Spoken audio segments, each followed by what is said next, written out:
I'm Lieutenant Julius Bratton from Woodlawn, Tennessee, Blue Angel number 7, and I'm the narrator for the flight demonstration.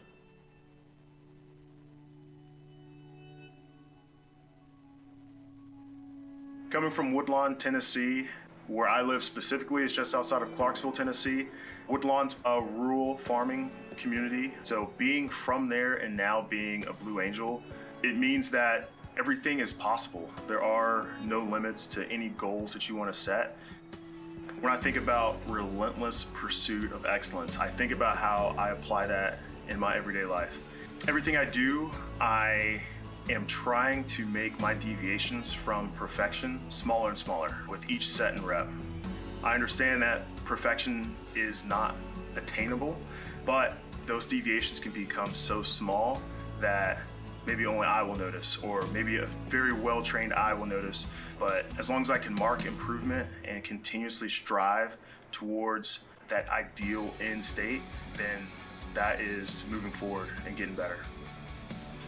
It has been very humbling, rewarding, and a proud moment shared by the entire community when my family and I hear about people that know me and send congratulatory remarks for joining the team. So for everybody out there, I just want them to know, hey, dream big and anything's possible.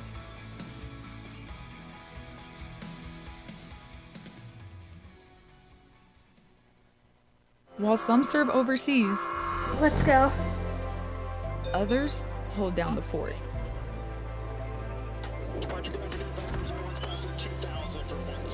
We know you have to hustle to make it all work. And that's why you get benefits here that you won't find anywhere else. And best of all, 100% of profits go to support Navy families, because everywhere else, you're just a customer.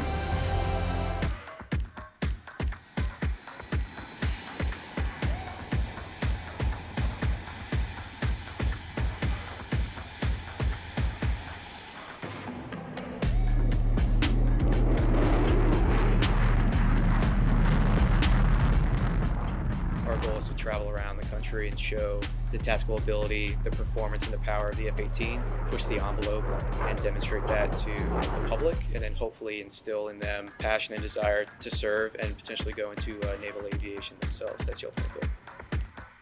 You know, strapping in with you and your pilot and just going out there and pushing that thing to its limit, that's the fun in it. And I don't think it gets much better than that. Stop that. Yeah, I heard chat to the noise. Stop with the talking.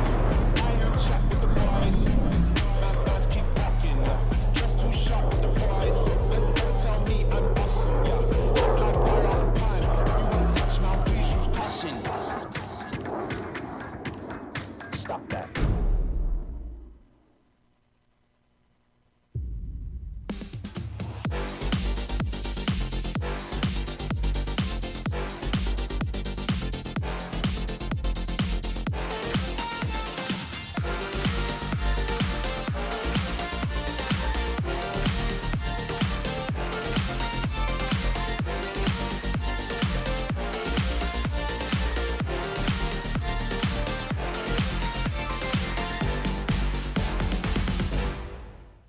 All right, now we are inside the F-18 Super Hornet, and this is an Echo model, so a single seat.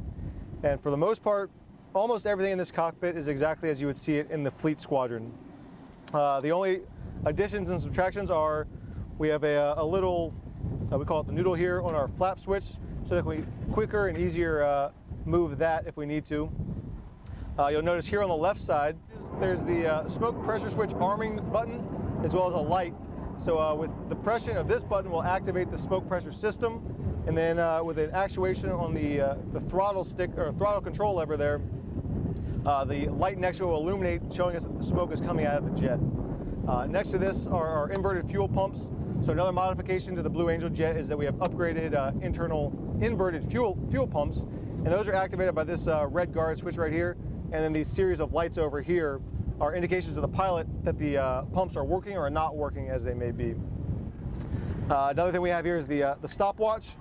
One of the things that we use in the Blue Angels for the solos especially is we'll use a timing pattern to help Blue Angel 5 and 6 get the center point on time at the same time, and that is really what the stopwatch comes in handy for. Lastly, the biggest modification inside the cockpit, which a lot of people have heard about, is the spring. And so you can see the spring down here with that green handle simply comes off of the rail, attaches to the stick.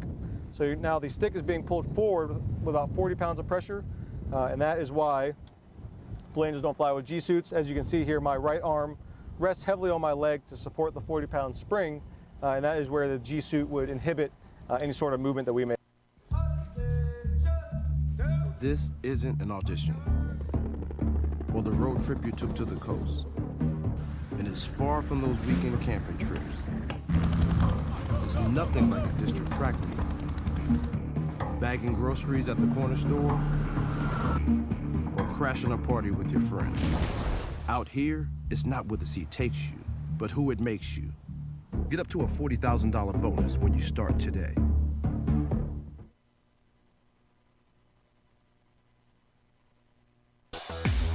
Welcome back to the 2022 NAS Oceana Air Show, Back to the Beach, anchored by the Navy Exchange and MWR.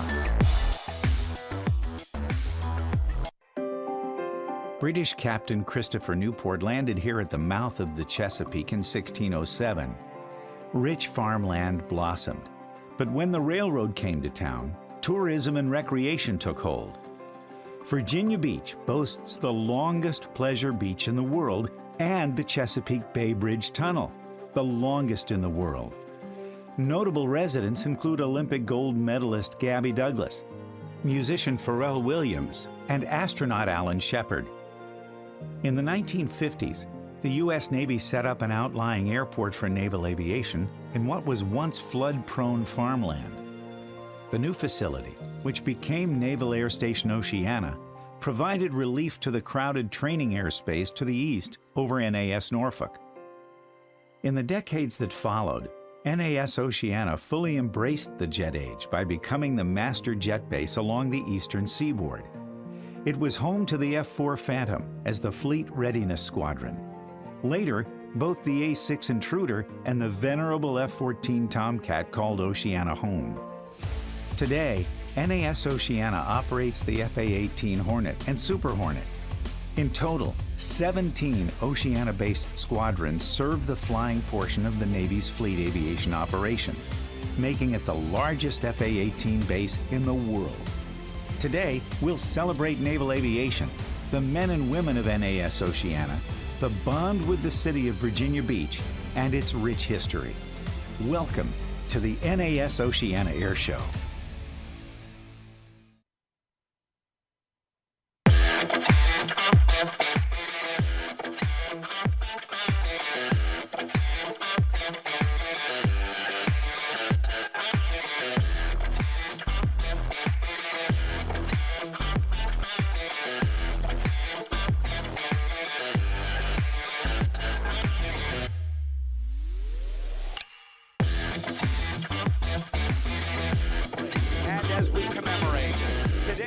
Gentlemen, we get to wave the flag. We get to celebrate freedom.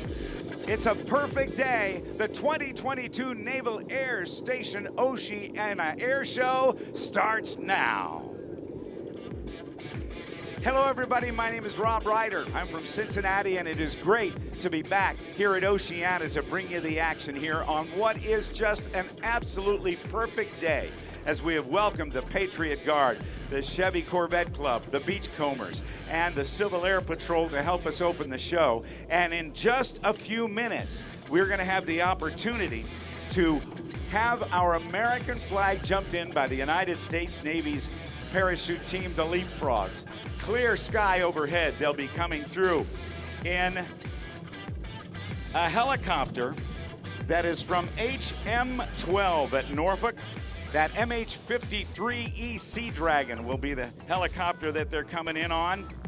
Lieutenant Josh Romans and Lieutenant Brett Stones will be piloting it as members of the Leapfrogs jump out, reach terminal velocity, and then open their parachutes and bring in that American flag.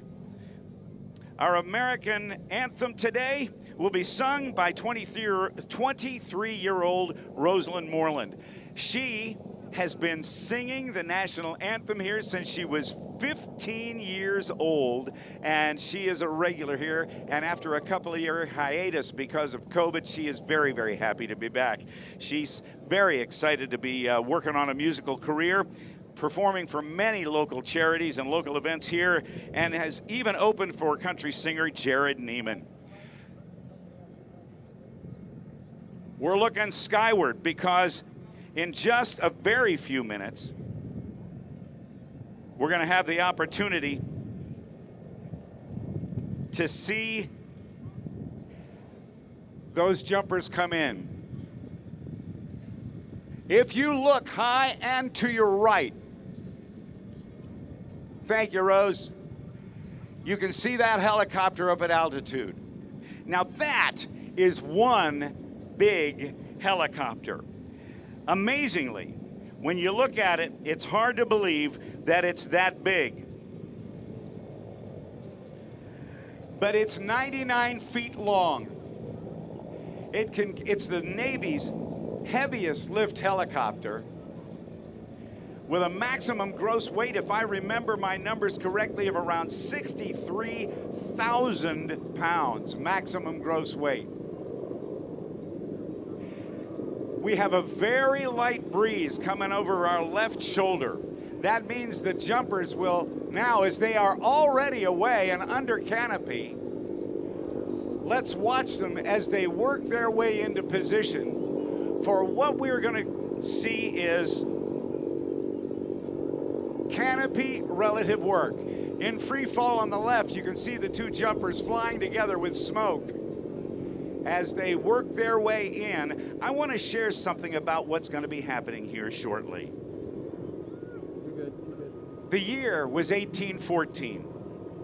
Our young United States of America was involved in the War of 1812, what many historians consider to be our second War of Independence.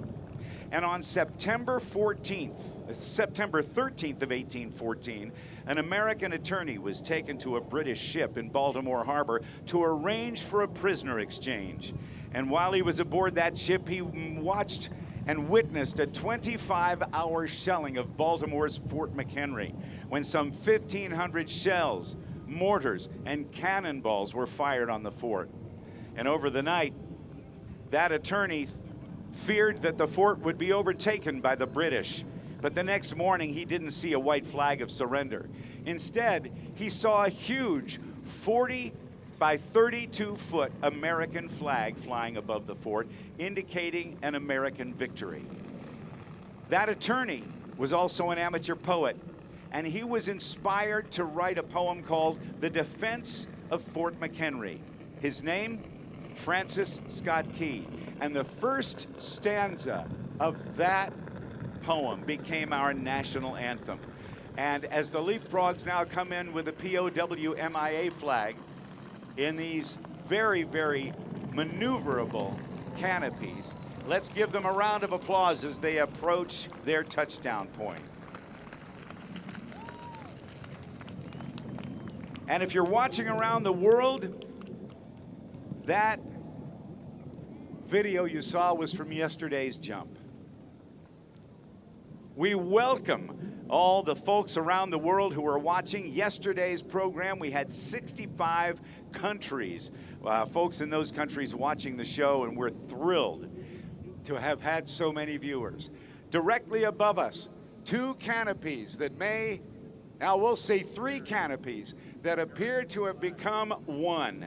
This is called canopy relative work, where the jumpers literally slide down onto almost the shoulders of the jumper below.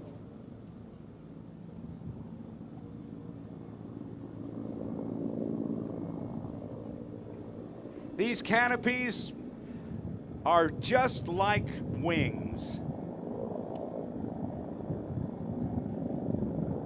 And they are steerable like an airplane. To turn left, the jumper pulls on the left steering line. To turn right, the jumper pulls on the right steering line. And then when the jumper nears the ground, he'll pull on both steering line simultaneously to put on the brakes for a soft landing.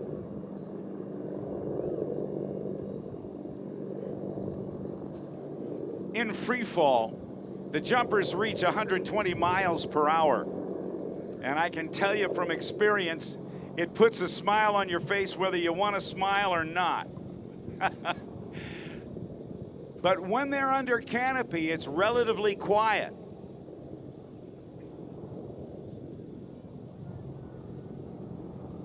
Now, ladies and gentlemen, I would ask wherever you are within the sound of my voice to stop where you are. Please remove your caps. Stand, if you're in uniform, come to attention as Rosalind Moreland sings our national anthem.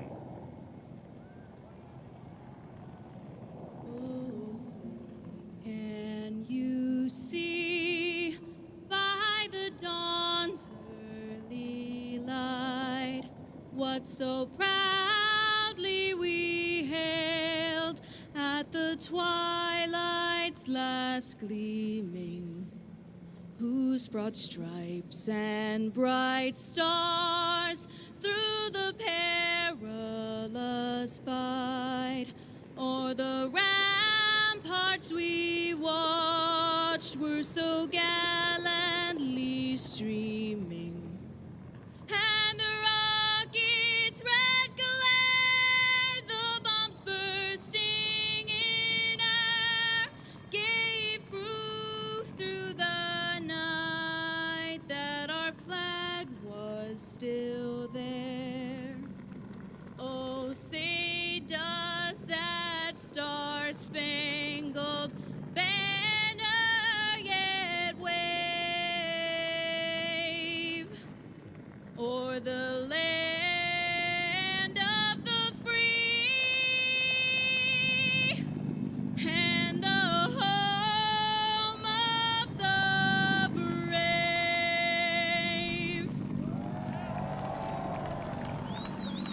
Thank you, Rosalind, very much. A wonderful job. And let's now make some noise as the American flag approaches the drop zone.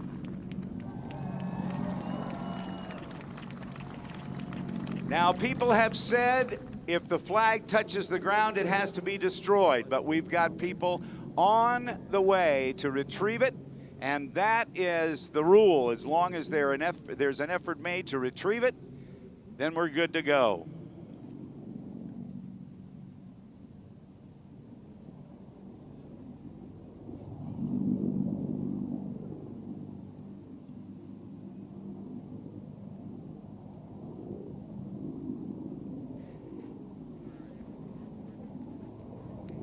Now, ladies and gentlemen, keep your eyes to the sky again, because we're going to have more from the parachutes.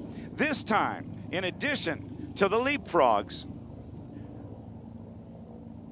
we're going to be welcoming more jumpers with very, very interesting parachutes indeed.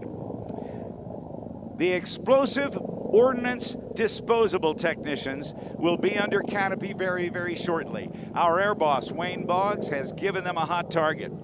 The war-fighting arm of U.S. Navy Special Operations is comprised of the most elite explosive ordnance disposal unit in the world. That's EOD. Their technicians locate, identify, render safe, and explosively dispose of foreign and domestic ordnance, including conventional, chemical, biological, nuclear, underwater, and terrorist-type devices, enabling access during military operations in support of expeditionary strike groups, mine countermeasures, naval special warfare, and Army special forces.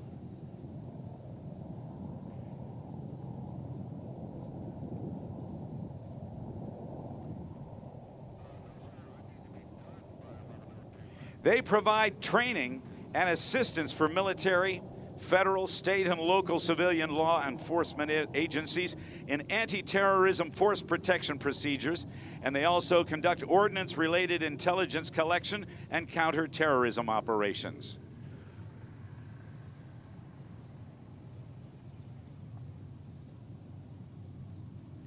They conduct free fall parachute insertions, mixed gas diving, explosive demolitions, small unit tactics, and tactical delivery and extraction by unconventional insertion methods.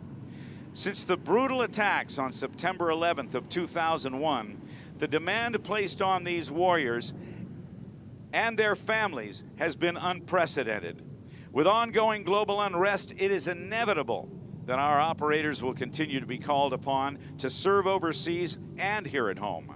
The EOD profession is one of the most dangerous occupations in the military.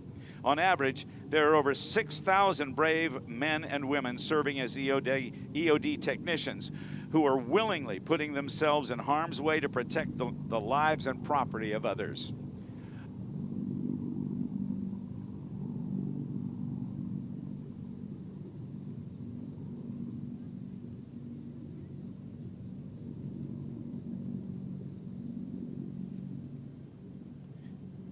We're about 3 minutes away from their jump.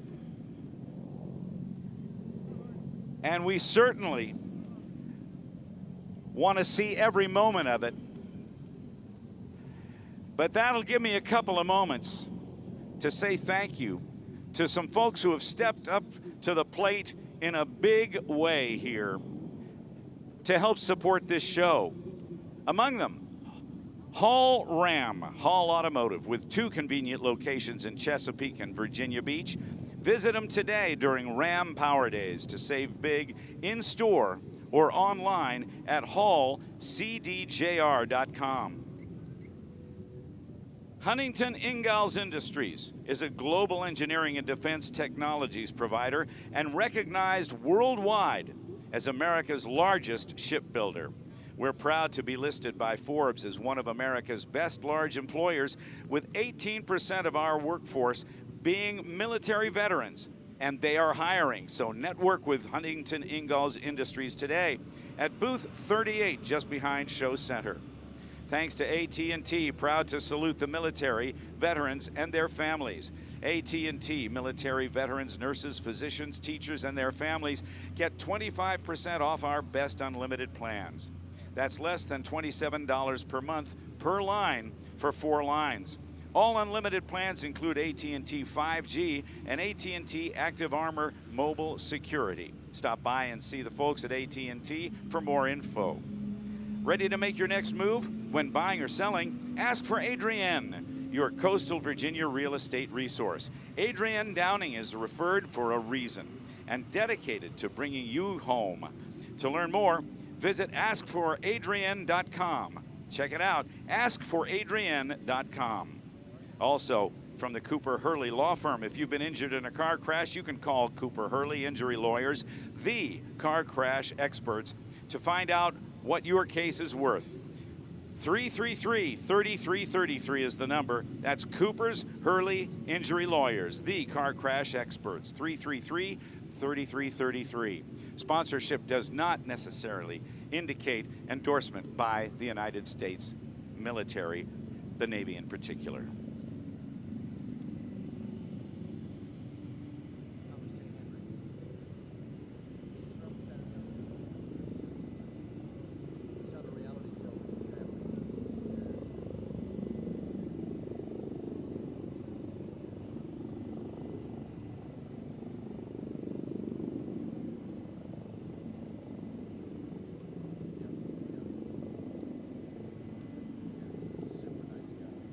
We just heard from our air boss that we do have a hot target, and that means very, very shortly these jumpers will come out. There will be some differences in the parachute jumping that you're about to see compared to the jumps made by the U.S. Navy leapfrogs. And that, in one respect, is because of the size of the canopies that they will be jumping. The leapfrogs jumped with canopies that had about 200 square foot air wing area. And they get a pretty good forward speed of close to 30 miles an hour with a canopy like that. what we'll see here in just a very few moments will be much larger canopies, because the EOD technicians, as they call jumpers away, you can see the canopies now all forming. They are often tasked with carrying equipment sometimes equal to their own body weight. So they have very large canopies with a much slower forward speed.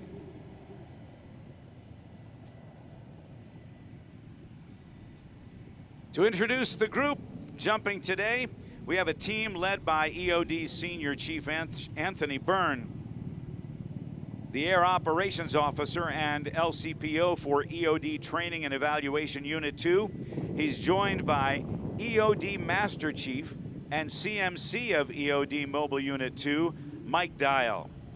EOD Senior Chief Harry Basnight. EOD Chief Matthew Allen. EOD Chief Select Connor McElvray. EOD First Class Petty Officer Luke Ostrowski. EOD Lieutenant Commander Dhruv Parashar. EOD Lieutenant Commander and the Executive Officer of EOD Training and Evaluation Unit 2, Mike Grau.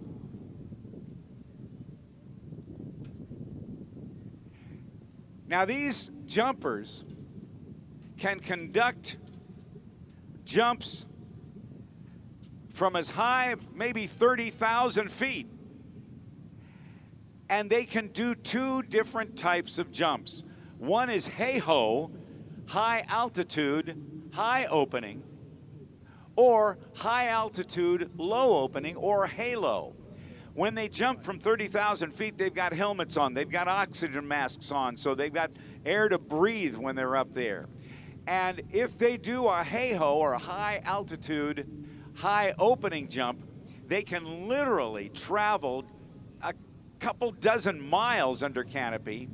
And because they are humans and don't reflect radar beams, they are virtually invisible to enemy radar.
The jumpers now lining up in formation, and we're going to see an interesting way of landing a parachute.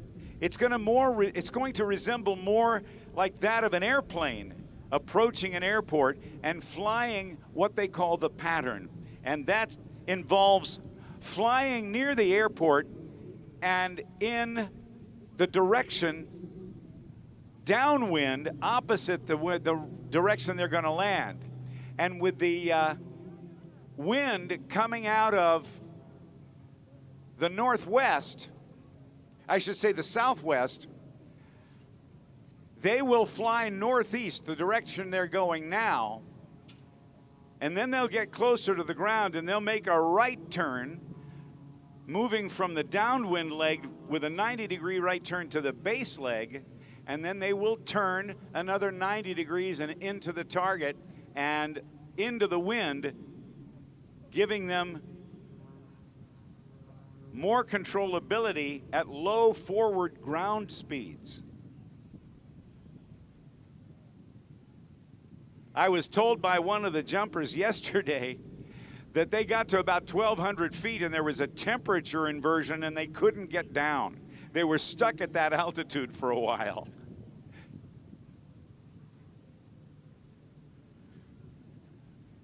Spacing's good except for the guy on the end. Tail end Charlie's got a little diving to do, but that becomes challenging because these canopies are so large. They're about 325 square feet of wing area.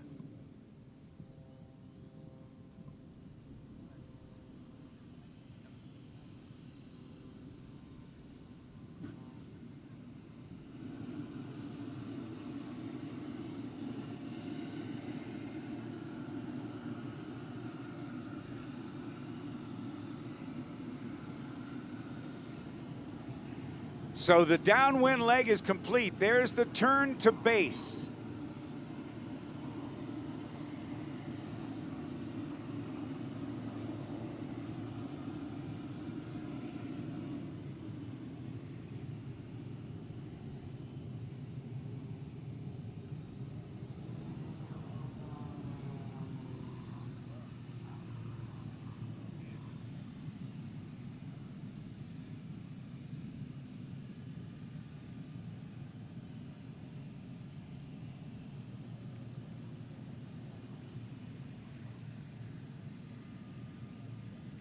Now let's watch the final turn into the wind.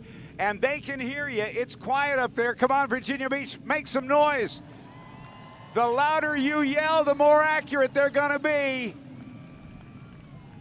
There's the turn to final approach. Pulling on that right steering line and headed right on in.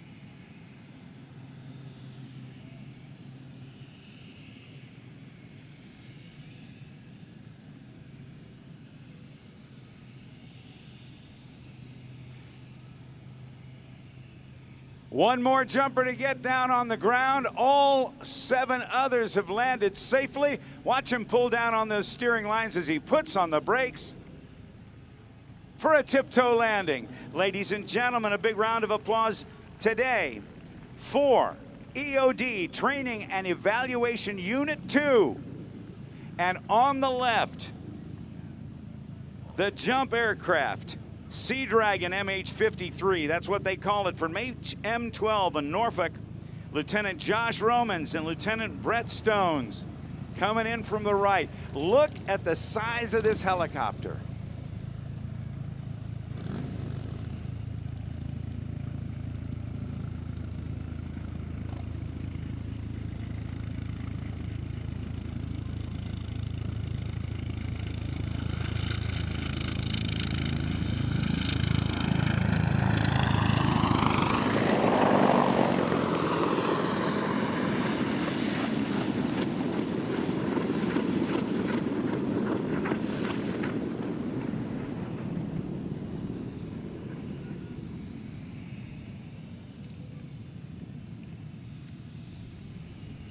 A big round of applause for the EOD jumpers and the MH-53 hooking it around one more time.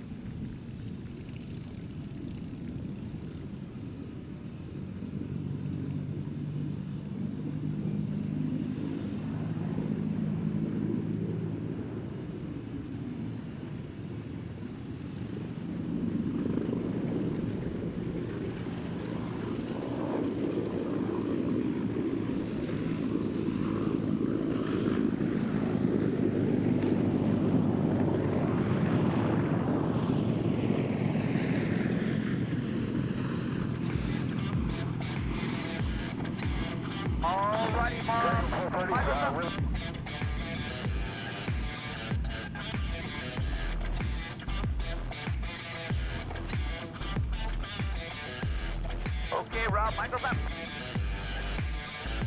Hey, Michael, we're ready for you whenever you want it. 30 seconds starting now.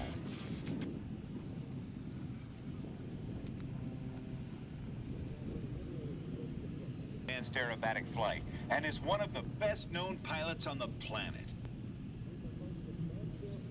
The precision of aerobatic competition, rock-solid air show entertainment, and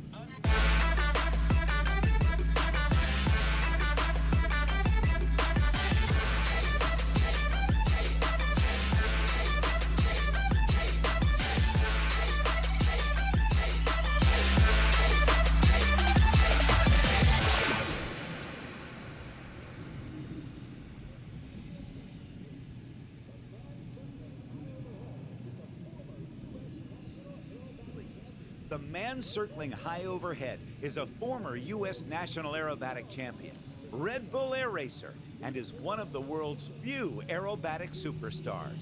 He's dedicated almost his entire life to extreme flying. Wheeling Aerospace Technologies and the Pentagon Federal Credit Union present to you, from Boston, Massachusetts, Michael Goulian.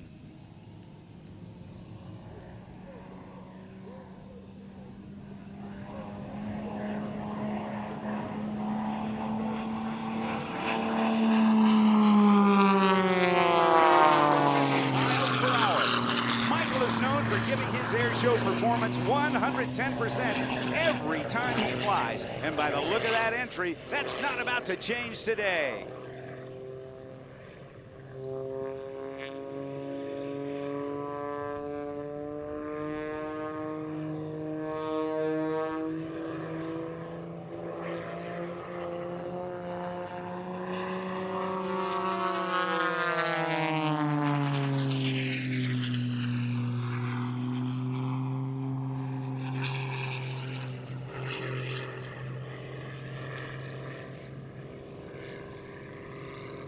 Oh yeah, Mikey G, get after it.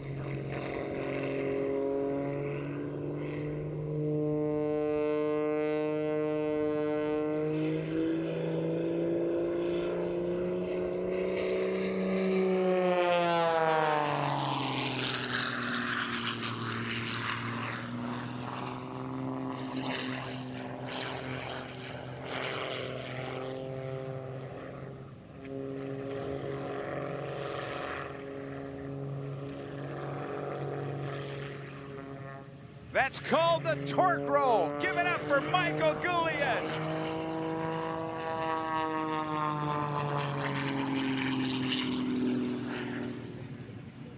Wheeling Aerospace Technologies is one of Michael's longtime title partners. Wheeling Aerospace Technologies has been a leader in aviation lighting since 1952 and has proudly sponsored Goulian Aerosport since 2011.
What do you think of Michael Goulian so far?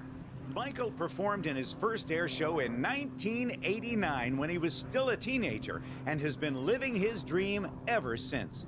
Today, he is one of the best air show flyers in the world and only one of 7 aviators who have received all 3 of the air show industry's top awards. We also want to thank you, our air show fans, who are here today celebrating our freedom, our passion, and our joy of flight.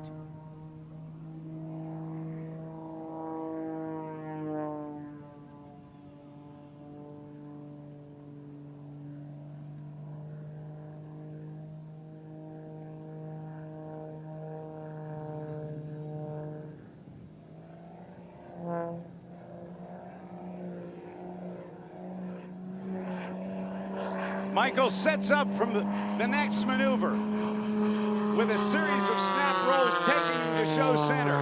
He pulls hard on the stick. A long pull back around. Ready, hit it.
Fed Credit Union is a proud sponsor of Goulian Aerosports at air shows across North America. Since 1935, PenFed has provided some of the nation's best rates for loans and checking and savings for our military communities and families. Now everyone is eligible for great rates at PenFed. The sky is the limit in achieving your financial goals. PenFed wants to thank all you amazing fans here at Oceana and participants of this incredible event. We're honored to take part and support.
I'm waiting for...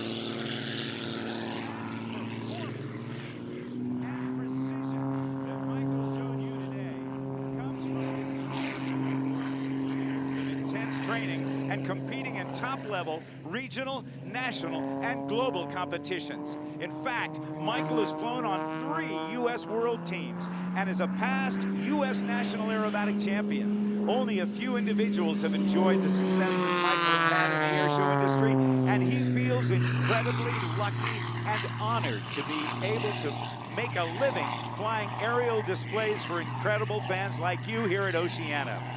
Our team is only able to perform at the highest levels of the air industry by partnering with very special companies. Wheelan Aerospace Technologies and PenFed Credit Union support Goulian Aerosports as co-primary partners. These 2 amazing companies allow Michael and his team to perform at an extensive schedule of air shows from coast to coast each summer. To keep his extra 330SC running at its peak performance, Michael relies on champion engine components, Lycoming engines, Hartzell propellers, and Bose aviation headsets. Michael also flies from show to show in a Cirrus SR-22, the amazing general aviation plane with a parachute. The Cirrus life allows Michael to be reunited with his family most Sunday evenings following a grueling air show weekend.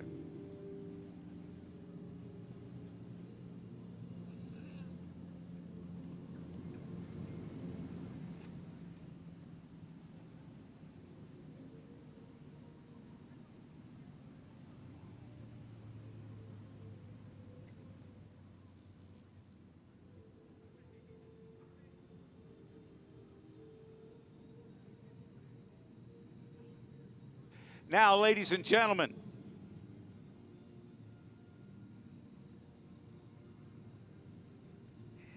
Michael Goulian will not be able to hear you, but we will report because his crew is here. Ladies and gentlemen, if you will, a huge round of applause for Michael Goulian.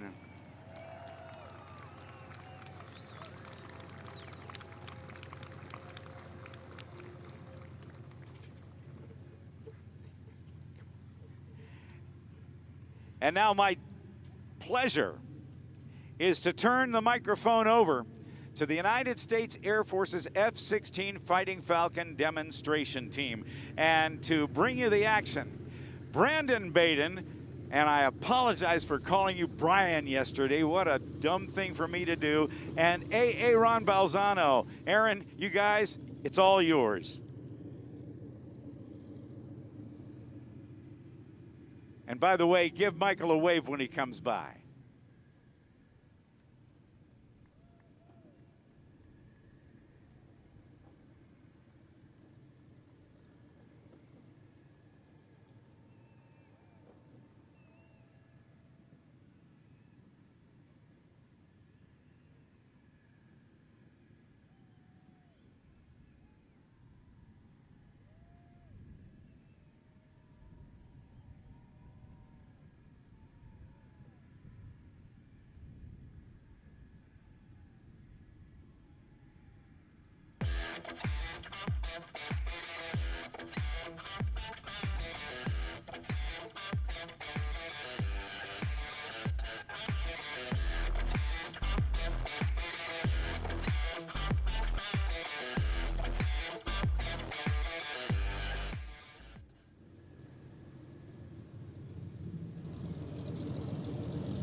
Good morning, ladies and gentlemen. On behalf of United States Air Force, the Commander of Air Combat Command, General Mark Kelly, and all the men and women of Air Combat Command, we'd like to thank you for having us.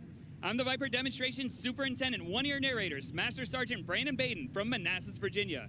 Here with me at Show Centers, my co-narrator, Technical Sergeant Aaron Balzano from West Monroe, Louisiana, as well as our safety observer and combat-proven fighter pilot, Captain Paul Vasta, call sign Nasta from Salem, Oregon. As a member of Air Combat Command's 20th Fighter Wing, located at Shaw Air Force Base in the beautiful Sumter, South Carolina, it is our distinct pleasure to describe for you today a combat capability demonstration by the world's premier multi-role fighter, the F-16 Fighting Falcon, affectionately known as the Viper. The commander and pilot for the Viper demonstration team is Captain Amy Fiedler, call sign Rebel, from New Braunfels, Texas. Captain Fiedler is a seasoned pilot with more than 2,000 hours in civilian and military aircraft. The Block 50 Viper you'll see in today's demonstration is equipped with a General Electric F-129 afterburning turbofan jet engine. Ladies and gentlemen, stand up and put your hands together for Captain Fiedler in the F-16 Fighting Falcon!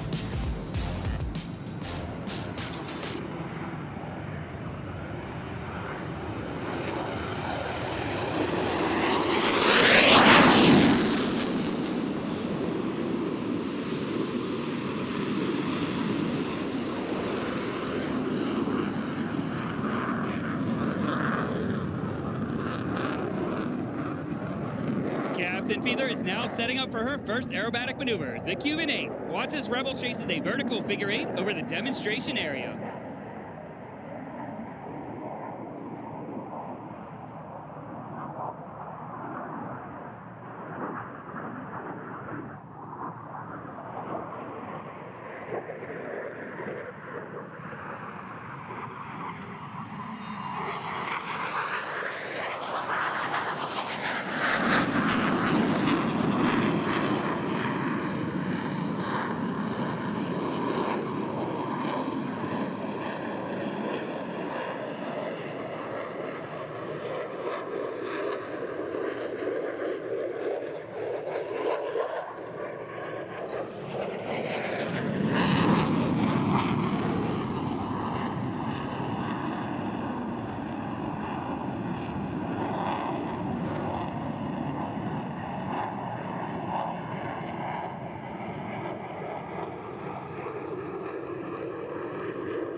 Watch now as Captain Fiedler repositions her aircraft and demonstrates the low altitude, high-speed capability of the F-16. As she passes show center, she'll be traveling just under the speed of sound at 700 miles per hour. That's less than half the Viper's top speed of Mach 2.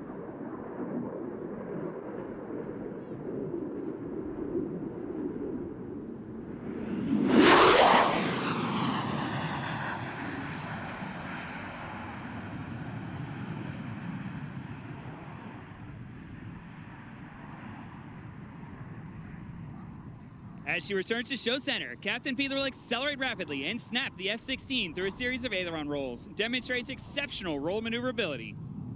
Dropping in from the left, Rebel, and the triple roll.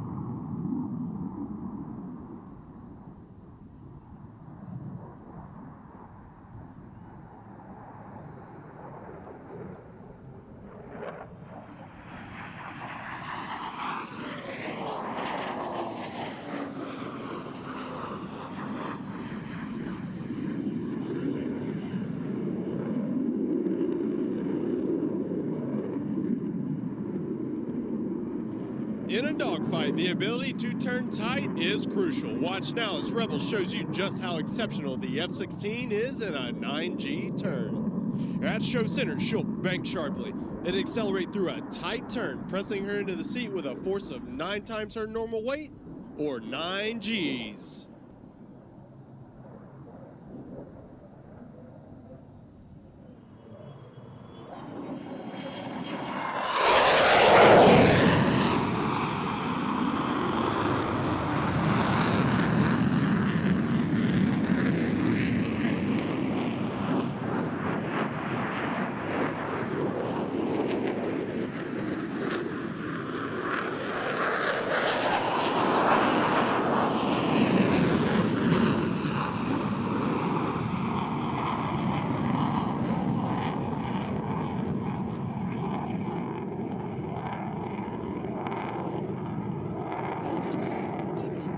Captain Fiedler will now demonstrate the F-16's crisp handling characteristics as she performs a 4-point roll at show center, pausing briefly at each 90-degree increment. Notice the precision at which these individual movements are executed. And from the left, the F-16 and the 4-point roll.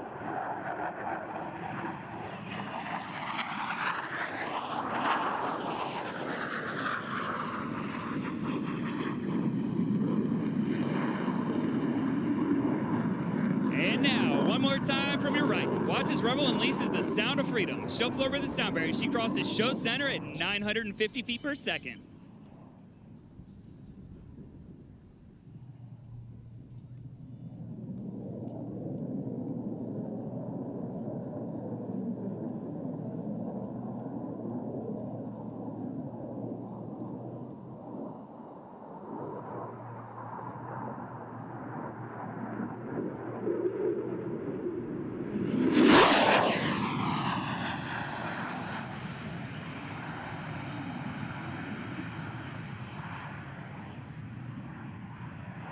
As she approaches show left, Captain Fiedler will set up for her favorite series of maneuvers, which will demonstrate the F-16's ability to turn tight and stay unpredictable, a trait which helps the Viper survive against the longitude threats.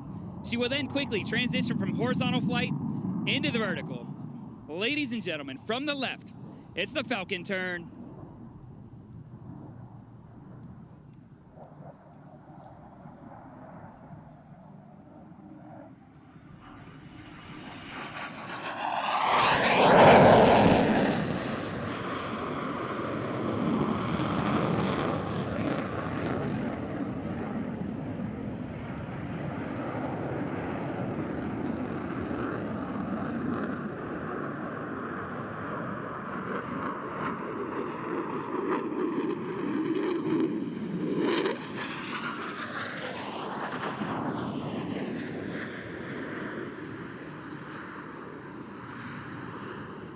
Captain Fiedler is now slowing the F-16 to prepare for a slow-speed, high-alpha pass.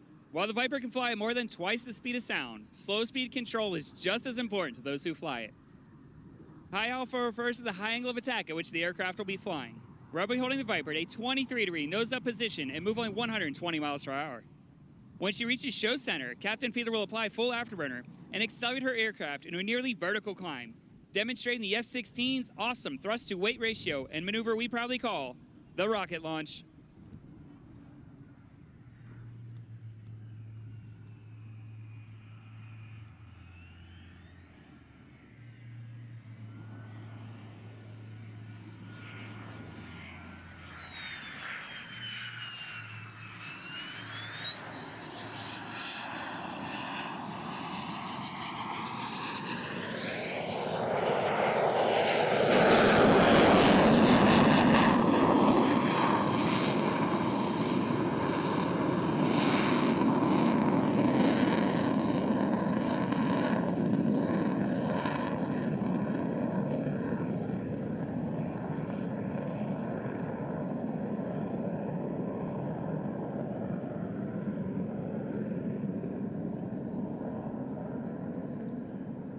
Ladies and gentlemen, you're going to want to get your cameras ready as Captain Fiedler prepares to demonstrate the combination of thrust and digital flight control systems that makes the knife edge maneuver possible.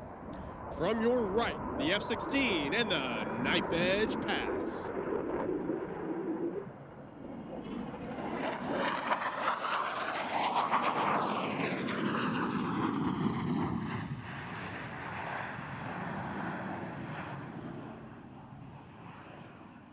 Now, watch as Rebel sets up for a maximum performance climb with a series of aileron rolls. As she pulls back on the stick, you'll see the Viper's exceptional power and rolling ability as she sends it from 300 feet to over 3 miles.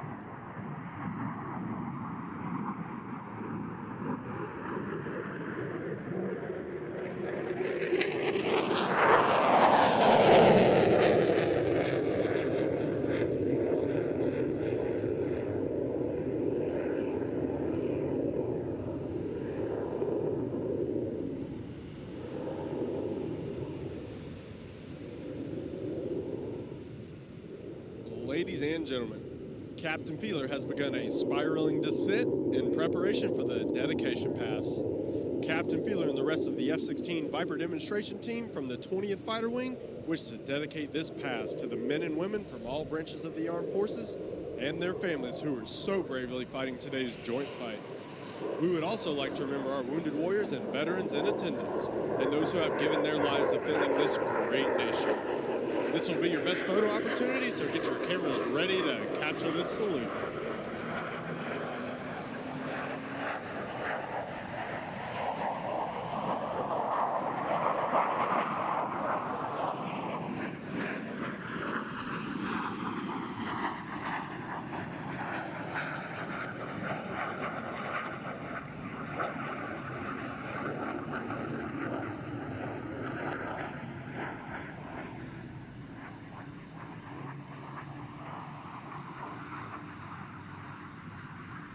Now from behind the crowd and to the right, F-16 Viper demonstration team proudly presents the dedication pass.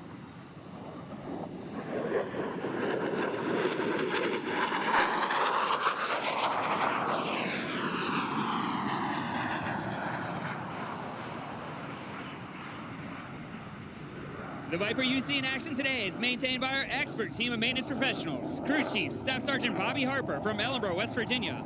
Staff Sergeant Kyle Mattern from Mansfield, Ohio. Staff Sergeant David Antonini from Rochester, New York. The team's electronic environmental specialist is Staff Sergeant Jordan Brownstobie from Morgantown, West Virginia. The team's avionics specialist is Staff Sergeant Jared Henry from Covington, Georgia. The team's public affairs coordinator is Lieutenant Alexandria Brunn from Topeka, Kansas. You can tag all your social media posts and photos with @ViperDemoTeam.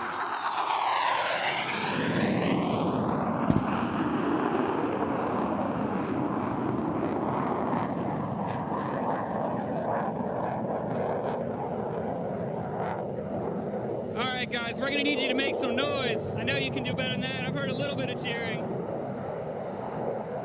Rebels gonna give us some bonus. We're gonna get another 4-point roll. This time she'll pause briefly in the inverted position to give you guys a wave. All right, count them out with you. There's one. There's two. Everyone give her a big wave. There's 3 and 4.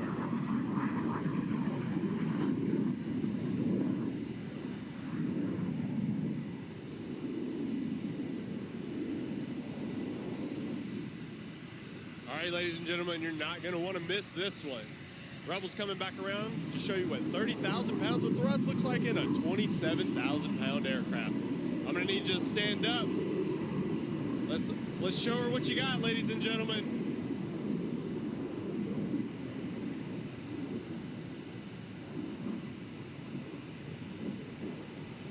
All right, give her a big round of applause. She's going to put on a show for you.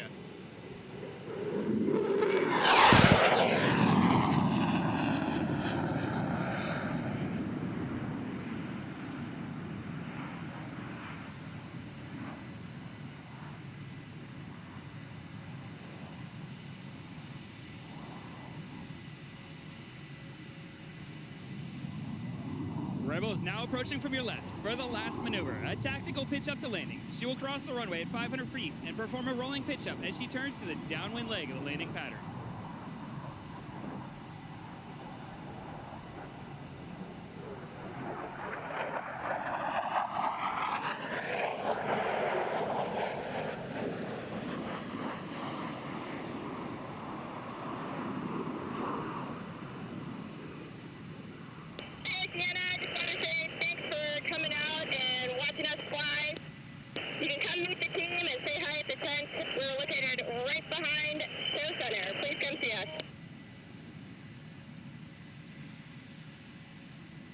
Captain Fiedler will now be lowering the landing gear.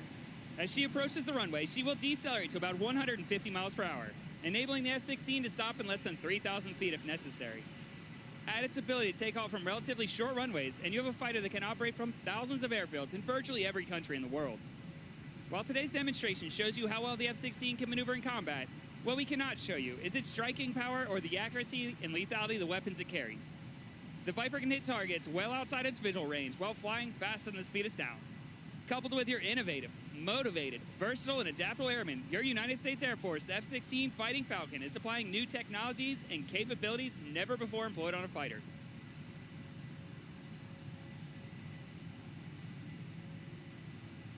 "2022 is bound to be an exciting year. Your United States Air Force turns 75. Air Combat Command turns 30, and the Heritage Flight turns 25. These milestones reflect a proud heritage, a tradition of honor, and a legacy of valor. Since 1947, American airmen have been breaking barriers in air, space, and cyberspace, resulting in a force that provides unparalleled global vigilance, reach, and power.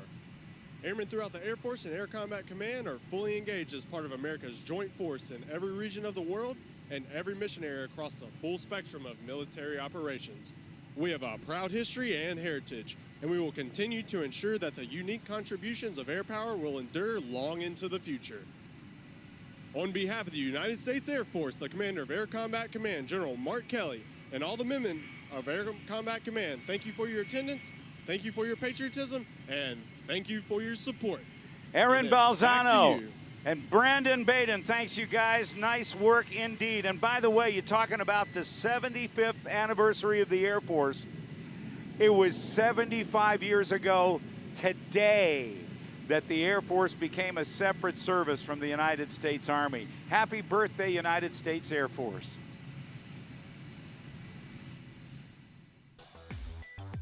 You're watching the 2022 NAS Oceana Air Show, Back to the Beach, anchored by the Navy Exchange and MWR. While some serve overseas, Let's go. others hold down the fort.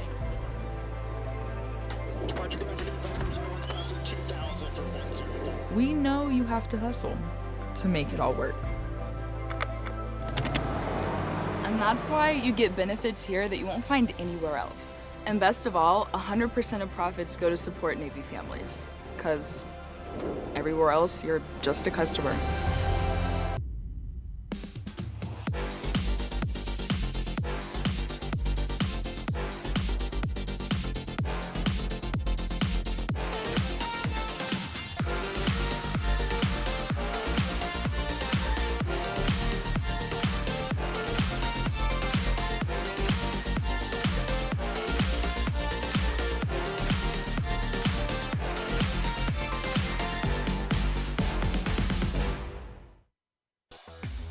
Welcome back to the 2022 NAS Oceana Air Show, Back to the Beach, anchored by the Navy Exchange and MWR.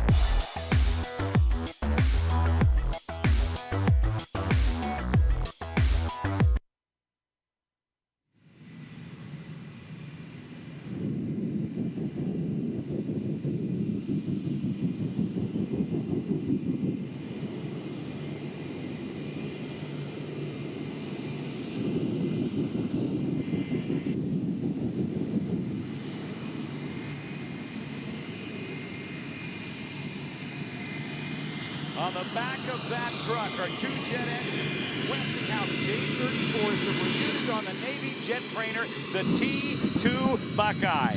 12,500 pounds of thrust. That's 25,000 horsepower.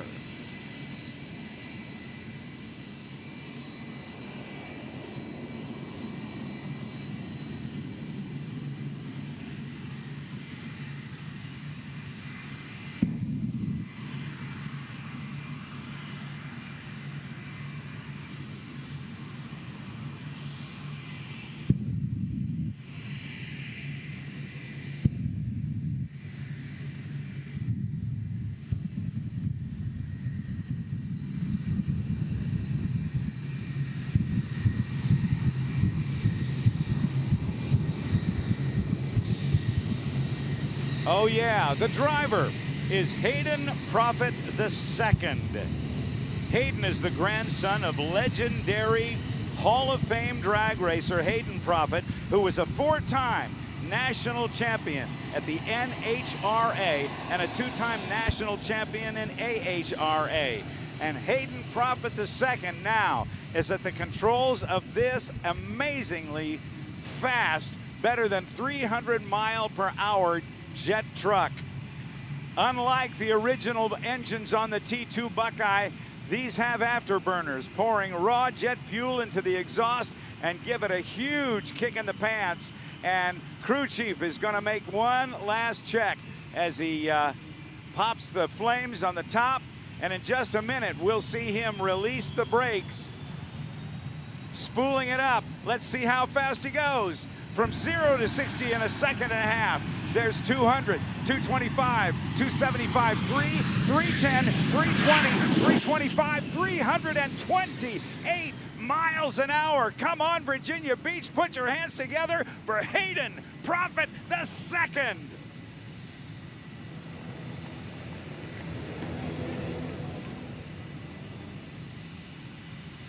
Hayden Prophet wants to thank all of the military men and women here and those currently serving not only here at Oceana but all over the United States and abroad, and our past and present veterans, because of all they have sacrificed. He gets to do his dream job, and it wouldn't be achievable without their dedication to our great country. And we're proud to say that Hayden is a veteran. Hayden's truck is a veteran-owned and operated jet vehicle. He'll be back later on for another run and a special race later on in the show.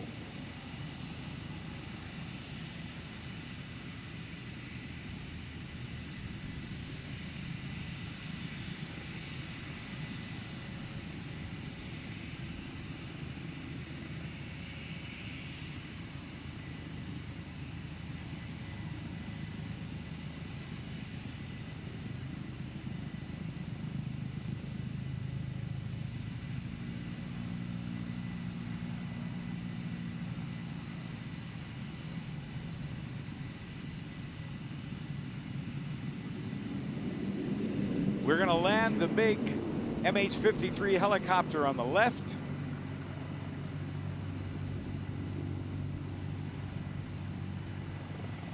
And we're going to clear Hayden Prophet's Hot Streak 2 from the runway. He uses about 120 gallons of diesel fuel per run. And if he wanted to outrun the state police on the interstate here, he could do so, but not for very long, because he uses up fuel really quickly. So they'll get him cleared, and we got some the folks working with the pyro guys, and the folks doing the pyro, we're really pleased to have them around. They are known as Firewalkers International Pyrotechnics. Rick Sarge Myers is the team lead, and they have been doing this here for 10 years, and it was 10 years ago that they gave this name, that they gained their name as Firewalkers right here. Doing an awesome job, and we'll get a chance to see more in just a couple of minutes. Skip Stewart coming up. We've got the air power demonstration. Then we're going to welcome an award winner by the name of Matt Yonkin from Arkansas, who will fly a 1943 Beechcraft trainer cargo liaison airplane called the Twin Beach. Jessie Panzer from Nebraska will fly this very small biplane. Wait till you see her take control of the sky here at Oceana. We've got the F-18 demo from right here at Oceana, and also the F-35C Lightning II.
pull up now as he climbs and rolls and gets this airplane tearing it every which way but loose. He's from Memphis, Tennessee, and there are few people in the world who fly as violently and powerfully as Skip Stewart.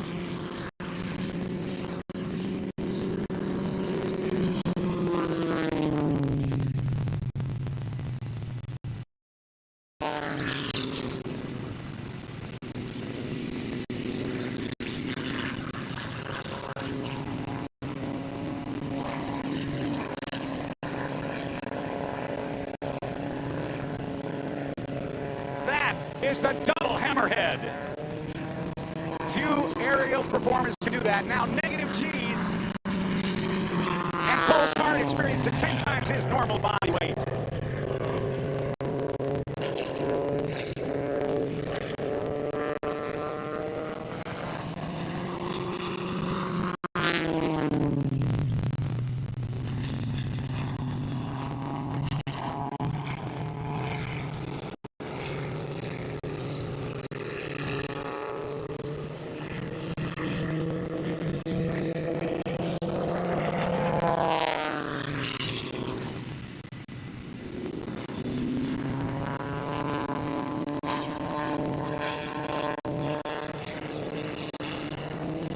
How do you like Skip Stewart so far? I say, how do you like Skip Stewart so far? This is a bone-crushing demonstration, and he's the winner of the 2013 Bill Barber Award for Showmanship and the 2015 Art Scholl Memorial Showmanship Award. Few are better than he is. Let's keep watching this guy from Memphis do it to it.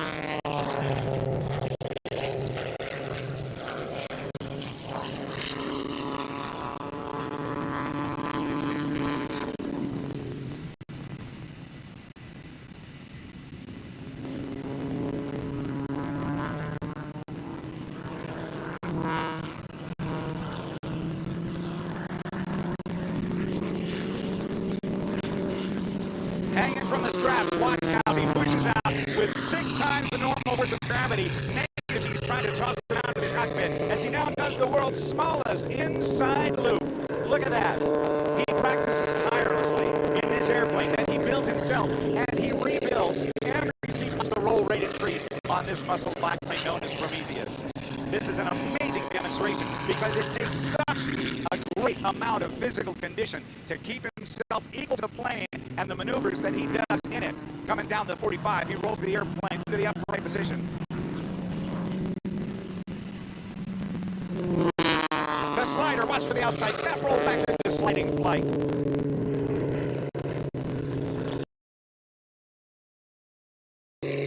Rolling the airplane as he turns, maintaining altitude. Now he'll push the stick forward, converting his altitude for much more energy. Now out in front of you right now, there is setting up some poles. Those poles are about 40 feet apart. There are 3 sets of them, and between each of those poles, 2 ribbons. 22 feet above on the top ribbon and about 18 feet above the ground on the bottom ribbon. Let's watch as Skip is going to toy with these guys as he scoots out behind some of the trees over there. And yeah, Skip, you can stay on this side of the trees. He loves to do this. This is going to be an unprecedented triple ribbon cut.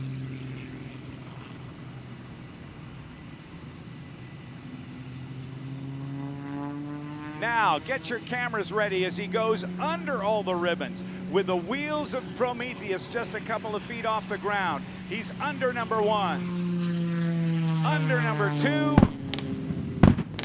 and under number 3. Now, he'll return this time.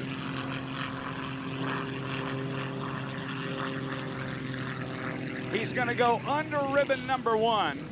He'll do a 1 1/4 snap roll over number 2 and then descend in knife edge flight with the wings generating almost no lift at all to cut the top ribbon number 3. Let's watch.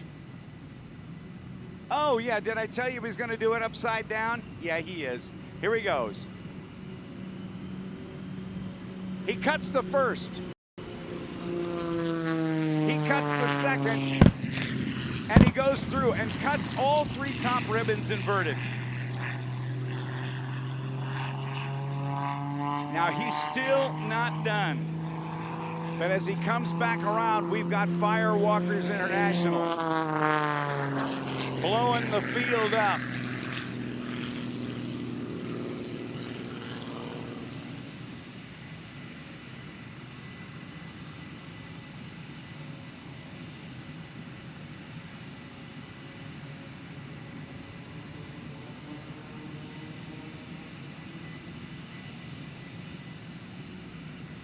Now watch him go under the first ribbon.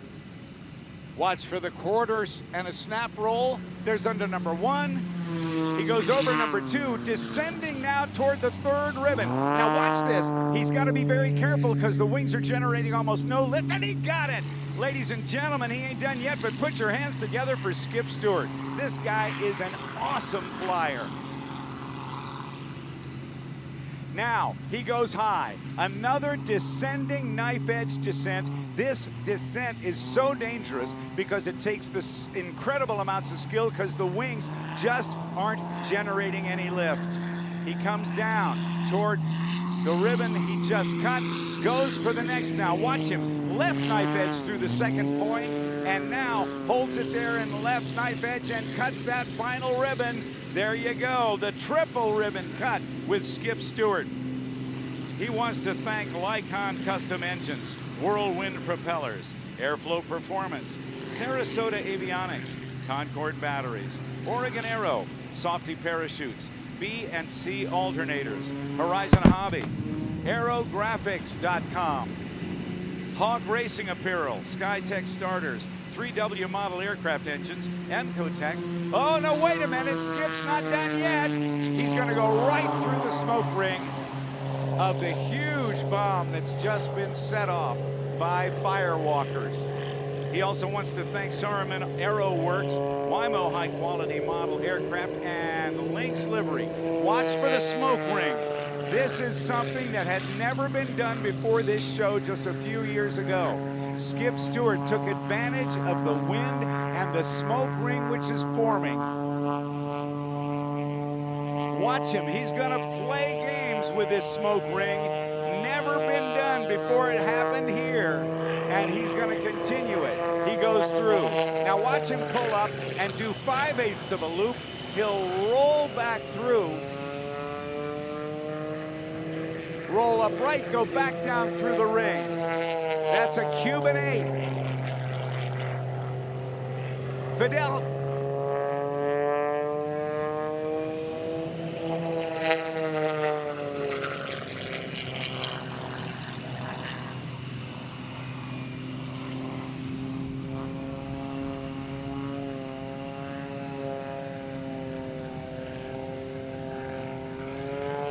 And he'll hang it on the prop right there, turning Prometheus into a helicopter as he slows to about 20 miles an hour with a 400 horsepower motor on his airplane, holding him dead still in the air. How about that? Once more, give it up for Skipper Stewart from Memphis.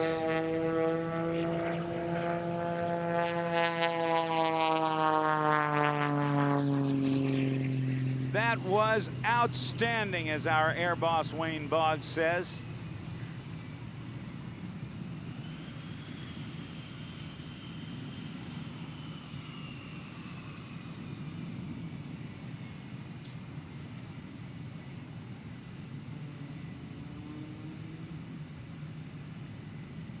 Navy Federal Credit Union is a proud sponsor of the NAS Oceana Air Show.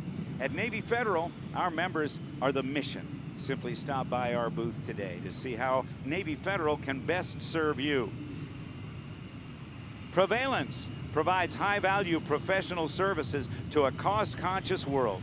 We help our clients visualize their future, simplify their challenges, maximize their profitability, and sustain their long-term success. More of our sponsors of the show. Sponsorship does not denote endorsement by the United States military.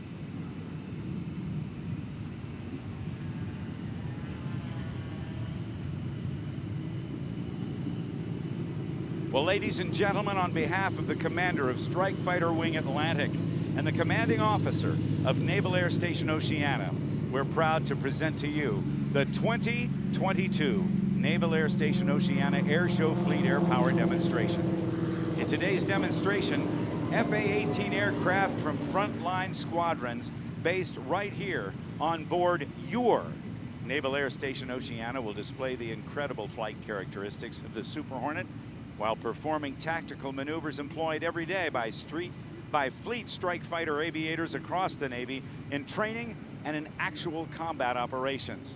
In addition, hailing from Elizabeth City Coast Guard Air Station in Elizabeth City, North Carolina, we will see an MH-60 Seahawk helicopter making a special appearance today.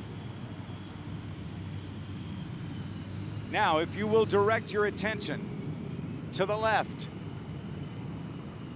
Lieutenant Commander Richardson and his division prepares to run up their two General Electric F414 turbofan engines to maximum power, producing over 44,000 pounds of thrust. To give you an idea of how much 44,000 pounds of thrust is, that's an equivalent to 140,000 horsepower. Notice how each craft will start their individual takeoff rolls about 10 seconds apart.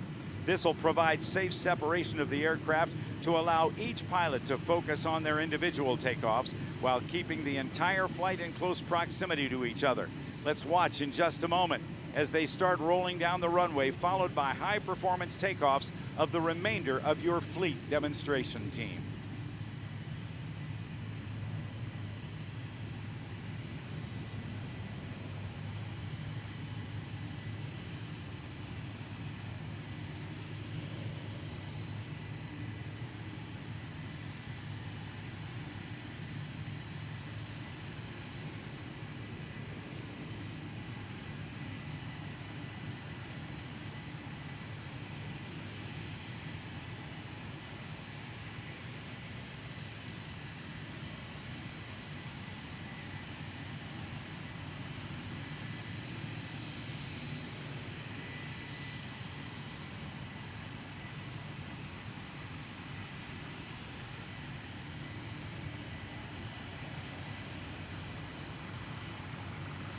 As the runway is being inspected and cleared, talking to up here Oz DeCoster, who's the man coordinating things here for the event. Oz, we want to make sure the runway is not being fodded out, no foreign object to get sucked into these engines.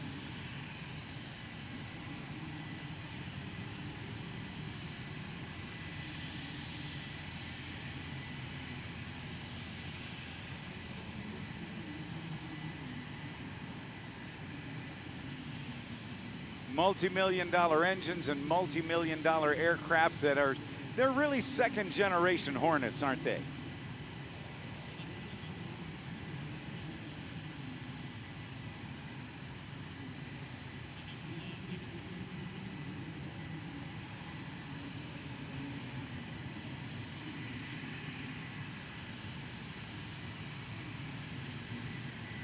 I guess they might call it the Hornets' new Sting, right? That'll work. But when you think of you go back to the 1970s when the Air Force was looking for an airplane, a lightweight fighter, there were two competitors. One was the YF-16 that became the F-16 Fighting Falcon that the Thunderbirds fly and many others. The other was an airplane by Northrop, the YF-17, that didn't win. We figured it would turn into scrap or be hidden in some obscure corner of an aviation museum, but it had something that the Navy needed to replace their Phantoms, and that was two motors. Very important at sea.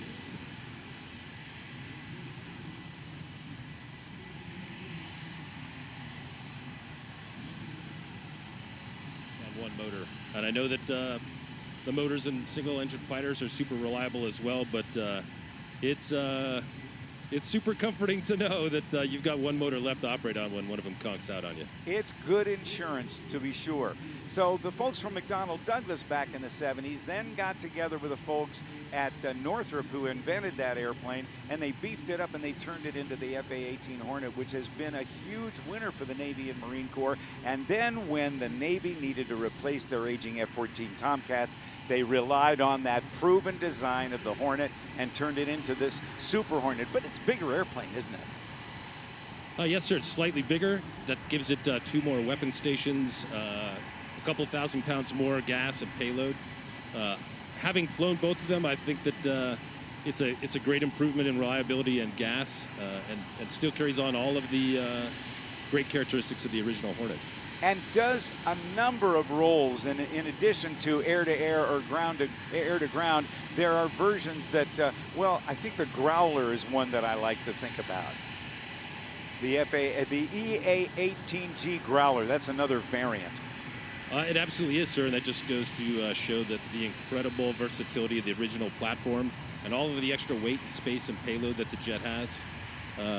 You're down to 1, electronic warfare officer in the back instead of 3, but I think automation has taken care of that. All right, they are on the roll. The Fleet Air Power demo is about to begin.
Ladies and gentlemen, at this time, I'd like to introduce the air crew bringing you today's fleet demonstration. From the Golden Warriors of VFA-87, flying Party 1, the flight lead for today's demonstration, Lieutenant Commander Justin Richardson from Troy, Alabama. Flying with Lieutenant Commander Richardson are his wingmen. From the Rampagers of VFA-83, Ramp 2 is piloted by Commander Tom Winkle-Gilson from right here, Virginia Beach, Virginia. From the Gunslingers of VFA-105, Canyon 3, piloted by Lieutenant Commander James Pereira from Annapolis, Maryland. And from the Swordsmen of VFA-32, at the controls of Gypsy 4 is Commander Jared Stewie Strout, who hails from Merrimack, New Hampshire. Accompanying Commander Strout is his Weapons Systems Officer, or WIZO, Commander Select Joseph Weidlich from North Brunswick, New Jersey. Interesting additional fact for Hot Gun Weidlich is he's on to bigger and better things after this as a WIZO. So this this will be his last flight with VFA-32, the Swordsman. And it may indeed, depending on where he goes from here, be his last flight as an F-18 guy in the Navy. Wow. So big moment for Hot Gun today. Will he be hosed down after this flight? I certainly hope so. Haven't been part of that planning, though, sir. Oh, yeah. From the Black Lions of VFA-213, we have at the controls of Lion 5, Lieutenant Commander Andrew Wilkening, who is from LaGrange, Kentucky, accompanied by his WIZO, Lieutenant Joseph Rooney from Troy, New York. All right, also for the Wildcats of VFA-131, Wildcat 6 is piloted by Lieutenant Keenan Healy from Leawood, Kansas. And from the Tomcatters of VFA-31, Felix 7 is piloted by Lieutenant Alex Jabley from Fairfax, Virginia. this or go right to Coast Guard? Now, ladies and gentlemen, I want you to look to your left. Representing your United States Coast Guard,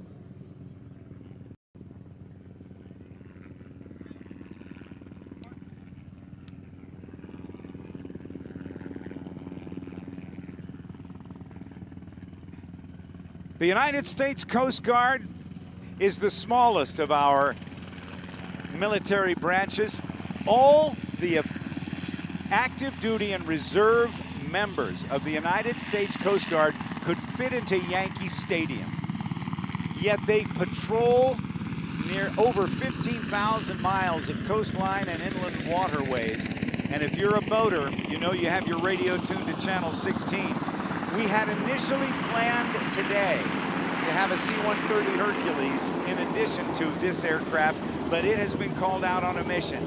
Look carefully at the aircraft. At the controls, Lieutenant Ben Randall. Lieutenant Junior Grade Jake Fisher is in the left seat, and back in the back, the flight mechanic is Chris Parkhurst. And believe it or not, it's his anniversary today.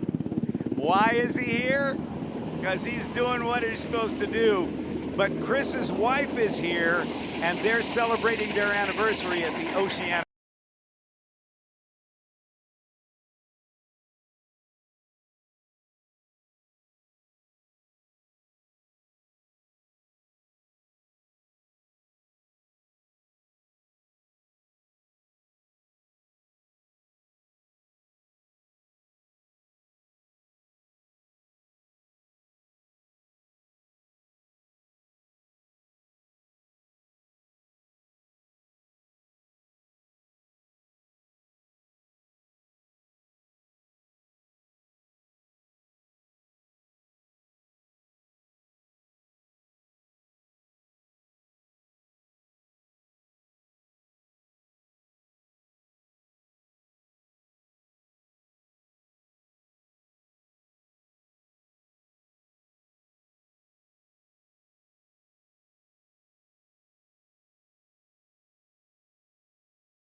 Air Show. Pretty cool if you ask me. A nice round.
On a typical day, the United States,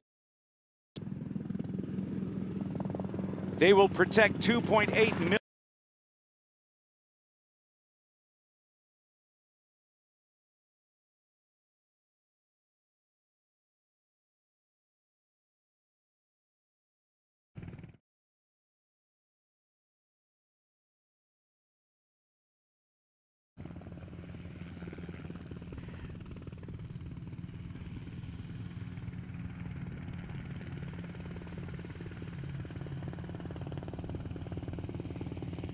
The Coast Guard also uses the venerable C-130 Hercules aircraft that can drop supplies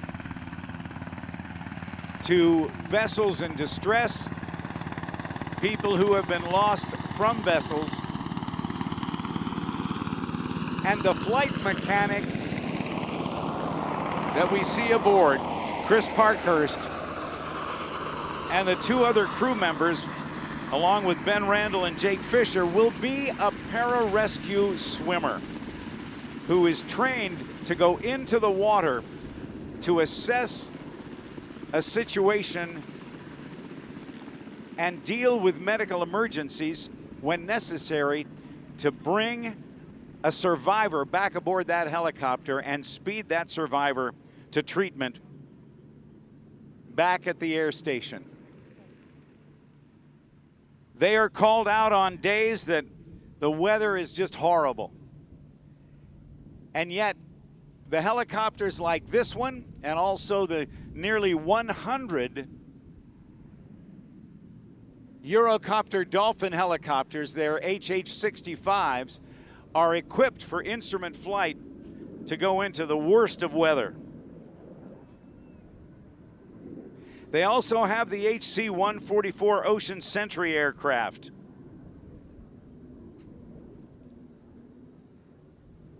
It assumes Coast Guard medium-range surveillance and transport requirements, replacing some other aging aircraft.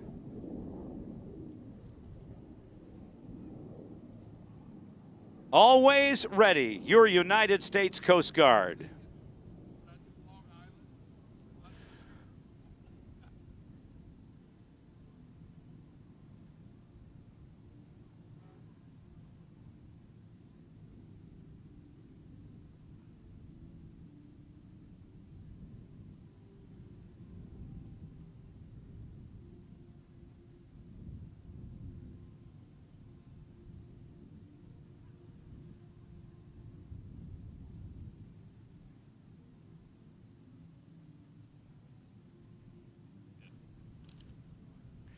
Thank you, United States Coast Guard. Let's give them a big round of applause for being here with us at Oceana today.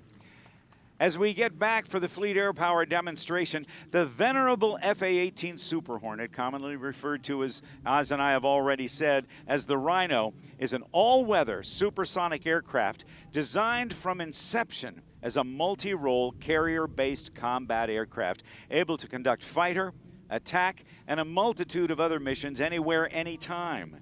Boasting a top speed of nearly 1,200 miles per hour or 1.8 times the speed of sound, the Rhino is capable of bringing a broad spectrum of both GPS and laser-guided bombs, as well as advanced air-to-air missiles to the fight. Possessing superb maneuverability, exceptional reliability, and a multitude of advanced combat systems, the Super Hornet is the world's premier carrier-based strike fighter. Yeah, Rob, the Super Hornet first saw combat action in November 2002 when Super Hornets from USS Abraham Lincoln launched pre-planned strike missions against Iraqi military targets as an integral part of Operation Southern Watch. Since then, the Super Hornet has been at the forefront of the war on terrorism, projecting combat power from the sea day or night. Oz, this highly versatile combat-proven strike fighter, when paired with highly trained pilots and weapons system office operators, like the ones bringing you today's Fleet Air Power demonstration, make this platform among the most feared in the world. They, along with the dedicated sailors who work every day to ensure the fleet is ready for battle, stand ever ready to answer freedom's call in defense of liberty and take the fight to any enemy, anywhere. And that's a big job, Oz. Yes, sir. It takes it's taken the whole fleet to make that happen. Certainly, we deploy multiple carriers a year, and that's a huge effort. You know, before we go on, as we wait for these guys to come in, this is the master jet base. This is an important part of the United States Navy. There are only 2, as I recall, in the country. Would that be accurate? That is true, sir, for the Navy. There is NAS Oceana, where we are here, and then NAS Lemoore for the West Coast. So out here, when you look at the number of airplanes that are here, this is one of the biggest air forces on the planet, right here at Oceana. Yeah, certainly when all the air wings are in town and you can drive along this flight line and just see stacks on stacks of one of the finest strike fighters in the world, it's readily apparent that Oceana alone has a more powerful Air Force just here than a lot of countries do in their whole Air Force. And with the multi-role capability of the Super Hornet, that makes things even better. Well, what do we have coming up from the left here? As Lieutenant Commander makes final preparations to bring you this, check now. The first segment of our show is about to begin.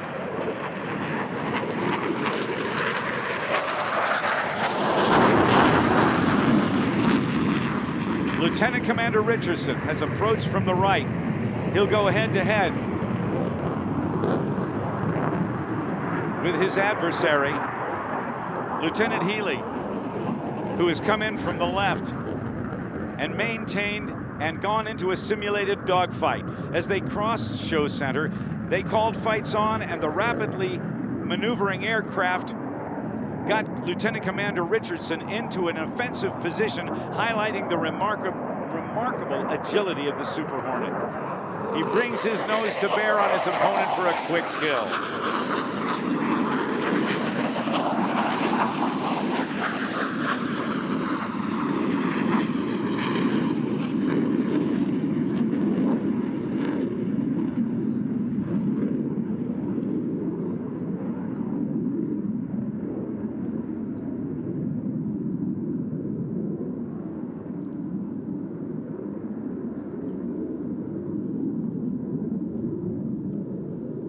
Rob, often the victor in aerial combat is the pilot who understands how to fight three-dimensionally. In this next demonstration, Lieutenant Commander Pereira will approach Show Center at tactical speed from the right to meet his opponent, Lieutenant Jabali, who is simulating an enemy aircraft. As they cross flight paths, Lieutenant Commander Pereira and Lieutenant Jabali will take the fight into the vertical to demonstrate the superb vertical handling capabilities of the Super Hornet. Watch how quickly Lieutenant Commander Pereira is able to position his aircraft for a kill, demonstrating why the Super Hornet is among the most feared fighter aircraft in the world. From the left and the right, fights on.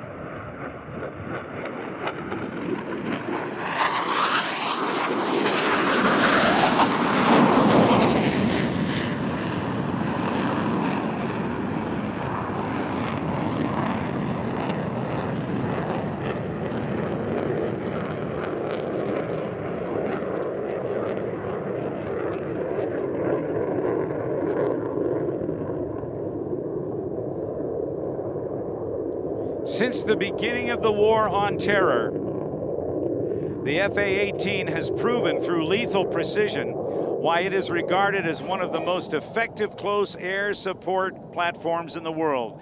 Let's listen on the radio as the aircraft communicate with one another with what's coming next.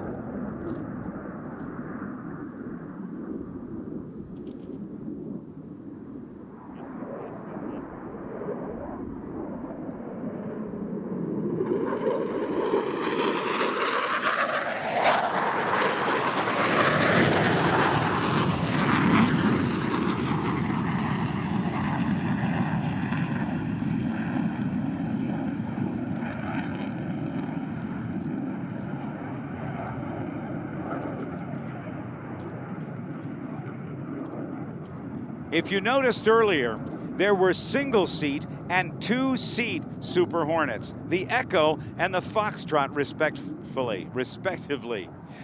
Unique to the FA-18F, the Forward Air Controller Airborne, or FAC-A, that role is a vital mission seat in the Super Hornet arsenal.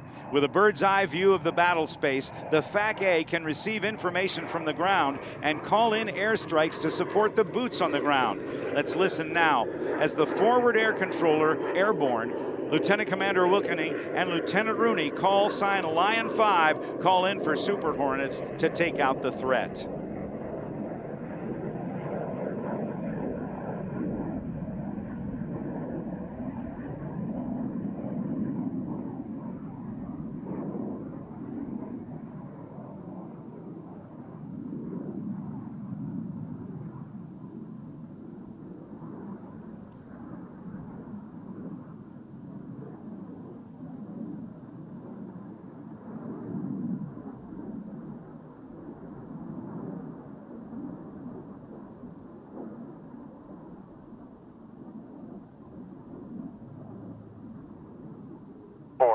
Lion 5.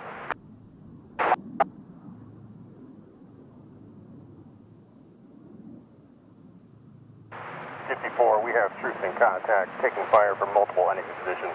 We have a high threat environment in the target area with multiple surface air threats. This will be a Type 2 control, bomb on target. Modified 9 line as follows. 430, boss. Line 4, elevation 17. Line 6, 18 Sierra, Victor Fox. Thank you very much. 775. Final attack heading 230, plus or minus 10. Immediate DOT, hot pass. 54, reach back, elevation 72, 18 Sierra, Victor Fox. 077, that's 751, that final attack 230, 4 miles. 54, your target is the midpoint of a long southwest northeast running runway. And 54 is contact. Tally target is flight in, heading at 230. Cleared hot.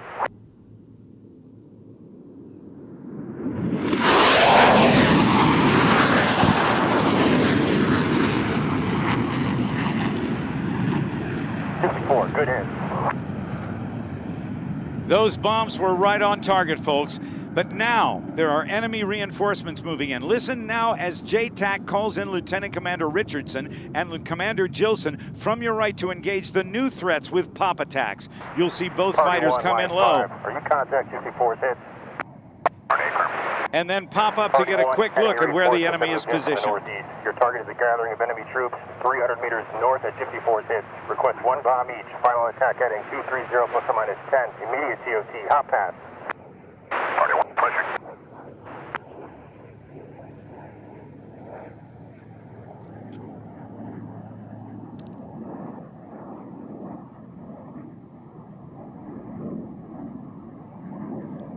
Ladies and gentlemen, just visible to your right, Party 1 and Ram 2 come in for the attack. Party 1 popping.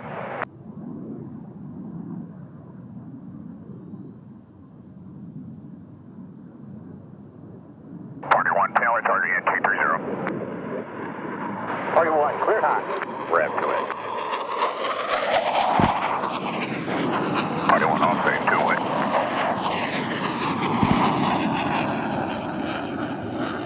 Party 1, good hit. The narrator is now confused and spreading out. Watch from your left as Lion 5 calls Lieutenant Commander Pereira and Commander Strout to come in again for simultaneous pop-up attacks on 2 different enemy positions. They come in low, Oz, to avoid enemy radar. Is that correct? At 100 meters south of friendly position. Request yes, sir. Enemy radar and enemy shoulder-fired surface air missiles or anything that might be able to target them or see them at long ranges while they're at altitude. Juliet Flight Romeo, immediate COT, Gypsy Flight pushing. Continue.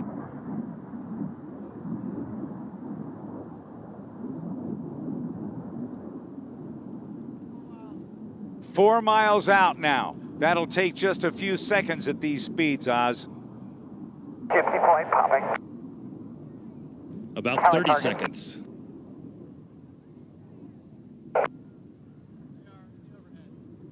Gypsy Flight in from the southwest. Gypsy Flight cleared hot. Gypsy 2 west.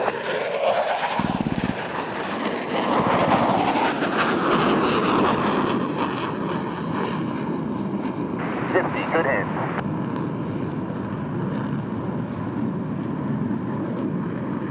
So oftentimes, Rob, in an effort to deter the enemy from engaging friendly forces, or during times when weapons release is not authorized, Party 1, 2, ground force commander we requests can use immediate show of force. Call and pushing. Pushing. Continue. So we can use the speed and noise from the engines to let the enemy know we are here. So listen now as Lieutenant Rooney calls in Lieutenant Commander Richardson and Commander Gilson for what we call a show of force. And we just heard that on the radio, Oz.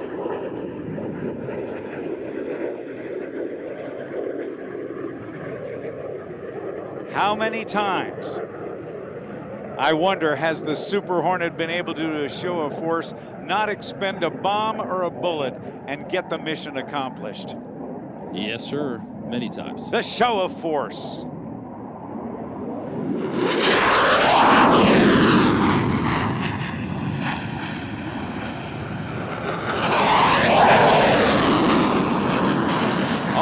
troops are in close contact with the enemy, Oz. The precision weapon of choice is the Super Hornet's 20mm cannon. Listen now as the FAC-A calls Lieutenant Commander Pereira and Commander Strout to come in from the left and bring their guns to the fight.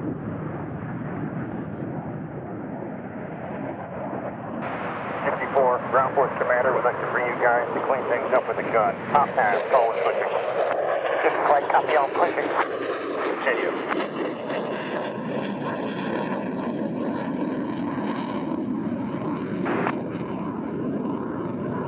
Coming in from your left now, Lieutenant Commander Pereira and Commander Strout will circle overhead the target area to get eyes on the enemy positions for precision strafe attacks. Gypsy, your target is 100 meters north of Party 1-2. Gypsy, 130 target.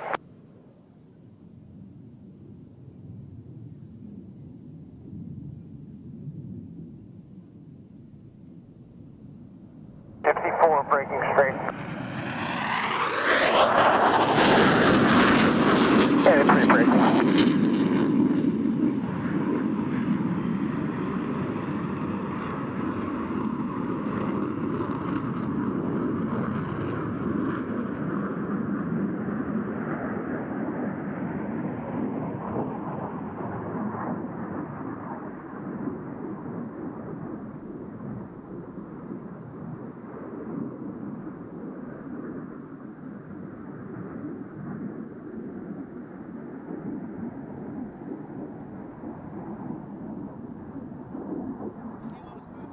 Gypsy 4, tally target, in from the southwest.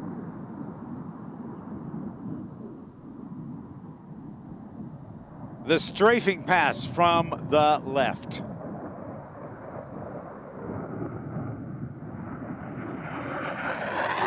Tally target in from the southwest.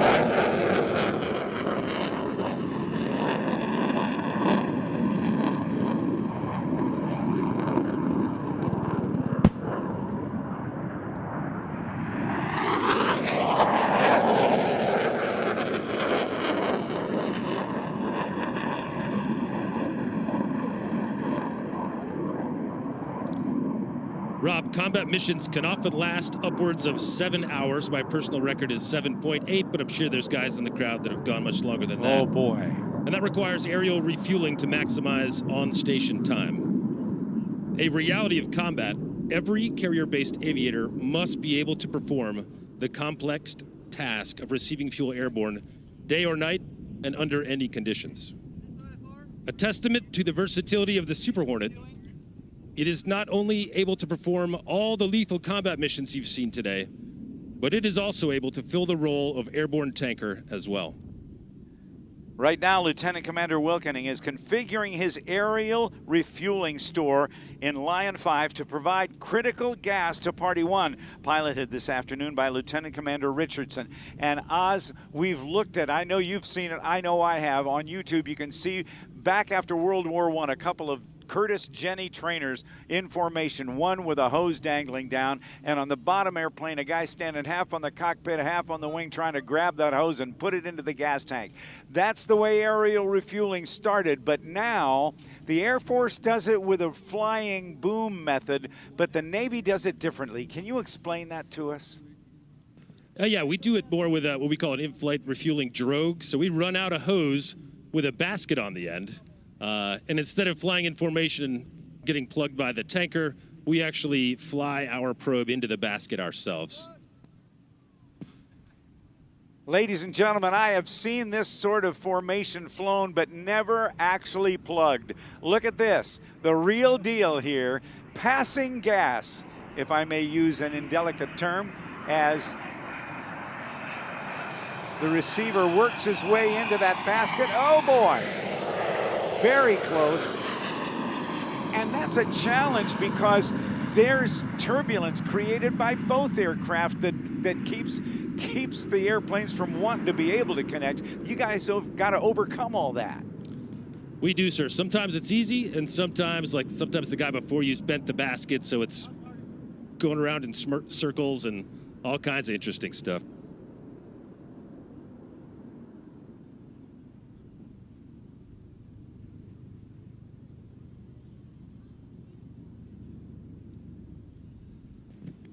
So I personally may have some scar tissue from night ops over Iraq. The guy before me had done what we called tacoing the basket, meaning he bent it out of circle. Oh, no. So we're at night, it's bumpy, it's moving around, and it's doing circles, about 3-foot constant circles. And you have to be plus or minus a foot of the center to get a probe in that basket. So you can imagine that that was a very tense moment. And me and my wingman are watching our fuel tick down lower and lower while you're trying to get in there and get some gas. That's got to have the heart rate up. And you know what? I hear the heart rate of astronauts gets pretty high when they've gone into space, but I hear that the heart rate of a naval aviator trying to land in bad weather or plug into a refueling aircraft at night in bad weather, the heart rate exceeds that of an astronaut going into space. Well, I haven't seen the numbers, but judging from personal experience, I would certainly agree. The idea of landing on a carrier, and we'll be discussing this later, is unique to the naval aviator and the Marine Corps carrier-based naval aviator. But as that goes on, it is a well-oiled machine of both officers and enlisted folks in the planes, on the deck, and up in the tower to make it happen in a way that is just, it's just hard to believe how capable your teams are to make to make carrier operations work. Yes, sir. We did it first here in the U.S. Navy, and we've done it the longest. And it is still a constant effort of practice and training and professionalism and supervision to make that happen. That intricate ballet of deadly things every time we go out there. We'll talk more about that later, but now I want to direct your attention to the sky once again, ladies and gentlemen, as that U.S. Navy MH-53 Sea Dragon helicopter will approach. And it's just a few minutes away from their arrival. That Sea Dragon comes from the Sea Dragons of HM-12 based at Naval Station Norfolk, and they will demonstrate a Special Operations Force tactical insertion. When they get the green light for a hot target for the Leapfrogs of the U.S. Navy parachute team, they'll jump off the helo's cargo ramp for a free fall jump. The Leapfrogs are made up of active duty Navy SEALs, Special Warfare Combatant Craft crewmen, and support personnel. Yeah, Rob, the HM designation was created in 1971 to designate helicopter mine countermeasures squadrons. HM squadrons employ 28 total MH-53E Sea Dragon helicopters. The primary mission of the Sea Dragon is Airborne Mine Countermeasures, or AMCM. And the MH-53 can operate from aircraft carriers, large amphibious ships, and the new Expeditionary Sea Base, and it's capable of towing a variety of mine hunting and sweeping countermeasure systems. The MH-53 Sea Dragon also is a capable heavy lift asset with 3 powerful turboshaft engines and a maximum takeoff weight of 69,750 pounds. Oz, that's heavy in anyone's book, isn't it? Well, Rob, that's enough to carry a fully loaded Super Hornet around, so I have some respect for that. Indeed. It gives it the capability to carry an impressive amount of cargo and personnel or equipment over long distances. The Sea Dragon remains in service as the Navy's only heavy lift helicopter and only proven mine countermeasures platform.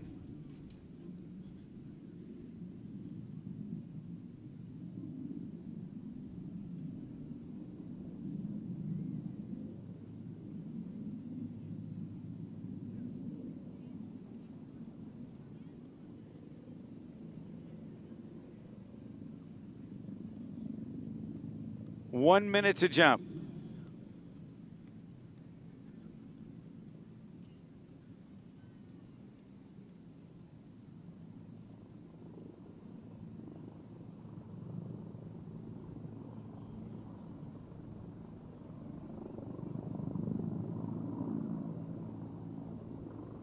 My guess is, Oz, that they'll be coming in from the right, given the direction of the wind. There we go. They are high and to the right, somewhere around 5,000 feet up. Have you ever jumped out of a perfectly good airplane? I have not, sir. Neither have I, but I have jumped out of it. I try to avoid that. I've done it 3 times and a tandem jump, but I've heard some say that there is nothing, that there is no such thing as a perfectly good airplane.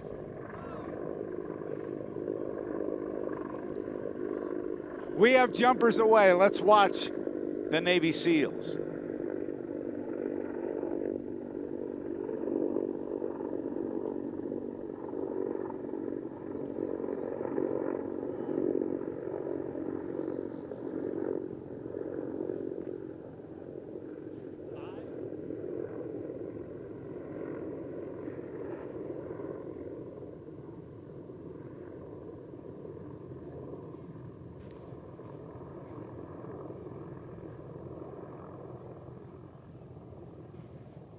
Like the EOD Team 2 jumpers we saw earlier today.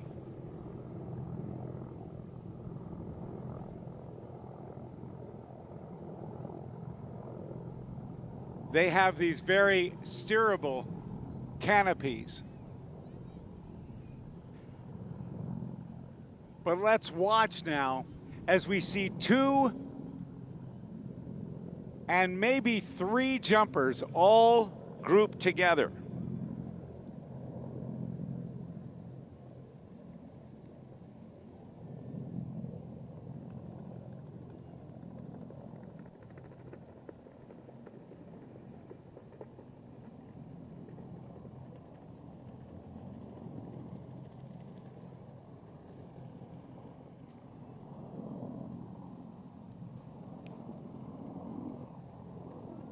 Canopy relative work is what that's called.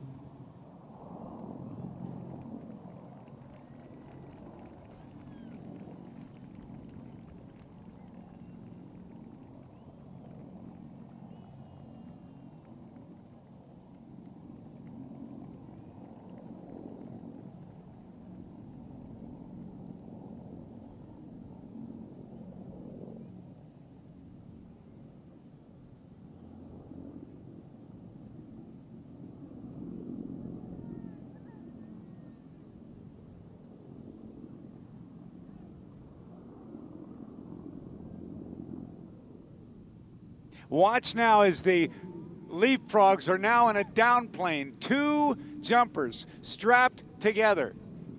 Now approaching 100 miles per hour. I'm going to fade the music, and you might be able to hear them call break.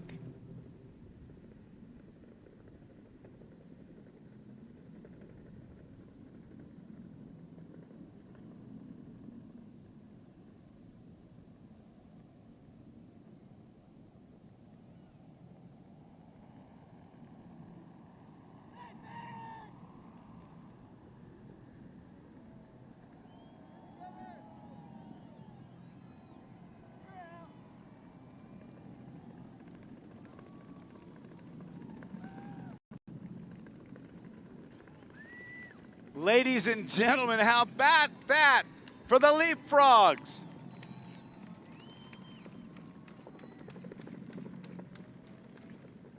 With a forward speed of about 28 to 30 miles per hour. Make some noise as this jumper comes in. Maybe he'll kick his feet for us.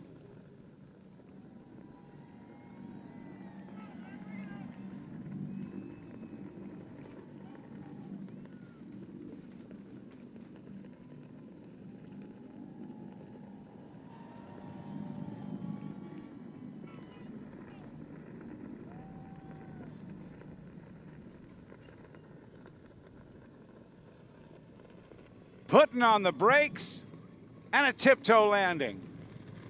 1 more jumper still aloft.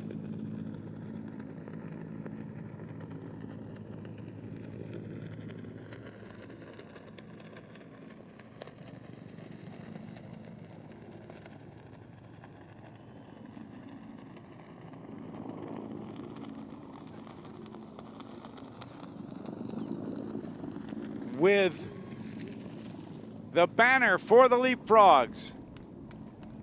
All jumpers safe on the ground. Oz, we have just seen a small part of what the Navy does. Yeah, what we've seen here today is only the most visible part of what makes your Navy the most lethal naval force in history. Today's Navy is a diverse and cohesive combat team consisting of nearly 330,000 volunteer sailors hailing from every corner of our country and some of its territories. They represent the very best and brightest of our nation, and in carrying on a proud naval tradition that started on October 13th, 1775, they stand ready to answer our nation's call anytime, any place, against any enemy. From the right, Lieutenant Commander Richardson has joined all of the aircraft together. As a humble salute to the soldiers, sailors, airmen, guardians, and Marines, this is the Fleet Flyby. On top.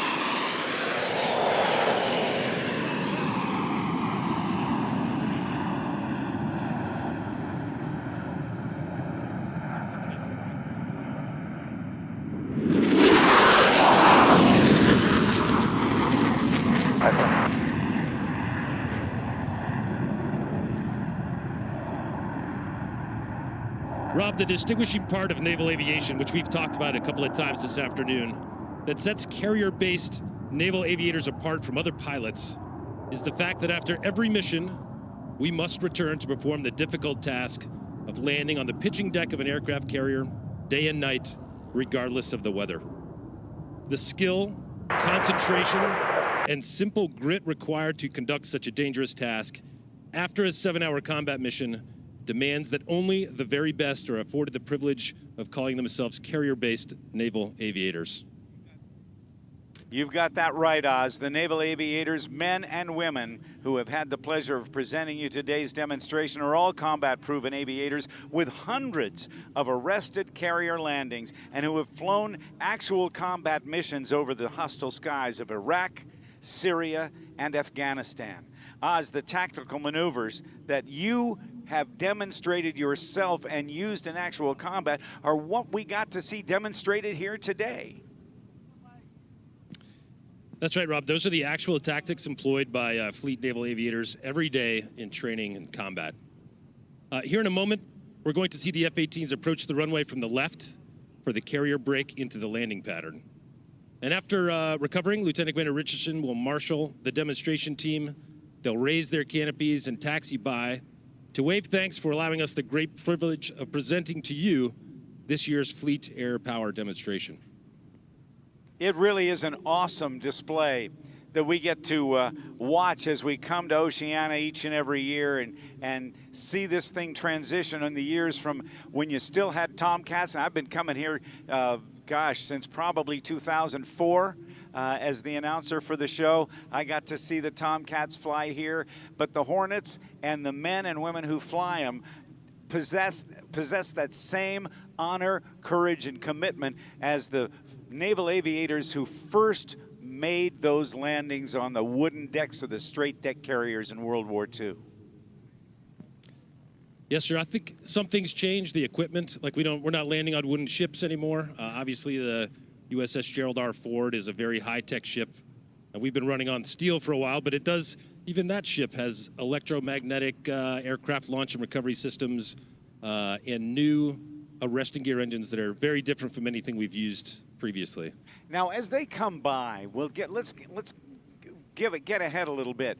They'll come by in a 4-ship diamond formation, and they'll break off. Now, how is it they can get so close together and yet get spread apart enough so that they can land safely one after another without fouling the deck, so to speak? Yeah, what we're going to see is a version of what we use aboard the carrier to keep, as you said, to stay very close together and be in a manageable visual formation. But this is definitely time-tested geometry and procedures to quickly separate the flight into a downwind pattern with the appropriate amount of time to reset the arresting gear between landings.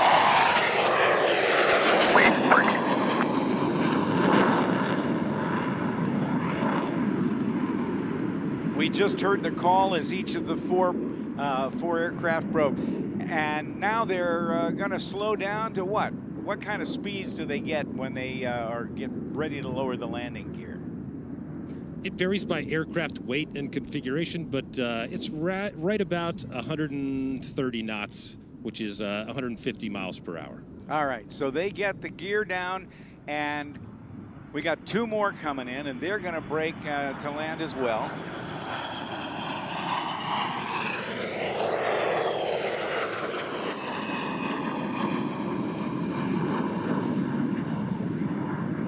Now, as a 2-ship element, it's a little bit different. They can be a little more casual about it.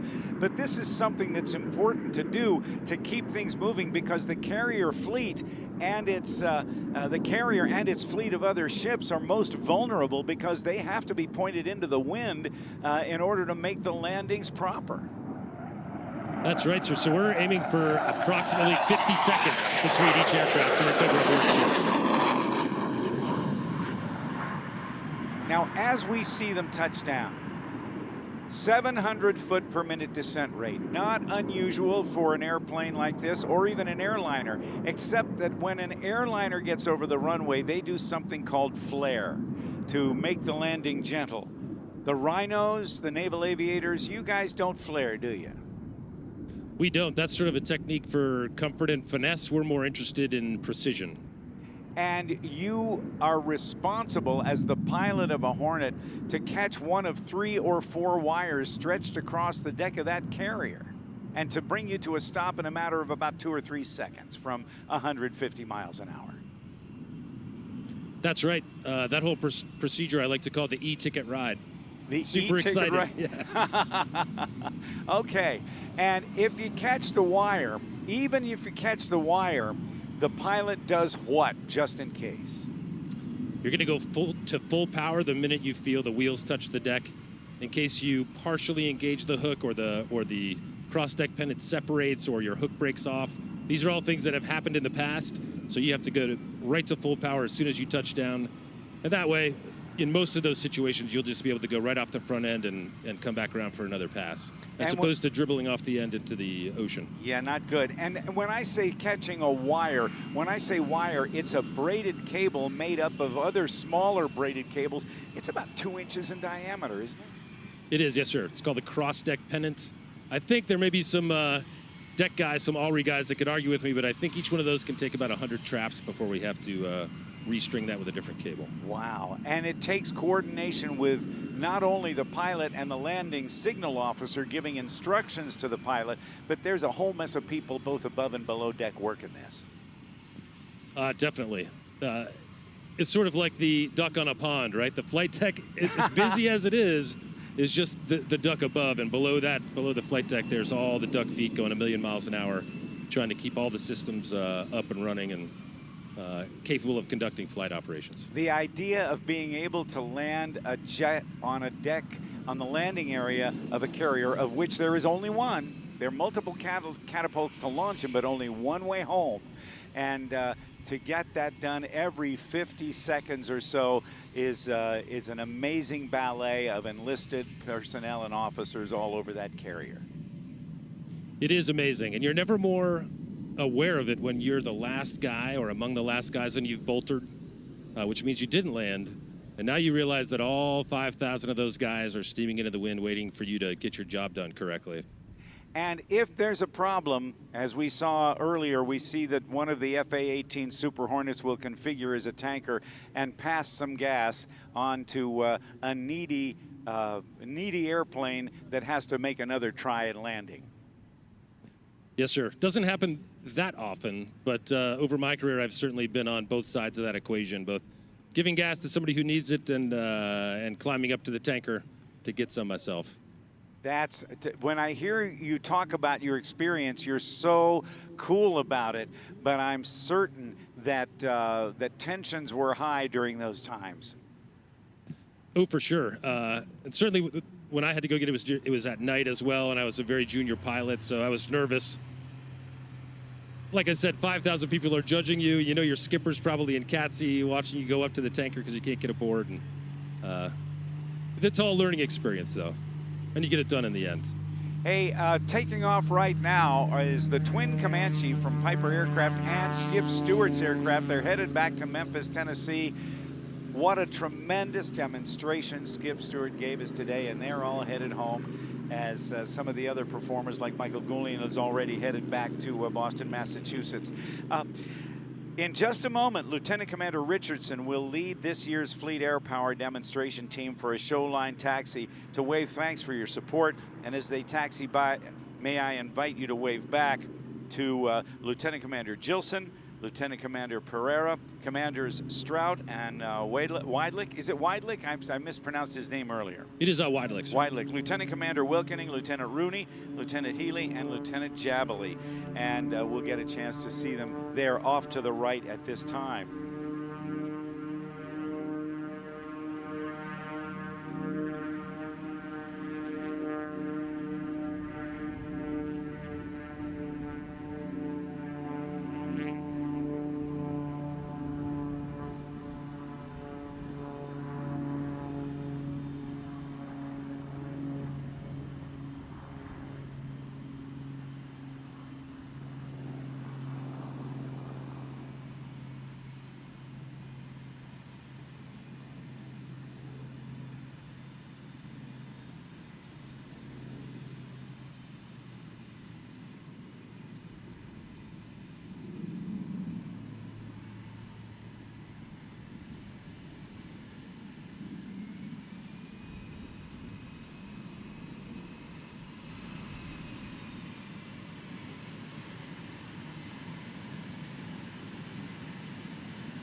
And as they taxi by, one more final huge round of applause for the Air Power Fleet demonstration.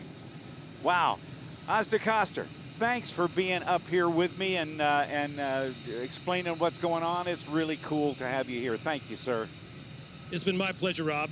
And once again, on behalf of Captain Ted Riccardella, Commander Strike Fighter Wing Atlantic, and Captain Bob Holmes, Commanding Officer of Naval Air Station Oceana, we thank you for the privilege of presenting to you the 2022 Fleet Air Power Demonstration. Fly Navy. Fly Navy indeed. Thanks, Oz. Let's give Yes, Oz sir. a nice round of applause, everybody.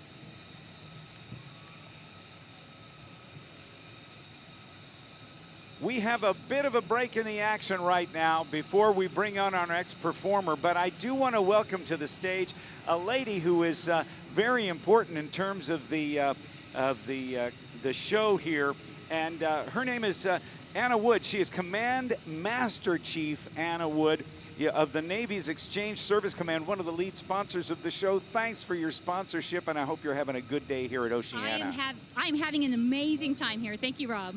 What is, tell me a little bit about why it's important for NEXCOM to be a lead sponsor. Well, NEXCOM, it's literally the Navy. So I think we understand the Navy command, and we also understand our Navy families. So what a perfect combination. Indeed it is. As NEXCOM's Command Master Chief, how in your role do you support the active duty military members? Well, hands down, I would have to say that I have the best job in the Navy, the best job at NEXCOM, and it's because I get to go out and I get to talk. And I get to go talk to sailors and find out what's, new on their arena and how I can bring that back to the Navy Exchange, and also talk about quality of life. And the Navy Exchange is a way for Navy personnel and their families to be able to purchase those things they need to live, and there are some benefits to that for all Navy personnel that we as American taxpayers are very happy to afford them. Yes, absolutely. And it's more than just the Navy Exchange. I mean, we have our Navy Gateway Inns and Suites. We have our Navy Lodge. We have our ship stores. I mean, there's so many things that we do outside of just the core retail store. That's amazing. It's simply amazing. I have done announcing it at a number of Navy bases and here for many, many years. And so Navy Gateway Inns and Suites for me is just kind of a regular thing. I check in and the last few years the lobby has been redone and made to look very much nicer. You keep things not only functional but nice for the sailors and those who visit. Yes, I agree. It's a home away from home. Indeed it is, and the rooms are nice, and they're comfortable, and they're quiet, and we love that. Now, are you stationed here at Oceana, or where is home for you? So Navy Exchange, the headquarters building is off of Virginia Beach Boulevard, so it's actually not even on a base, it's off base. But of course, we have services across the world.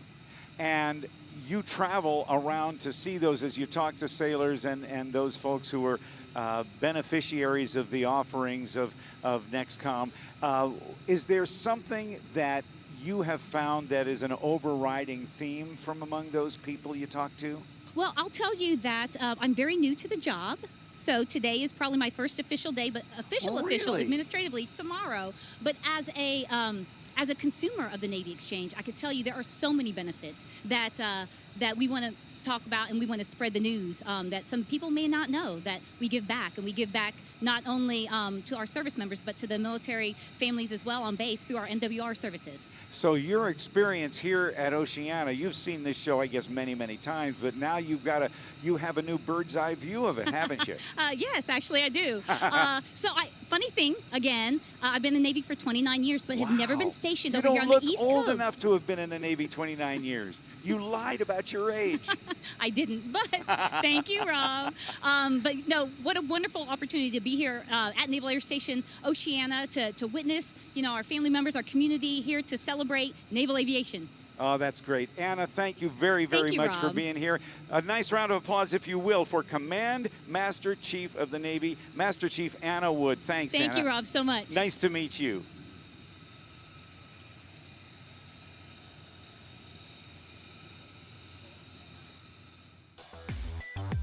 You're watching the 2022 NAS Oceana Air Show, Back to the Beach, anchored by the Navy Exchange and MWR.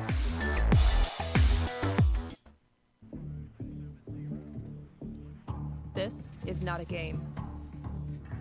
We're part-time in your uncle's shop, and it's bigger than any state championship. It's nothing like fireworks on the 4th of July, 2-a-days with your varsity football team, or the first time you stayed out all night. Out here, it's not where the sea takes you, but who it makes you. Get up to a $40,000 bonus when you start today. My name is Lieutenant Commander Brandon Hempler. I'm Blue Angel number 5, the lead solo for the United States Navy Blue Angels.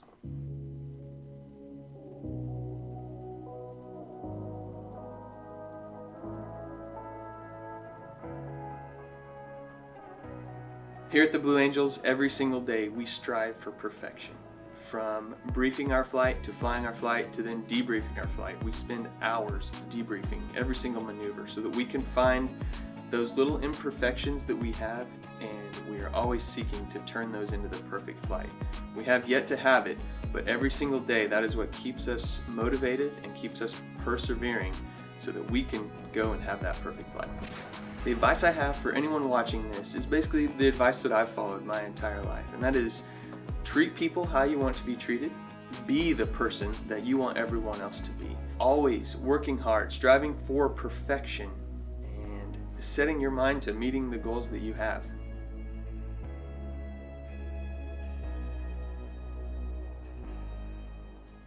While some serve overseas, let's go. Others hold down the fort.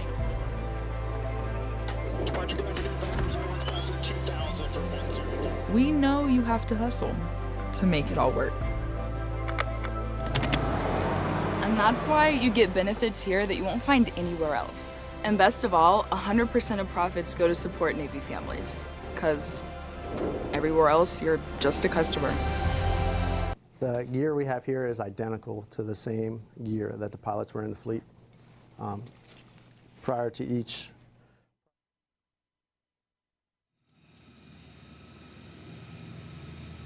As the aircraft lumbers down the road, picking up speed on the runway, let's watch this amazing airplane that goes back to its building date of 1943.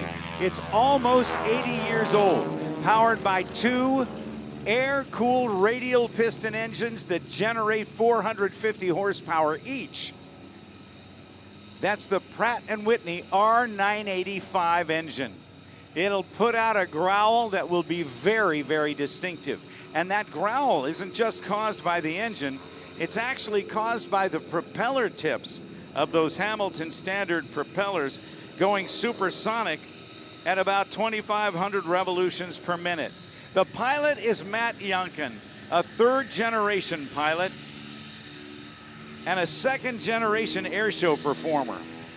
His grandfather was Jim Youngkin, the developer of the century in true track autopilots. And his dad, Bobby, was one of the best-known airshow performers in the world.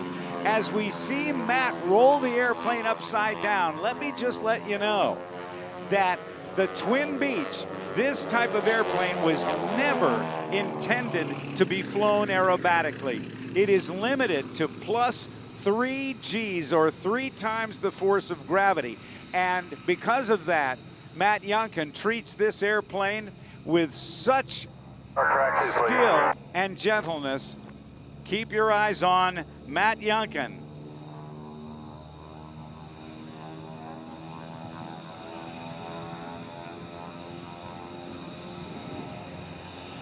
Diving in from the left, the artistry of Matt Youngkin, who has flown over 85 different types of aircraft.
Notice the precision with which he flies this aircraft in an 8-point hesitation roll, stopping the airplane every 45 degrees around that roll.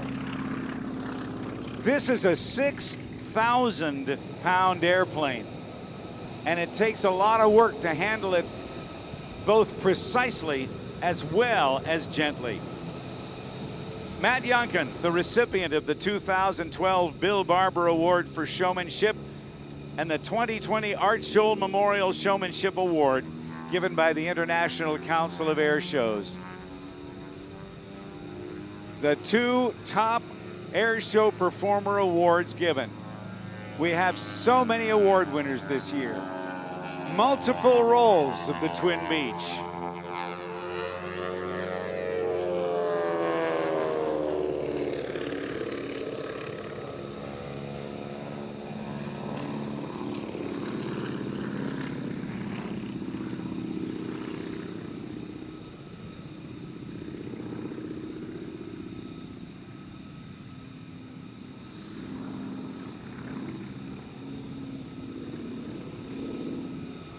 Now's the time to get your cameras ready,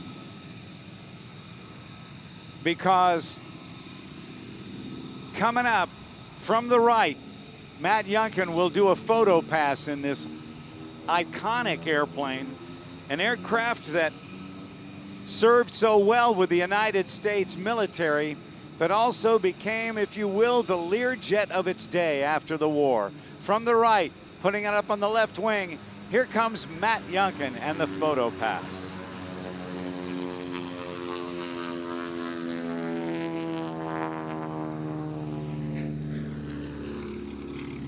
Now watch him roll over on its back. Look for something to appear that is not there when it went by. Yeah, the wheels. The landing gear has been extended. Now the airplane is significantly more difficult to handle because of the drag created by the landing gear being down and the turbulent air in the wheel wells. Watch as Matt sets up for his next set of maneuvers that he calls the baby elephant waltz. An inexperienced pilot would have an airplane falling out of the sky. But Matt can exceed 90 degrees of bank and keep it under perfect control. In addition to flying full-scale airplanes, from Piper Cubs all the way up to the largest bomber in all of World War II, the B-29 Superfortress, Matt is also an accomplished radio-controlled model airplane pilot. And like his dad before him, Matt learned most of his aerobatic skills by flying radio-controlled models and then later refined them in a single-engine aerobatic trainer. He's got some great sponsors, and I want to share with you. Tulsa Aircraft Engines, Ladd Gardner Aviation Insurance, Fagan Fighters Restoration, the Hartzell Propeller Company, Quality Aircraft Accessories, ACF Aircraft Lubricants, Apogee Investments, Champion Aerospace Spark Plugs, CJ Aviation Fuel Pumps, Cleveland Wheels and Brakes, Concord Battery, David Clark Headsets, my choice for flying, that's for sure. Concord Battery, I should say. Davis Field Aviation. Now watch him as he slows down. With the wind coming at us, he'll get this airplane slowed down to about 60 miles an hour. 6,000 pounds in a slow speed pass.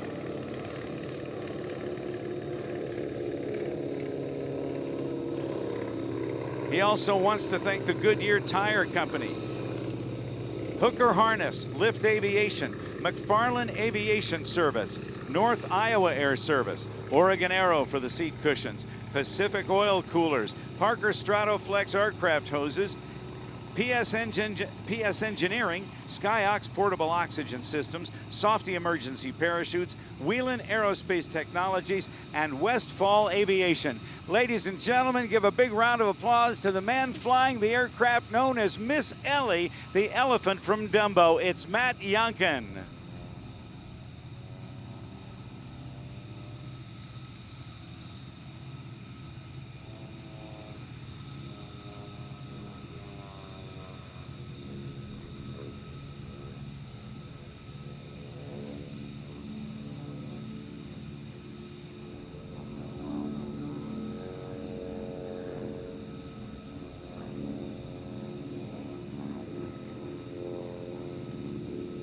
Matt Youngkin will be bringing it into land. Thanks to Waterfront Advisory Group of Raymond James. They know there's a lot to sound, comprehensive financial management. It keeps many people up at night as they try to contemplate all of life's what-ifs. Each day, we help families address the many financial matters they face, such as balancing the needs of today with the goals of the future. Our goal is to help you put all those thoughts about money aside so you can get on with enjoying life. Thanks again to Rick Ware Racing. Calling all race fans, Rick Ware Racing and Team Nurtec ODT have partnered together to bring the NASCAR Military Salutes program to military bases across the country, including right here at NAS Oceana. Stop by the display to sit inside the number 51 Nurtec ODT Ford Mustang or test your skills at the driving on the simulator.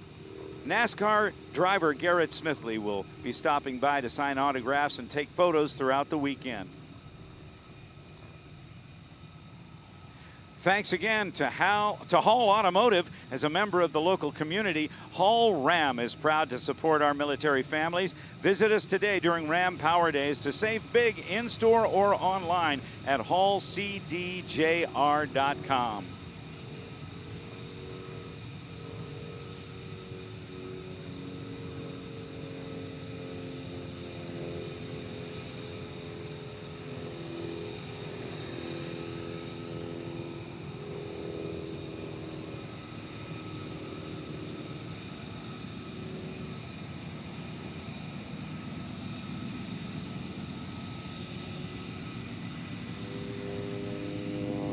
Hello, Jesse. Stand by for music. It's going to start right about now. Here we go. Now, ladies and gentlemen, I want you to look high overhead. The smoke is on with a young lady from Nebraska who is going to put this airplane into a flat spin. Let's watch as it turns. From over 3,000 feet above the ground, this little biplane with an 18-foot wingspan, it's only 16 feet long, and the pilot flying it has experience in over 80 different types of airplanes, from Challenger jets to Piper Cubs to Pitts biplanes like this, and also even a P-51 Mustang. The airplane is falling at over 3,000 feet per minute. Let's watch the recovery and enjoy the artistry in the air of Ms. Jessie Panzer from Lincoln, Nebraska.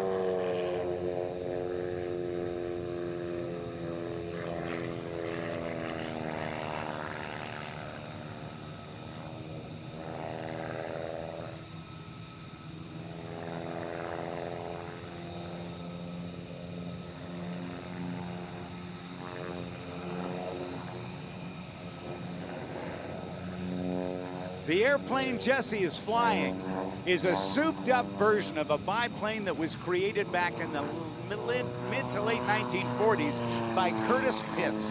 And as she does the rolls across the line, you will be able to see as she experiences some 9 times the pull of gravity over the top. Watch her snap roll once and twice over the top and pull through on the backside of the loop. That is called a double avalanche. Jessie's dad was killed in an airplane accident when she was very young, yet she still, a few years later, decided she wanted to find out why he loved to fly. And she found out and has been flying ever since, demonstrating her skills in the Pitts biplane with a 300 horsepower motor on it.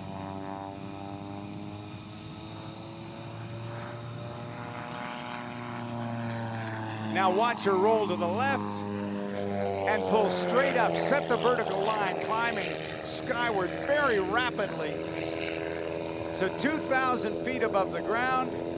Watch her set up for the hammerhead and make it a double. The very difficult double hammerhead. A quick snap roll 3/4 to the right. And Jessie, I sure do hear you. And a pleasant good afternoon to you, my lady. How you doing? And to you, good sir. Oh, I'm doing great. What a fantastic day. Just so happy to be here at the Virginia Beach Oceana Naval Aviation Air Show. I'm so excited I can't hardly talk. Want to give a shout out to my good friends down there at the ANA today. Hope everybody's having a fantastic time today. All right, right now I'm repositioning for my next maneuver, which happens to be my very favorite one. It's the torque roll. I'm going to do my best to back it up as far as I can to my smoke. And so thank you everybody so much for coming out to the show today. And here comes the torque roll.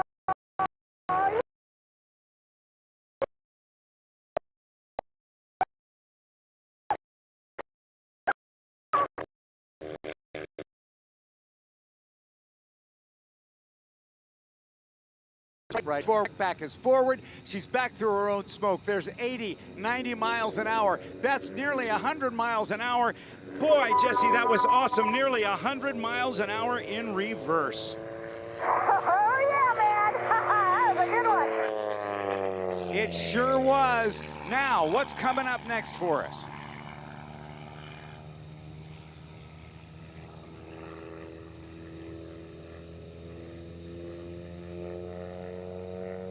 She comes down the backside, pops the smoke. It is a pleasure to watch Jessie Panzer fly this Pitts biplane. With the inside Humpty Bump, snap rolling 1.5 times on the down. Now traveling at over 2. This is called the centrifuge. Watch the roll to the left, and then shoulder rolls finally to the 1, 2, 3, and all the way. Oh, I'm up there. Yeah, man. And here comes the salute Navy and Marine friends out there with the Harrier. All right, the Harrier pass as she slows it down, points it into the wind, pulls the stick back right on the edge of a stall, slowing it down to about 15 miles an hour across the ground. There's 10 seconds, 12 seconds. Give her a big round of applause so she can hear you. Hey, Jessie, listen to this. Make some noise for Jessie Panzer. You hear that, lady? Yeah, man. Thank you, everybody, so much. What a fantastic day. Thanks for coming.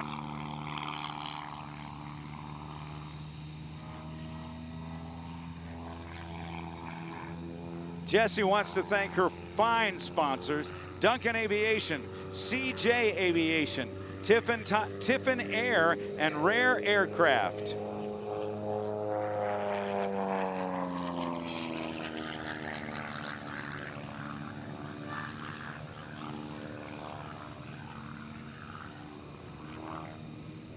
All right, that's all she wrote for today. Jessie has so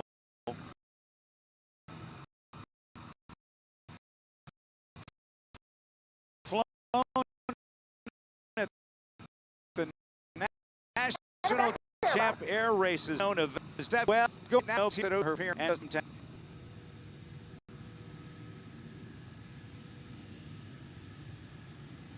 she's a certified instrument flight instructor in single-engine airplanes, multi-engine airplanes, and helicopters as well.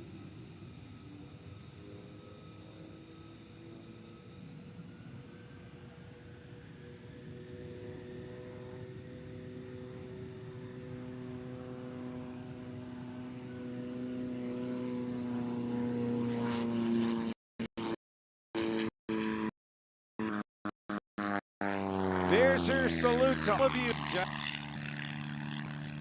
And she's going to bring it into land on runway 5 right here in just a moment.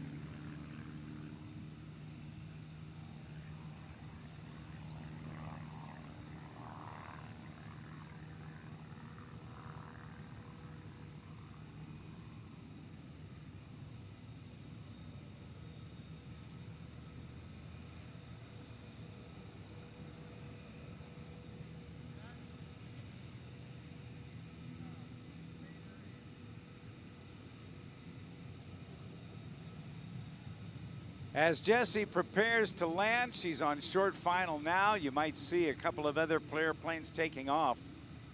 The first one that's going to take off goes back to 1940.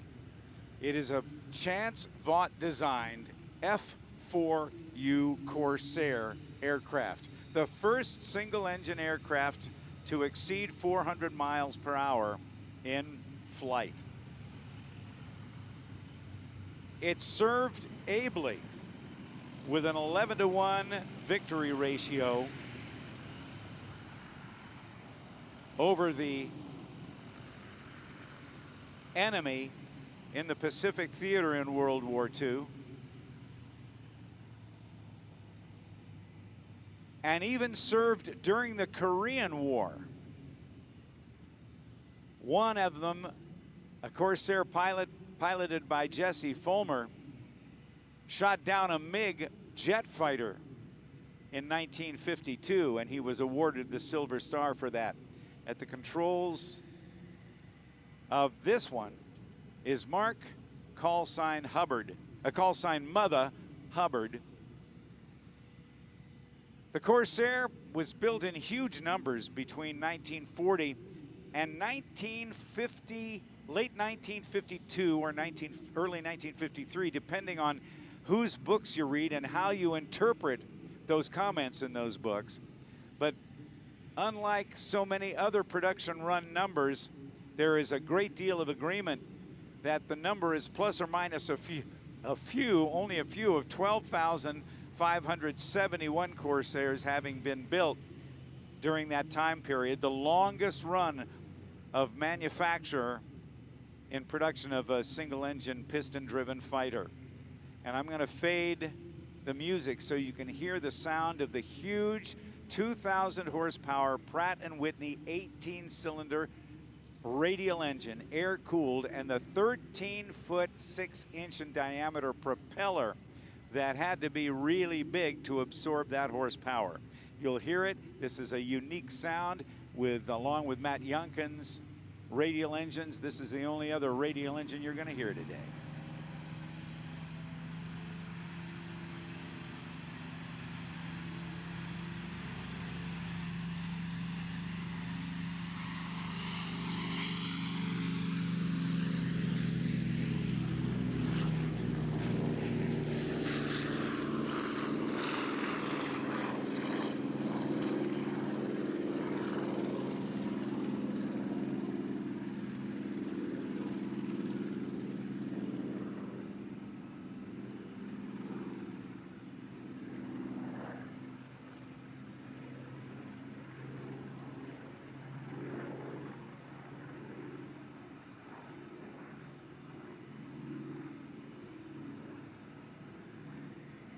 Now, as Mark Hubbard departs, take a look at the newest fighter for the United States Navy.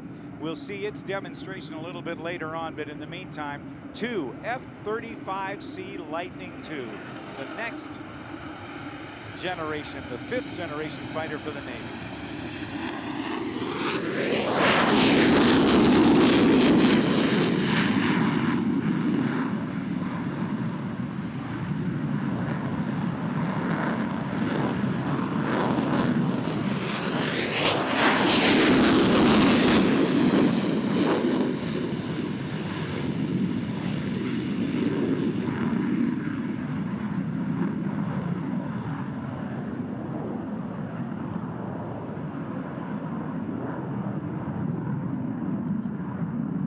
I was talking to Oz earlier during the Fleet Air Power demonstration. We discussed how many aircraft are here. We didn't have an exact number, but we did realize that it's one of the largest air forces in the world right here at the Master Jet Base at Naval Air Station Oceana.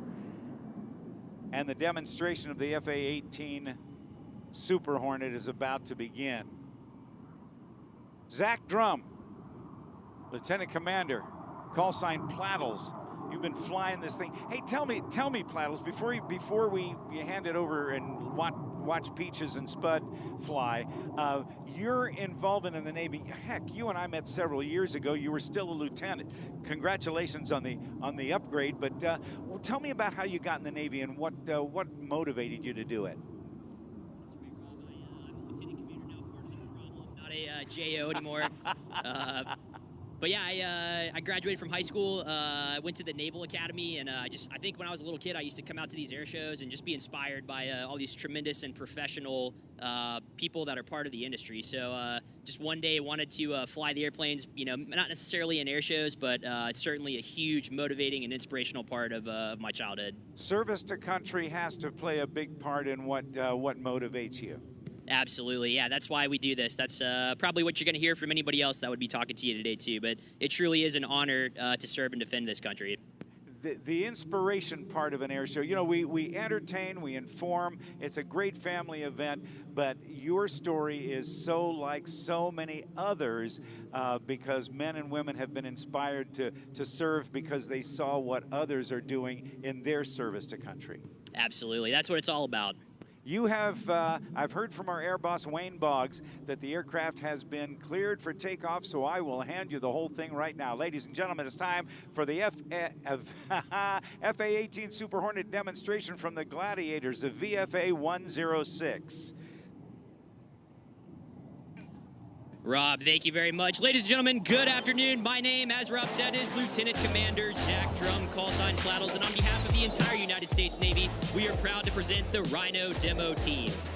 The demo flight profile highlights the mobility, versatility, and power of the most lethal carrier-based strike fighter aircraft in the world, the FA-18 Super Hornet, nicknamed the Rhino.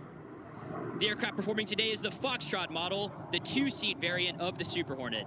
In today's demonstration, Lieutenant Ryan Garcia, callsign Peaches from Galveston, Texas, and Weapons Systems Officer Lieutenant Tyler Sposato, callsign Spud from Coshocton, Ohio, will fly the F-18 to the edge of its operating envelope. During the show today, the aircrew will experience nearly 8 times the force of gravity, accelerate to speeds up to 750 miles per hour, and show the maneuvering capability of the aircraft. Many of the maneuvers seen today will demonstrate the aircraft's capabilities being employed by naval aviators both in training and in combat. On takeoff, watch as Peaches selects maximum afterburner, rolls the aircraft 360 degrees while cleaning the gear and flaps up, and immediately follows with a 1/2 Cuban 8.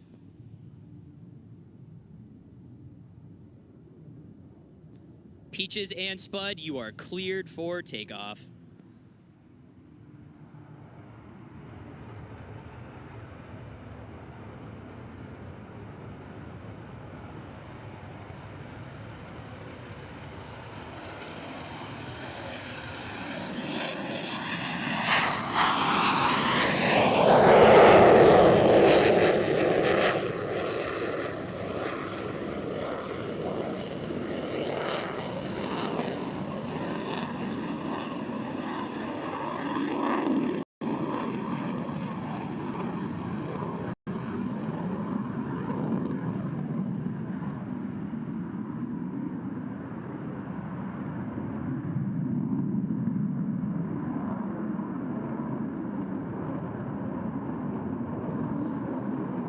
Peaches and Spud are now setting up for the flat pirouette, where they will demonstrate the Super Hornet's unique ability to operate at slow speeds and high angles of attack. Watch as they execute a maximum performance loop away from the crowd, and even at low speed, Peaches is able to rotate the nose 180 degrees parallel to the ground.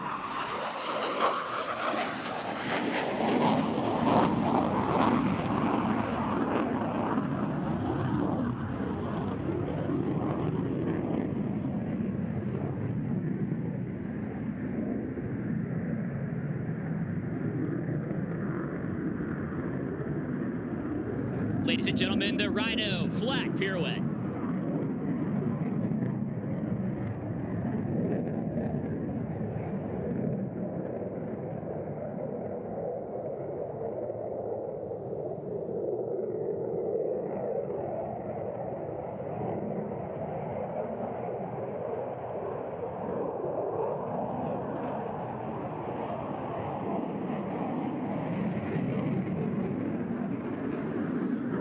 Peaches and Spud are now setting up for the minimum radius turn to tail stand. Peaches will select maximum afterburner, set a 90-degree angle of bank turn, and hold 7.5 Gs for 360 degrees.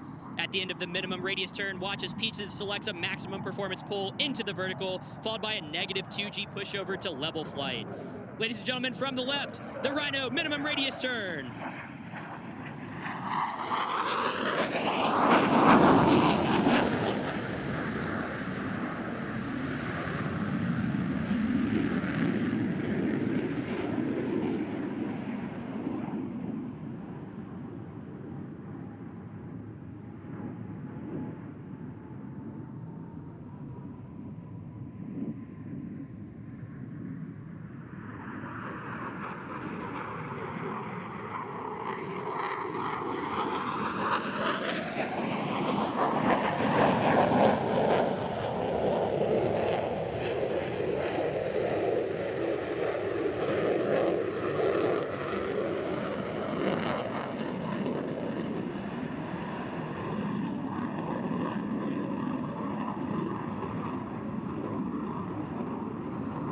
Ladies and gentlemen, the aircrew are now setting up for the high-speed pass. During this maneuver, they will approach show center at 200 feet above you at nearly Mach 1.0, or just under 750 miles per hour. You may notice some white vapor coming off the aircraft, indicating that it is close to, but not past, the speed of sound. Peaches will demonstrate the power of the F414 GE400 engines. In maximum afterburner, the motors combine to produce over 41,000 pounds of thrust while burning 60,000 pounds of fuel per hour. Let's see if we can get Spud back on the radio to see how fast they're going.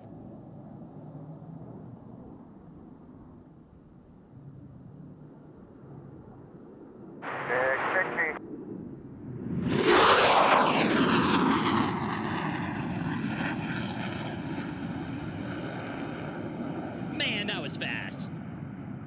Yeah, it was.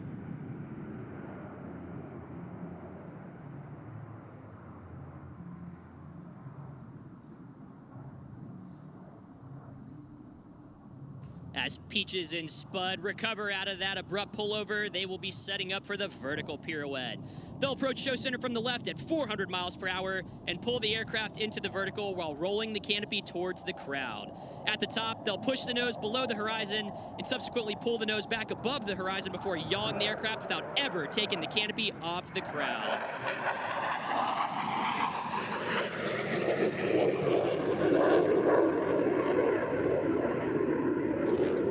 Ladies and gentlemen, this ability to rapidly swap nose and tail position gives the Rhino a distinct advantage in the air-to-air arena of a dogfight.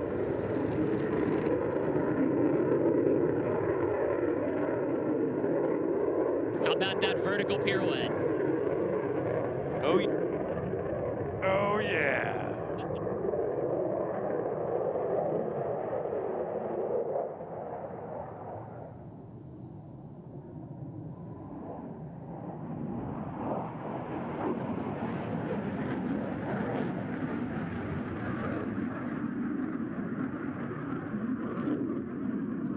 Peaches and Spud are now setting up for the square loop.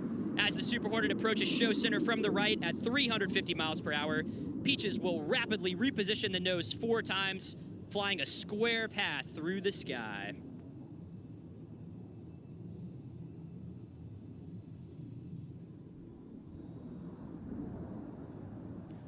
Ladies and gentlemen, from your right, the Rhino square loop.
and gentlemen, we are now setting up for the inverted Whisper Pass. As Peaches and Spud approach show center at 500 feet, they will reduce the throttles to idle power and roll the aircraft inverted. It's going to take a lot of concentration to fly the aircraft upside down while hanging from the straps of their harnesses. Please pay attention to how quiet the aircraft is as it passes in front of you at over 500 miles per hour. Ladies and gentlemen, from the right, the Super Hornet inverted Whisper Pass. Shh.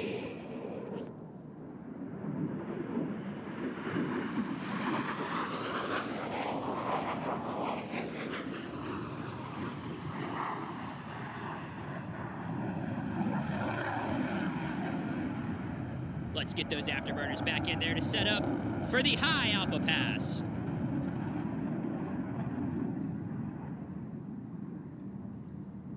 Peaches and Spud are now going to maneuver to show you just how incredibly slow this jet can fly. Few other aircraft in the world would attempt to maneuver at such slow airspeed and high angles of attack. However, the Rhino's unique 2 digital flight control computers allow it to remain completely controllable while flying at speeds of less than 120 miles per hour. In some dogfights, the ability to fly slowly is more important than being able to fly fast, as this allows the Super Hornet to get behind another aircraft and employ weapons. We'll now go back to the cockpit to hear Spud call out the ground speed. All right, Spud, tell us how slow you can go.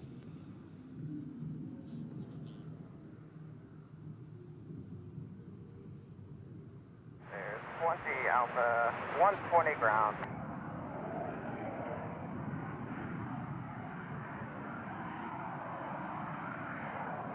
Oh, steady at 123 Alpha.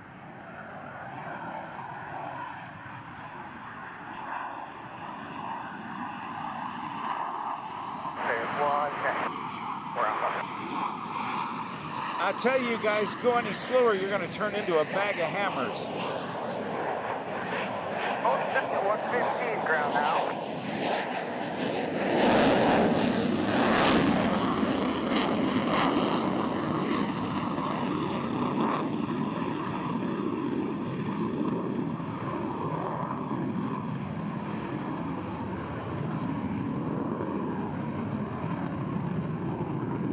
As Peaches and Spud recover Nice from job, the you split-us guys. maneuver, they'll perform a pitch rate demonstration to showcase the Super Hornet's excellent pitch authority, followed by a 90-degree pull into the lateral and a 40-degree pitch up into the vertical.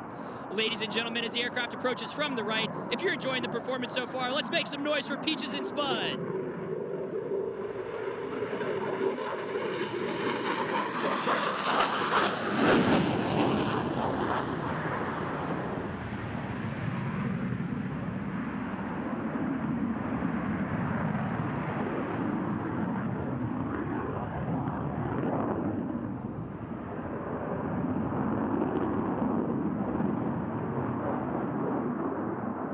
The job of a naval aviator is not complete until their jet is back aboard its floating home, and we take great professional pride in our unique ability to land aboard a 100,000-ton U.S. Navy aircraft carrier. It takes an incredible amount of teamwork to launch and recover aircraft from a moving ship, and this capability allows the United States to project power from the sea anywhere in the world. Ladies and gentlemen, from your left, the carrier brake.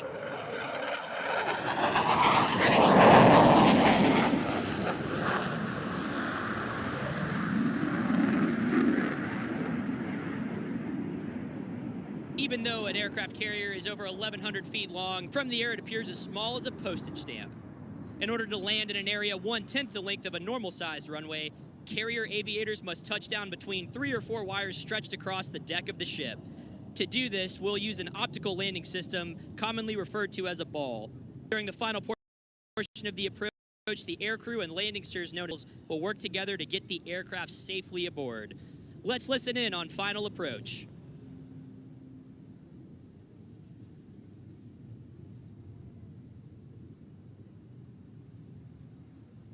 Paddles ready to check.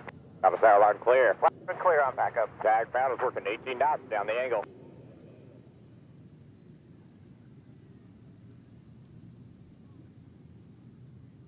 206, 3/4 mile, call the ball. 206, line the ball, 5.9. Right ball, 18 knots.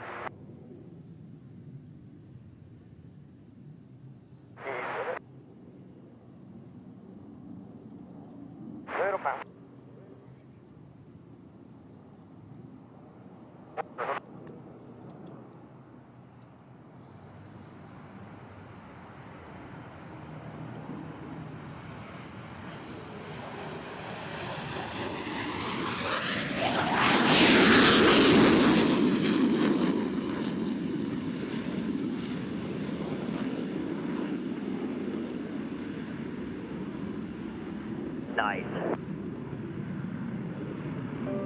Rhino switching British quad. Captain Christopher Newport land.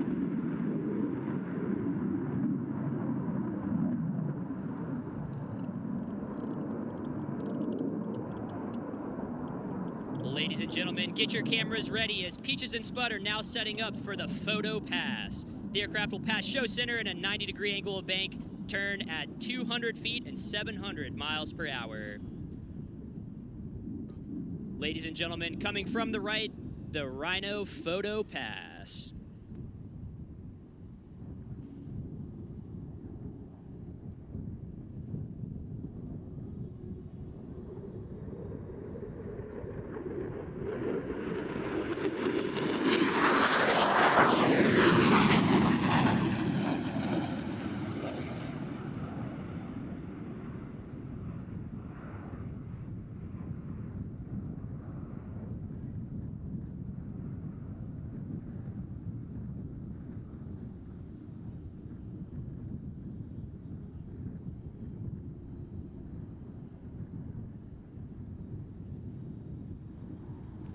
Ladies and gentlemen, the F-18 you saw before you here today is one actually used to train pilots and Wizzos at Strike Fighter Squadron 106 here at Naval Air Station Oceana in Virginia Beach, Virginia.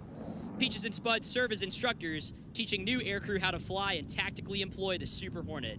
Currently, there are over 33 operational Super Hornet squadrons in the Navy defending freedom and democracy around the world.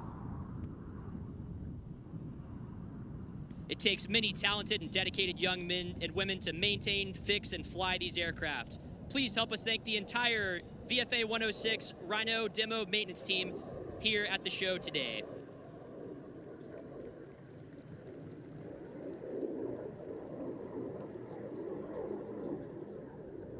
And ladies and gentlemen, it's now time to present the Navy Tailhook Legacy Flight Demonstration. For over 107 years, naval aviation has been at the tip of the spear defending our nation while also at the forefront of technological advances which have made our country great. From the courageous pilots who proved that an aircraft could take off and land at ships at sea, to the naval air crews who are taking the fight to the enemy today, a long legacy of excellence and perseverance precedes them.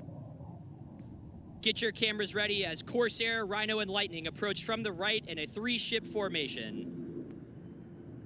You'll be able to hear that distinct growl of the Corsair's Pratt & Whitney radial engine and the power corrections made by the Rhino and Lightning.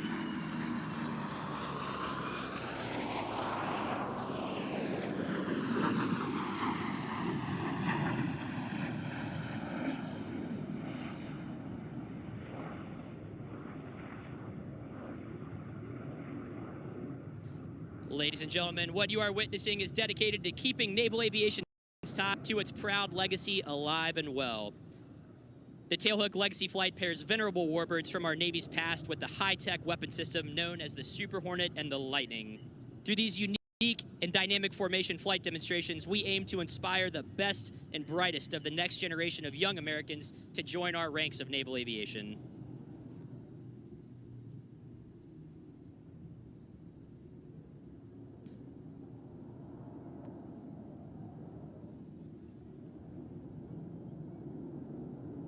In its early years, naval air power played second fiddle to the great dreadnought of the high seas, the battleship. Scouting for enemy ships was the limit of the new aircraft's mission. But during World War II at the battles of Coral Sea and Midway, projecting power from aircraft carriers shaped the future of naval combat. Through the inspired heroism of a handful of naval aviators, 2 of the most decisive battles of the Pacific War were won, and by the end of that conflict, the aircraft carrier with her air wing had replaced the battleship as the dominant weapon of naval warfare. Ladies and gentlemen, the 3-ship is now approaching from your left for the flat pass.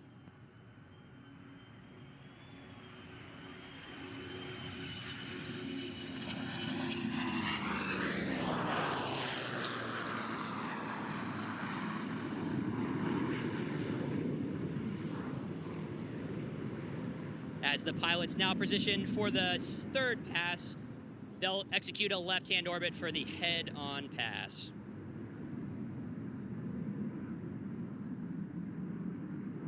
Through the hard work and dedication of private individuals as well as nonprofits, many of these glorious warbirds are still flying today. The pilots and maintainers play a critical role in keeping the history of naval aviation actively flying for all to see.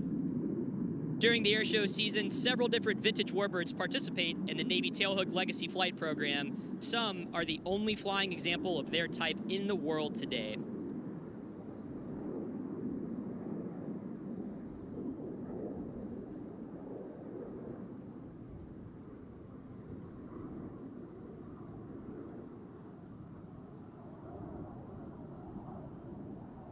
Ladies and gentlemen, as the 3-ship approaches from directly in front of you, the head-on pass will give you an outstanding view of the business end of the preeminent fighters of their respective generations.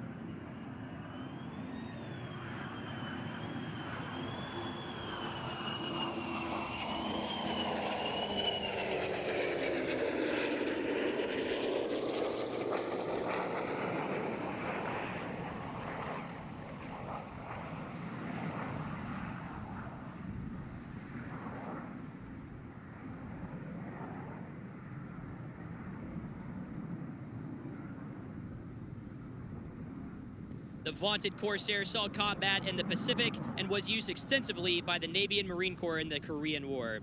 By the time production of the Corsair ended, over 12,500 were built, giving the Corsair the longest production run of any piston engine fighter produced by the United States. Racking up an impressive 11-to-1 kill ratio during World War II, the Corsair was also used as a fighter bomber, a role that it excelled at in Korea.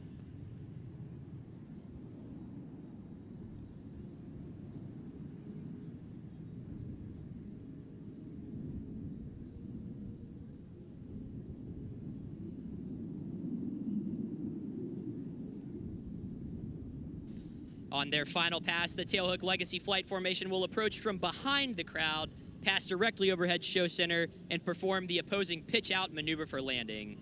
Following the break, the Corsair will continue its downwind turn to reconfigure for landing. The Rhino and Lightning will reverse while climbing into the vertical to achieve separation for their subsequent carrier brakes.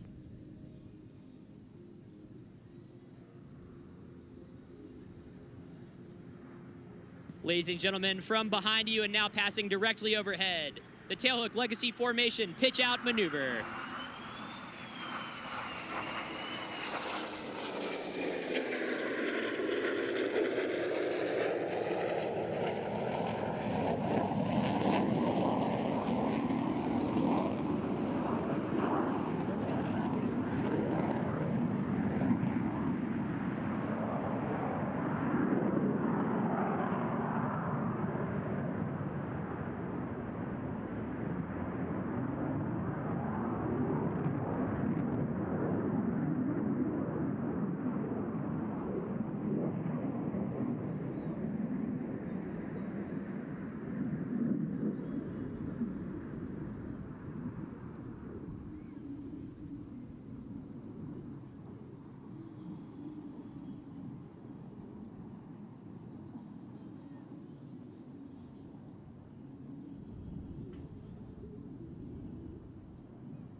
Ladies and gentlemen, a big round of applause for the FA-18 Super Hornet demonstration. And thank you, Zach Drum, call sign Plattles. Rob, it's a pleasure as always.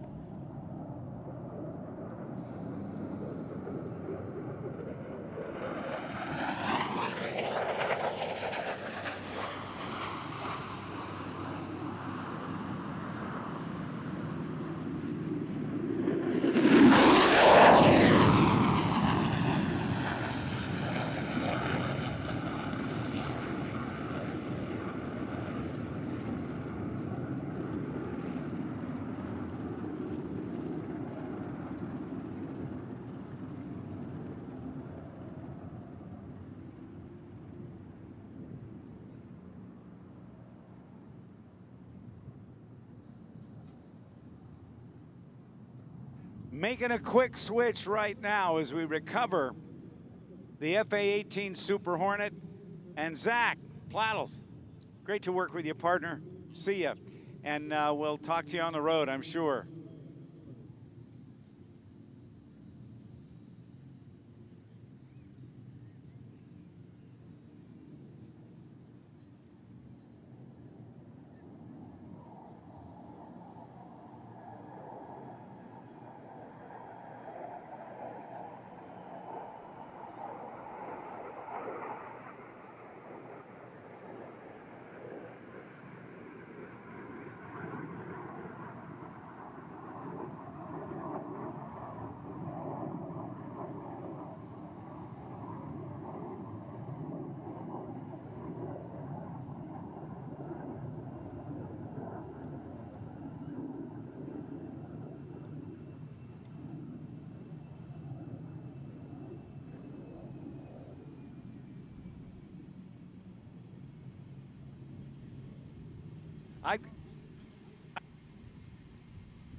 Well, ladies and gentlemen, it's time now for today's performance by the United States Navy's 5th generation stealth fighter, the F-35C Lightning II. Commander Daniel Slater, call sign Jiggle, will be at the controls for this performance as he demonstrates the incredible flying characteristics of this mighty war-fighting machine. With over 12 years of military and civilian flying experience, Jiggle will be sure to put on a great show for you here today. Joining Lieutenant Commander Slater during the Legacy flight, as you saw, was Lieutenant Brian Willie Galanka.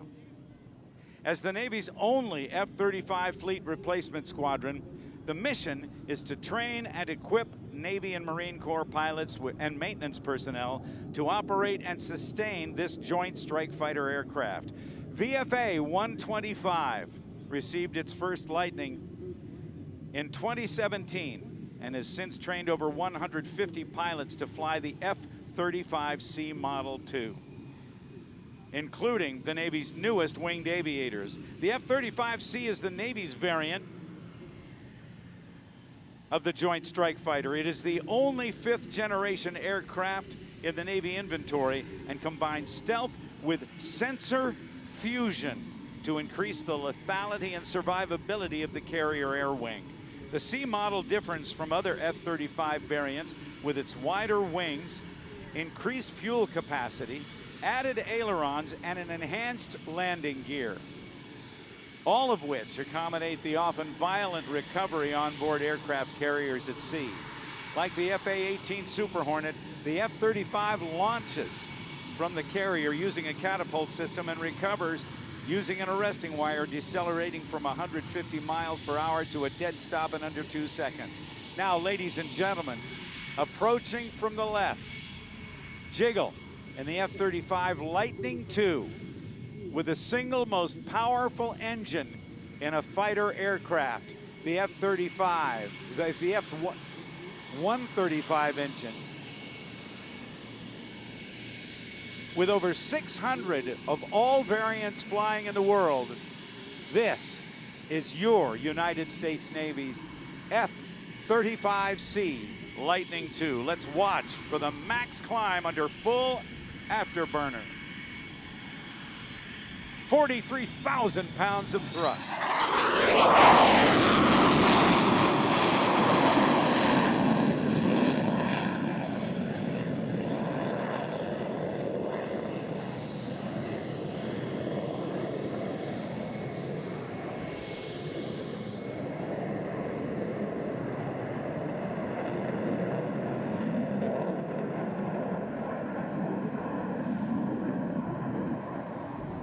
Now get your cameras ready and look to the right as Jiggle brings the F-35 in for the photo pass. You might want to hold your cameras sideways to be able to track this better. But now you'll get ready to feel and hear the thunder of his Pratt & Whitney engine as he passes show center at max afterburner.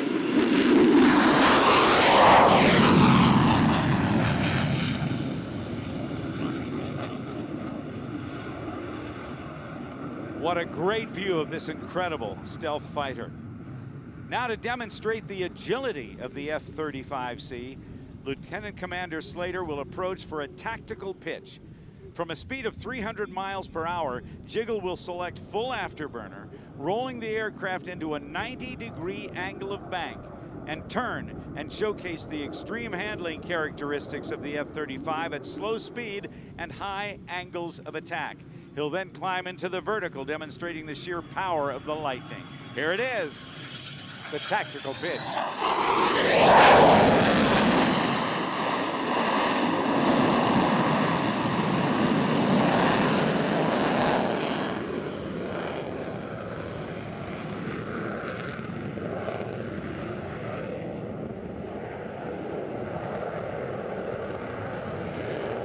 Jiggle will get turned around quickly and bring the Lightning II in for the 4-point roll.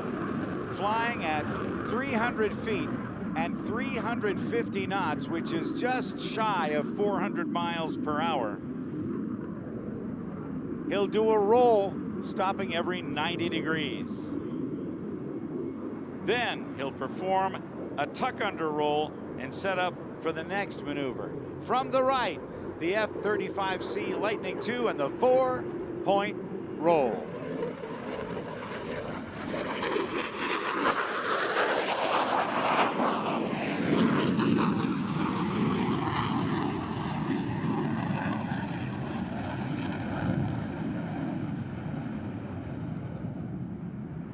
Lieutenant Commander Slater will now quickly reposition the aircraft for a minimum radius turn at show center.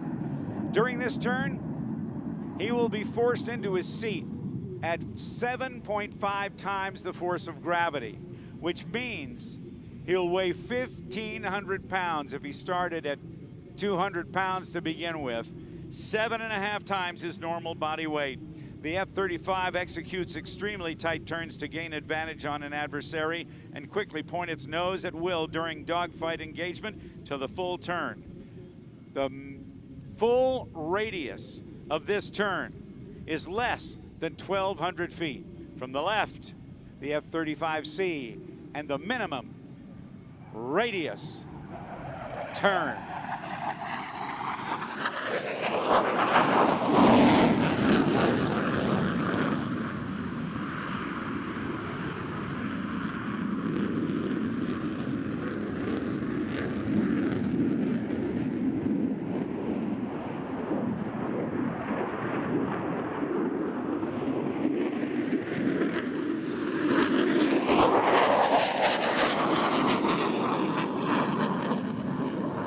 There's the tuck under turn.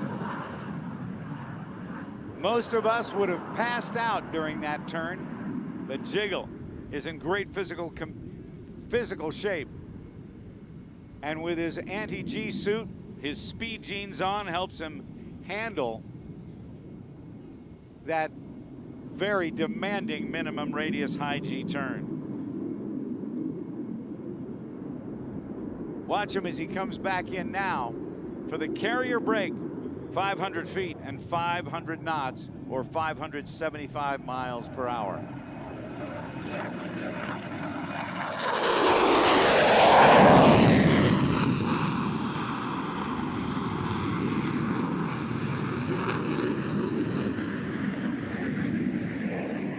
The carrier brake is how fixed-wing aircraft enter the landing pattern at the ship in an expeditious manner during the daytime. After approaching the ship at a high rate of speed and executing a hard turn to deplete his aircraft of excess airspeed, Jiggle will lower the landing gear and go through his landing checks. Unlike regular aircraft where the pilot flares and lands as smoothly as possible, the F-35C lands at approximately 750 feet per minute of descent, aiming for an extremely small spot on the flight deck to put the hook into the arresting wires. This is 3 times as hard as a commercial airliner lands and is executed with tremendous precision. These are the types of landings or why the F-35C requires larger and stronger landing gear than both the A and B models from the Air Force and the Marine Corps. Pay close attention and you'll even see clouds of white smoke come off the main landing gear upon touchdown. Ladies and gentlemen, from the right, the carrier brake to touch and go.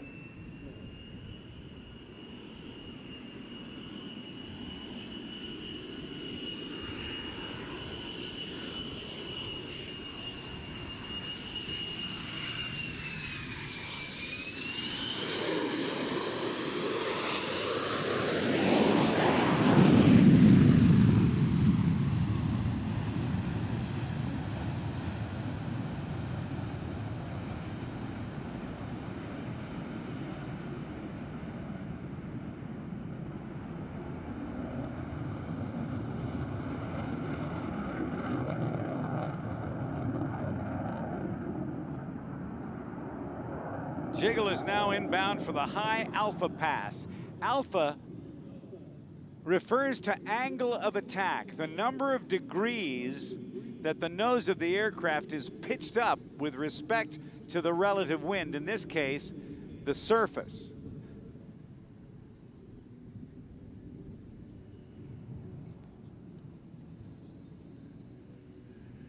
Hey, Jiggle, how slow can you go, my friend?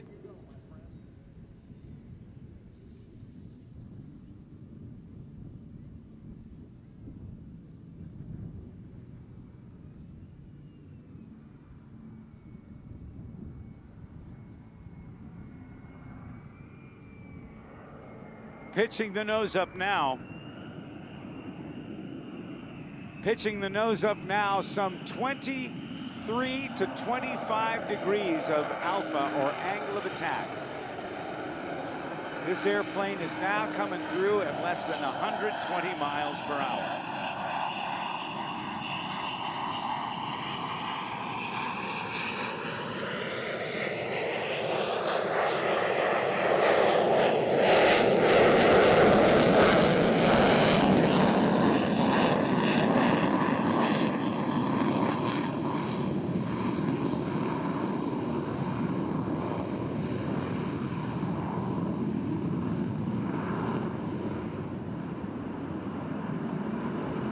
After selecting max afterburner to display the sheer power of the Pratt & Whitney motor as it climbs away from the deck and sets up for the next maneuver, which will be the high-speed pass.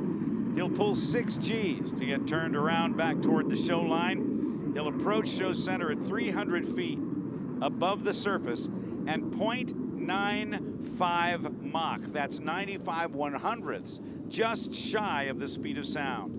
You might notice some white vapor coming off the aircraft, indicating it is approaching the speed of sound at nearly 750 miles per hour. He's got to be careful not to exceed the speed of sound, as the sonic boom could shatter nearby windows. The ability to ingress at low altitudes and high speeds enables the aircrew to avoid detection and preserve the element of surprise.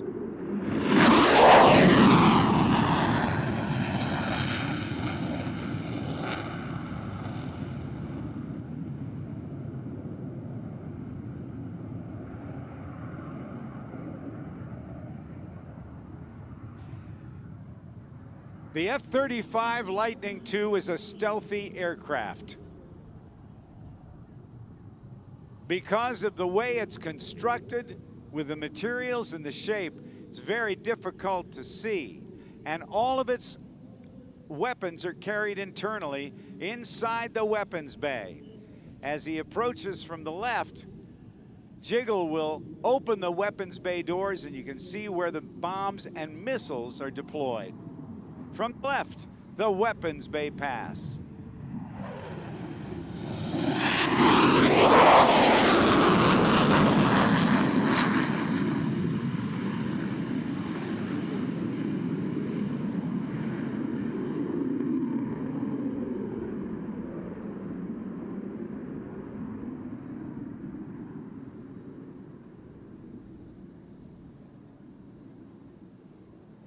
Lieutenant Commander Slater is now positioning for his final maneuver of today's performance. As he approaches for one last tactical pitch, he'll use this tight turning capability to gain altitude and slow the aircraft in preparation for a low approach. Ladies and gentlemen, from the right, with the name of Lightning, named after the Lightning of the P-38 in World War II, Lieutenant Commander Jiggle Slater.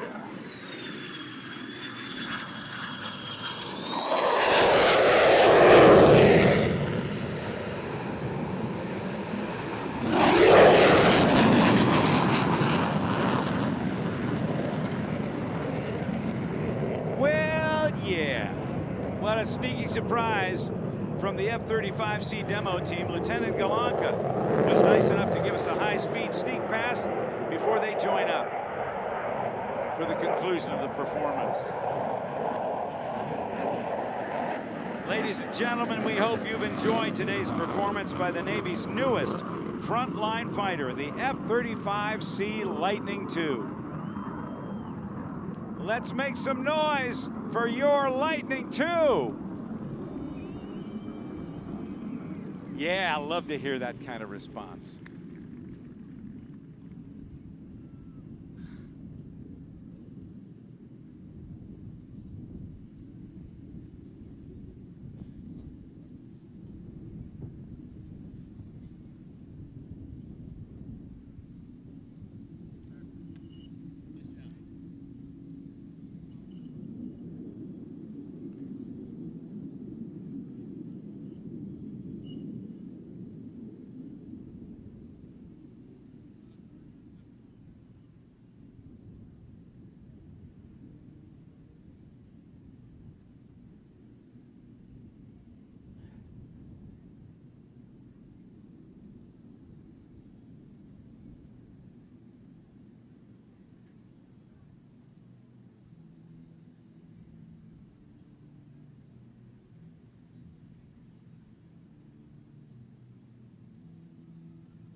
As a member of the local community, Hall Ram is proud to support our military families.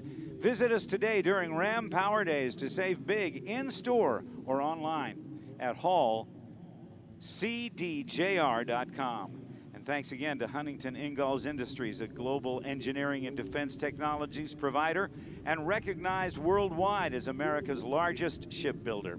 We're proud to be listed by Forbes as one of America's best large employers, with 18% of our workforce being military veterans. We are hiring.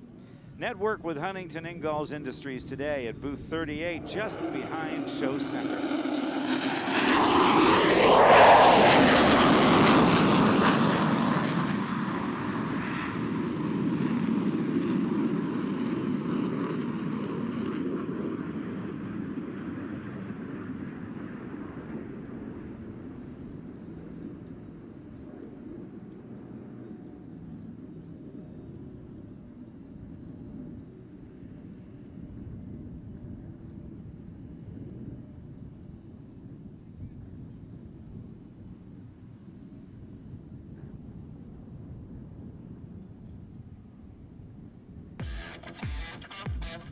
AT&T is proud to salute the military, veterans, and their families. At AT&T, military veterans.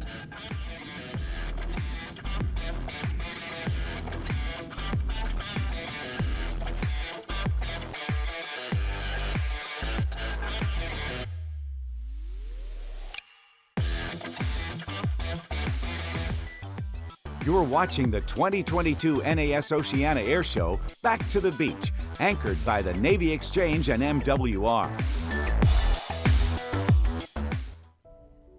Our first duty station was Italy after we got married, so we both flew over there. I was pregnant at the time. I used to live overseas in Guam. My husband was stationed in Hawaii. We were stationed in remote areas. Chicago, Great Lakes. I was in Key West, Florida, Orlando. We didn't know anybody. We were just out here. I was missing home.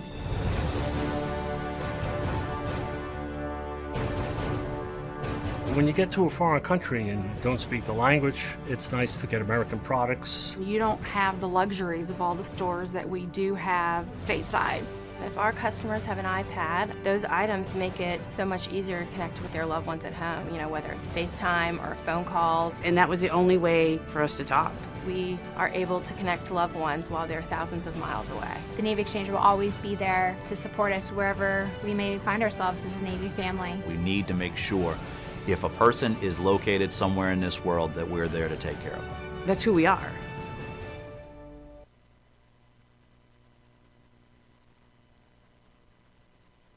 NAS Oceana Air Show, Back to the Beach, anchored by the Navy Exchange and MWR.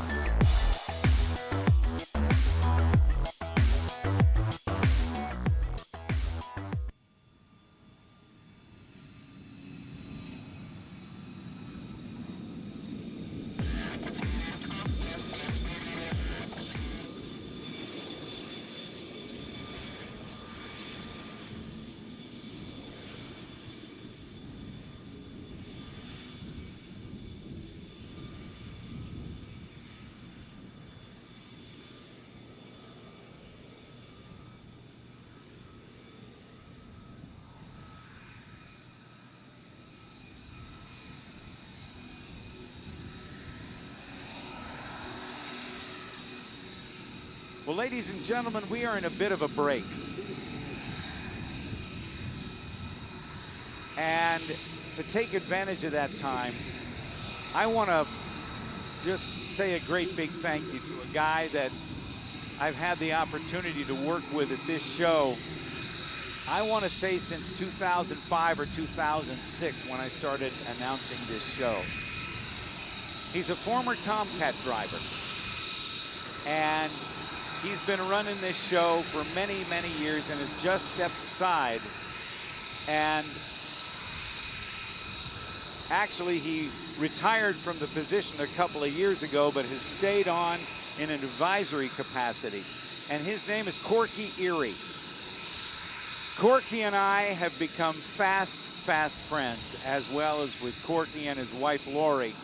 They have dedicated themselves to this show in amazing ways, bringing you the best entertainment possible and just inspiring others by their dedication to this show. I sign contracts for air shows, and they are oftentimes multi-page contracts with a lot of legalese. But Corky and I, well, the two of us have done our commission and commitment to the show with a handshake and the line at the hotel at our convention. So I want to thank Corky Erie and Lori Erie for all of their service, and join me in a round of applause for Corky Erie and his wife, Lori. Thanks, Corky. You're a prince, my friend.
Still to come today, we're going to meet a guy from Moriarty, New Mexico.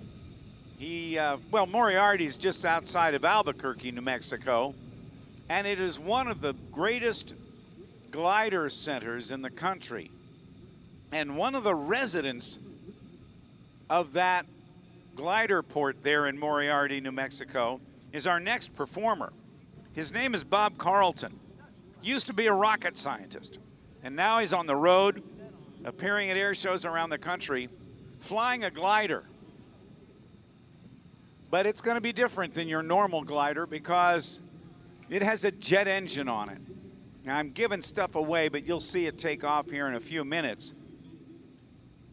And the jet engine that's on it was not initially on the Super Salto sailplane until Bob applied his engineering techniques and made it work. A 40-pound turbojet engine that's been used in unmanned aerial vehicles and also as an auxiliary power unit in larger airplanes. It'll generate 240 pounds of thrust.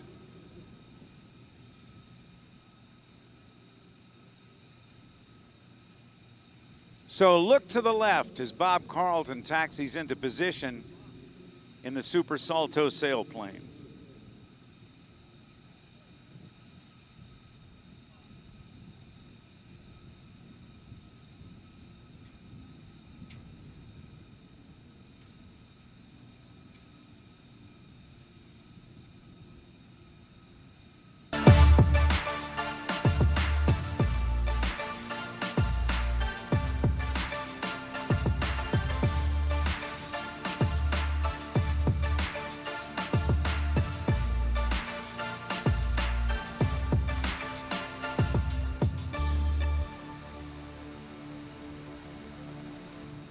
Moving very slowly into position.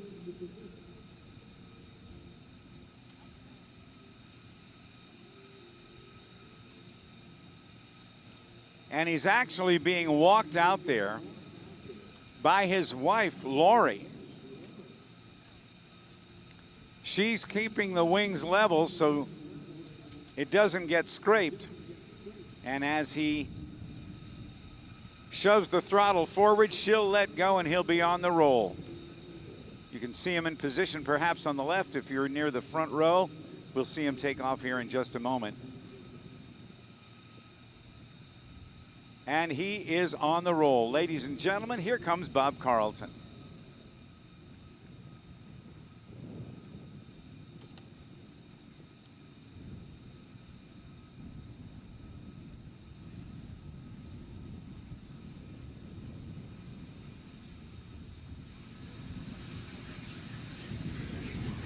Copy that, my friend. I'm going to read the intro starting now. See ya. Well, since 20 years before the Wright brothers invented the tow plane, intrepid aviators such as Otto Lilienthal and Octave Chanute were successfully piloting soaring aircraft. Emulating the bird's ability to use rising air currents, they began man's adventures in flight. With no other launch method available, they launched their frail craft from ridges and hills. And the need to launch from elevated terrain or be towed aloft has long been the nemesis of sailplane flying, but no longer. Bob Carlton, as I told you, has mounted a jet engine to the Super Salto sailplane that allows him to not only launch his aircraft, but also do amazing high-speed, low-level aerobatics. Remember, he is a retired rocket scientist. For his first act, he will climb to over 2,000 feet and then reduce the jet engine to idle for a classic silent sailplane aerobatics demonstration. You can listen for the wind over the wings as he begins his aerial ballet. You will see wingtip smoke to help identify what he's doing. A full aerobatic routine in the beautiful skies here over Naval Air Station Oceana. We're just 20 seconds away as he gets into position at that altitude, as he spools the engine down to idle. Ladies and gentlemen, from Albuquerque, New Mexico, let's welcome Bob Carlton.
Did you say track 2 now?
Now, the other thing I want you to see out in front right now is something that we are very pleased to welcome back. Earlier today, we saw Hayden Prophet II demonstrate the speed of the Hot Streak 2 jet truck. 12,500 pounds of thrust and 25,000 horsepower.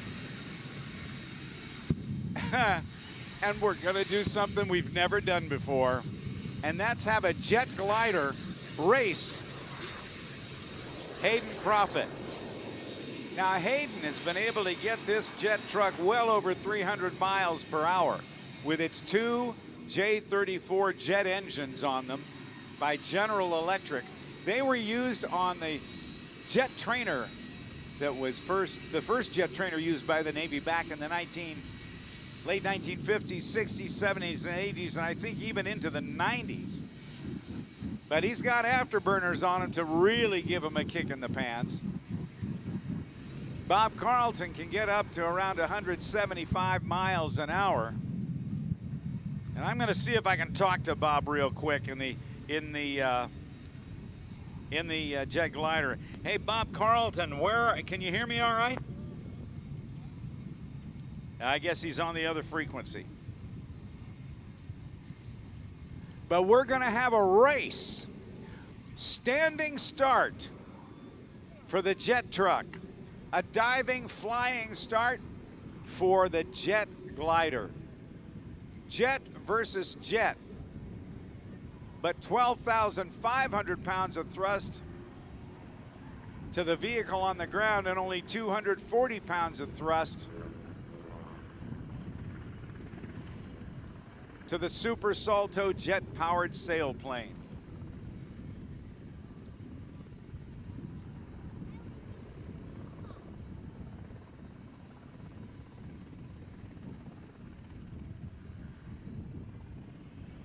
Look out to the left, Bob Carlton in a steep bank with a nose pointed down, getting all the smash he can. Let's see what happens as he approaches from the left.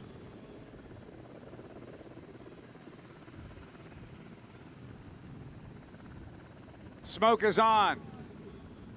Oh my gosh, what a start. Bob Carlton doing as fast as he can, pedaling hard,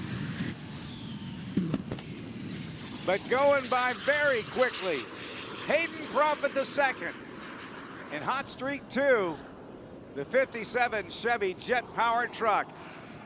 Give it up for the race between jet versus jet.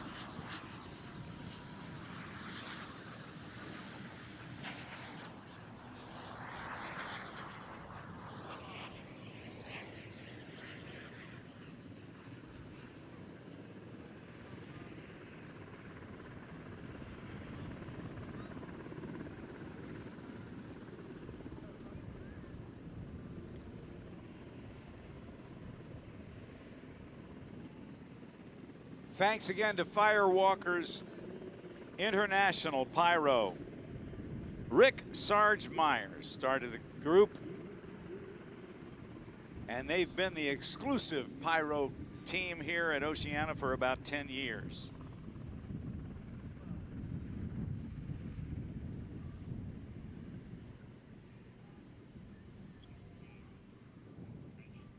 We've got a break in the action now as we prepare for the United States Navy Blue Angels.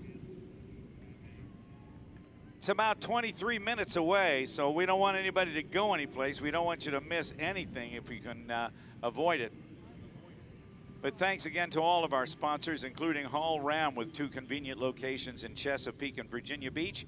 Visit us today during Ram Power Days to save big, in-store or online at hallcdjr.com.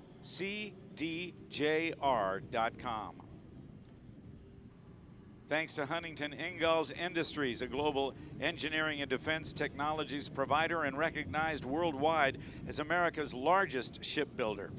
We're proud to be listed by Forbes as one of America's best large employers, with 18% of our workforce being military veterans. We are hiring. Network with Huntington Ingalls Industries today at booth 38, just behind Show Center. Thanks to AT&T, Adrian Downing, Cooper Hurley Law Firm, Fast Fit Body Sculpting. They love our Navy. You're watching the 2022 NAS Oceana Air Show, Back to the Beach, anchored by the Navy Exchange and MWR.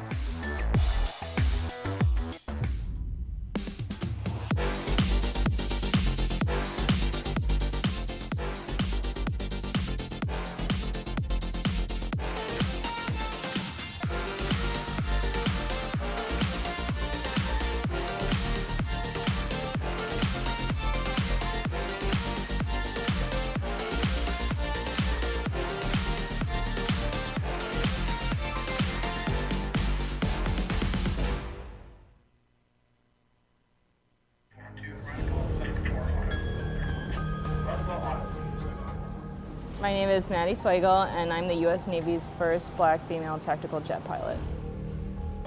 I don't think a goal in my life is to necessarily be the first at anything. That was never something that I set out to do. It was just something that I was interested in and I found out later. My parents raised me and they told me that I could be whatever I wanted to be. We would go see the Blue Angels when they were in town. I don't remember specifically how old I was, but they were just so cool. I love them. Yeah, I just love the fast planes. To show up here at this level, you need to be a top performer, and then you have to continue to perform while you're here. These are the best pilots in the world that are trained here, the very best. Oh, I was super excited, but also really intimidated. I remember driving down here for the first time, and it just seemed really daunting. It was crazy to be in such a higher performance aircraft. I was really excited on takeoff, like feeling the exhilaration and getting thrown back in the seat a little bit. That was awesome. It's fun because it is difficult at the same time. You know, like I know that I had to work to get it to behave, you know, and it took a lot of fighting the aircraft and figuring out how it was going to perform. So yeah, that was exciting. It's really rewarding to have the plane do whatever you want it to do, and that takes time, and you definitely notice yourself improving. Like looking back, it's amazing to think about where I started, and I'd never been in an airplane before, so it's just one step at a time, and it's really cool to think of all the things that I've done now, which I never thought that I'd be able to do. It takes long hours, a lot of blood, sweat, and tears, and commitment to excellence, day in and day out. This profession is open to anybody with the drive and motivation willing to put in the work and the sacrifice that comes along with it. I hope that it inspires far more women and people of all kinds of diverse backgrounds to look at this as a great career choice. And it doesn't matter who you are, what you look like, where you came from. Once we have the uniform on, we're all on the same team, and we all are trying to accomplish the same mission. I guess I hope that my legacy will be that there will be a lot of other women and minority women and just different faces that come forward and at least give the pipeline a shot, you know, like be encouraged and know that they have all the tools that they need and, you know, follow their dreams. There's always going to be a first at some point, and here it is in 2020. She's it, the U.S. Navy's first black female tactical jet aviator. It may be a long time coming, but here she is, and there's going to be more to follow now. While some serve overseas, Let's go. others hold down the fort.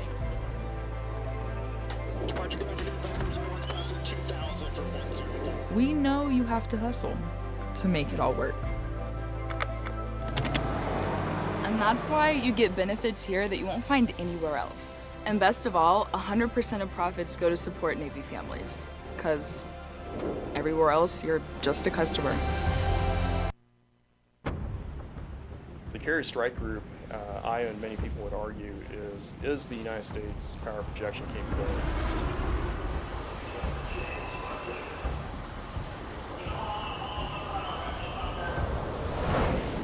We can go anywhere in the world at the drop of a hat and project our power where it needs to go.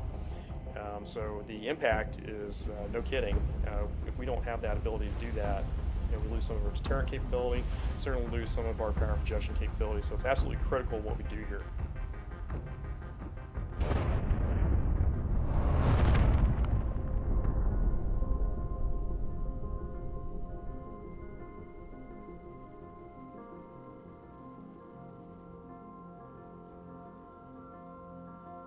My name is Commander Dan Catlin, Commanding Officer of VFA 106. To give an idea of kind of the scale, size, and tempo of things that goes on here, we have 1,300 people, including civilians, and most of them are sailors. We do have civilians that work here as well, and we have 46 aircraft.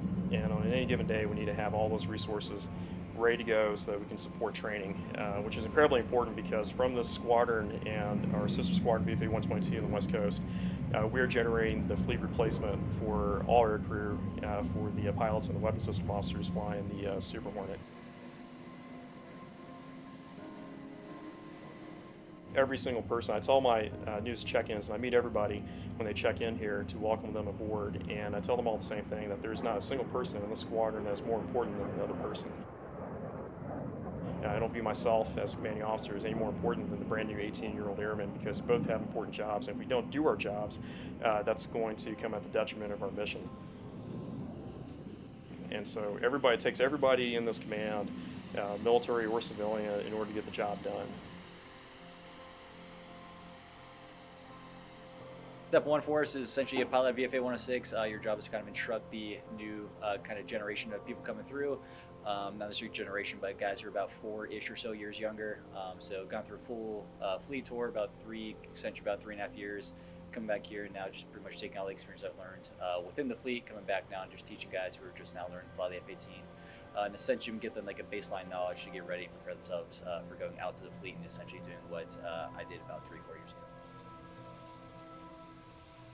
This aircraft has about a gajillion moving parts on it. We're pushing these aircraft hard, and it requires dedicated efforts of everybody to get those aircraft flying and up in the air and safely recovered.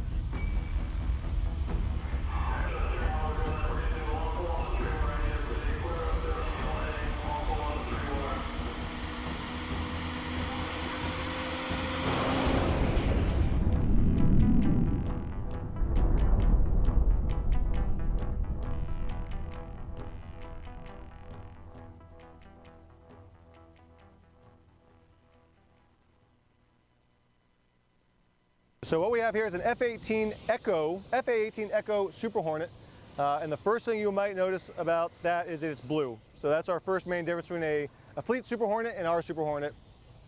Other than that, on the exterior for the nose, everything's the exact same. Biggest difference right behind this panel, on a fleet jet where there would normally be our 6-barrel Gatling gun, this is our smoke tank. So we have a 100-gallon smoke tank which pumps out a paraffin-based oil, and that's what makes the white smoke come out the tail as the pilot actuates that switch in the cockpit. Other than that, everything the exact same from the nose back. Still have our launch bar here for carrier aviation if it were to take off a catapult. As you see here on a fleet, our standard AOA indexers which show the LSO, whether the aircraft is fast, slow, or on speed as they make those carrier approaches. And then again, as we move towards the back, the holdback fitting that would use our launch bar holdback, again, for carrier ops. First thing here you may see that's different from the Hornet, or from my previous walk around that's different here with the Super Hornet, is this holdback arm of the landing gear is much bigger than the Hornet was. And that's just for the overall size of the Super Hornet. It's about 33% bigger than the Legacy Hornet. So as we go around this jet, you may notice a couple features that are just overall larger, and that's the reasoning for that. The second key feature for the Super Hornet versus the Hornet are going to be the air intakes. As you see here on the Super Hornet, it's these big diamond intakes versus these circular intakes of the Hornet. And that's one of the easiest ways to recognize the two jets apart. Other than size, it's going to be those air intakes as we come down here. I mentioned it earlier, again, this is the leading edge extension. So basically an extension of the wing coming forward of the wing line towards the cockpit. And that's larger than the Hornet as well, which gives us a better surface area and some increased lift in certain regimes of flight. And then another difference for the Hornet versus Super Hornet, obviously the beefy landing gear of the Super Hornet is just a little bit bigger than the Legacy Hornet, but overall same structure and same configuration. Another physical feature that people may pick out between the Hornet and the Super Hornet is this dog-tooth wing. So the Hornet had a straight wing from the wing tip down to the wing root, whereas we get this little dog tip for aerodynamic efficiency. All right, moving around the wing here. This is one of the stations where for a fleet jet you could put a air-to-air missile or a pod that could give telemetry data back to the ground as they're flying around. And then same thing, under the wing on a fleet jet you could have pylons to hold other air-to-surface or air-to-air weapons or fuel tanks. But obviously none of that on the blue jets that we fly. Coming around the backside, all the options back here are very similar to what the Hornet had, just larger in size. You'll probably notice, especially these horizontal and vertical stabilators are much larger on the Super Hornet, and that's just with the overall size increase of the aircraft. They're beefed up as well to help the controllability and the slow speed handling you'll see in the air. Come around to the aft end of the aircraft, again, the exhaust nozzles of our F404 engines put out a good bit of thrust, so that really helps the Super Hornet out. And then again, just like the Hornet had, you'll see the little exhaust nozzle there, and that's for the smoke oil to come out. It gets burned up by the engine, and that produces the white smoke that you'll see during the show. And then again, just as every fleet Hornet, Super Hornet would have, there's our resting hook for carrier operations or for short field arrestments if we had to make them here for safety. Other than that, the other half of the aircraft is the exact same as far as Super Hornet aviation or Super Hornet jet. It's identical to a fleet Hornet and Rhino you would see. Just has a little bit bluer paint job than normal. Is not a game or part-time in your uncle's shop, and it's bigger than any state championship. It's nothing like fireworks on the 4th of July, 2-a-days with your varsity football team, or the first time you stayed out all night.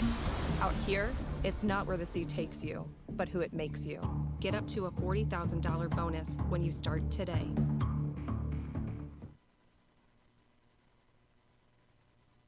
The gear we have here is identical to the same gear that the pilots were in the fleet. Prior to the pilot getting an aircraft, us as crew chiefs here at the Blue Angels will put the gear inside the jet. So when the pilot in the jet, it's all ready to go for him. You see here we have the horse collar and the main gear. This is a oxygen regulator and where we hook up for communications. These straps right here will go up around his legs and clip onto here. And once that happens, the pilot is hooked into the aircraft and ready to fly. The parachute is actually attached to the ejection seat. So this is not the actual parachute. This is just the gear required to strap him into the jet so he could fly safely. Well, there really is no seatbelt in the F-18. The pilot uses this to stay connected to the aircraft, and as a crew chief, I'm responsible for making sure that all the connections are tight and secure prior to him taking off. All right, so the main difference between a Blue Angel helmet and a fleet helmet is obviously the color. We have our Blue Angels logo on the front, retractable visor. Here's his communications mic and boom. This is where the communications hooks into his harness. And for added bonus, we got a pilot's call sign on the back there. Fly those aircraft, like the Blues here, they spent a lot of time here at the Master Jet Base. They sure did. So I would say that, you know, Master Jet Base Oceana, we have been in existence for about 77, 78 years now.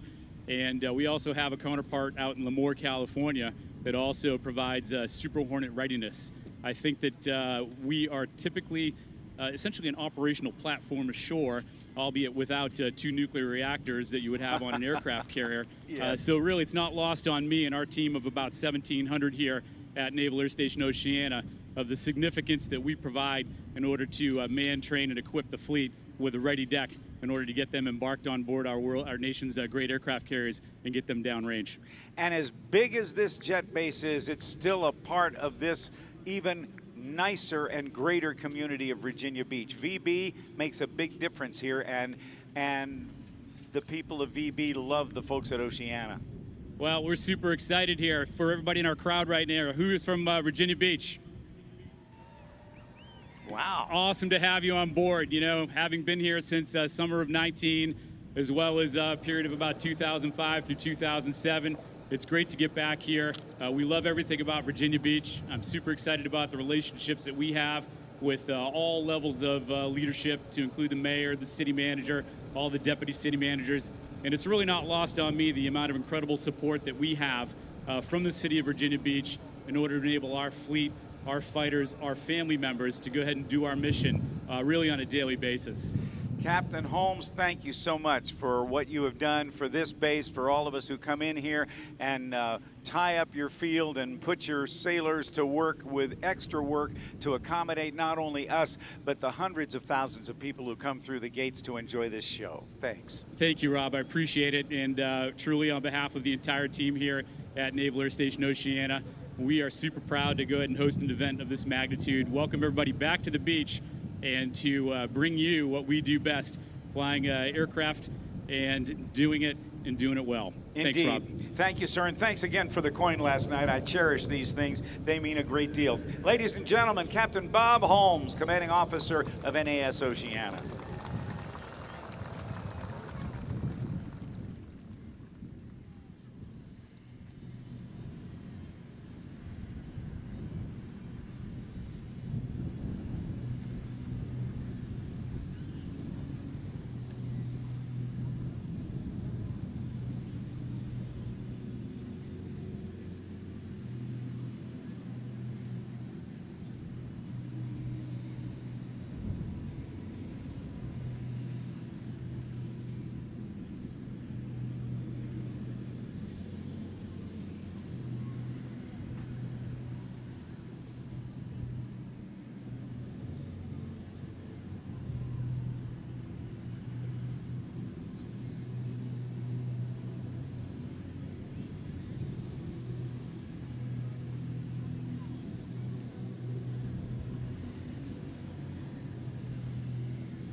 This is not a test or high school science lab.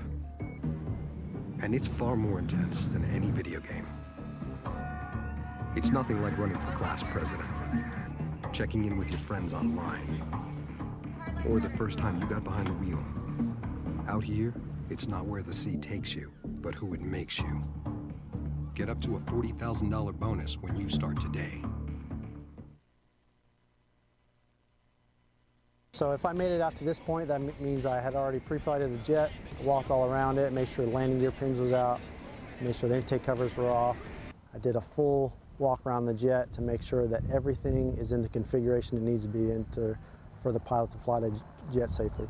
During every Blue Angel performance, you'll see a crew chief out in front, and then behind the jet to the left and right is a first and second mech, we call it. And he or she is essentially a safety observer.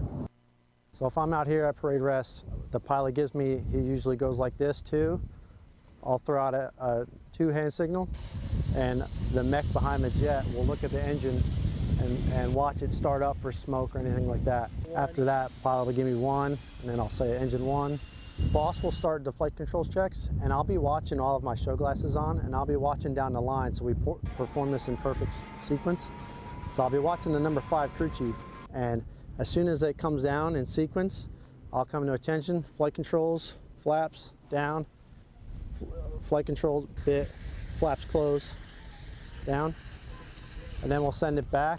So starting with number 6, good, bit, open, and then flaps to half. That's the one new for this one, and then back down. And once the flaps settle, we'll both look at number 3 crew chief. And at that time, he's gonna have his thumbs out, and he's a primary safety observer. So he'll scan the entire area, and then once he's good, he'll go like this, and then at that point like this, and then back to parade rest in perfect sequence with all 6 crew chiefs. At that point, front man will give a series of hand signals to send the mechs to pull the chocks, and then clear the intakes, and then march out to the front. And at which point, he or she will give another hand signal, and all the mechs will run off with the chocks. Next up after that, all 6 jets will smoke in unison. So we'll go like this, and then back around, and then we'll both look at the number 3 crew chief again. At that point, he does another scan to make sure all the chocks are removed, there's no more people, there's no more anything out, everything's ready to go, and he'll send it again. Then me down here at number 6, send it to front man, we'll salute the pilot, and then we'll turn and run off left, right, whichever way we're facing, and then we'll line up, what's called 3 ranks. Every time we do launch, we go back, we talk about what we did right, what we did wrong, if we were in sync. The goal is to have all 6 crew chiefs in sync. As you're new when you come here, you don't know any of this. So we go through a rigorous training process, starting in around October through December, and then we go out to El Centro from January to March. We fly up to 5 times a day. So we get not only 5 launches and recoveries a day, but in between that, we are practicing constantly. It's very important that we look good on the ground as well as the pilots look good in the air. The 6 jets. This team sought out a position on this team. Not one of them was ordered to be here. And by joining the Blue Angels and winning a place on the team, it means they'll be away from their homes and families for often 250 days a year for the couple or 3 years that they're on the team. It means that the maintainers will work 24/7 if necessary to make sure that the jets will be ready to fly for you and for the folks at each and every show. I also get to go out to El Centro, California to work with a new narrator every year at the show. And that is an opportunity to see the focus, the commitment to the work they do to do the best show possible as they seek out practicing perfection. Let me ask, are you all ready for the Blue Angels?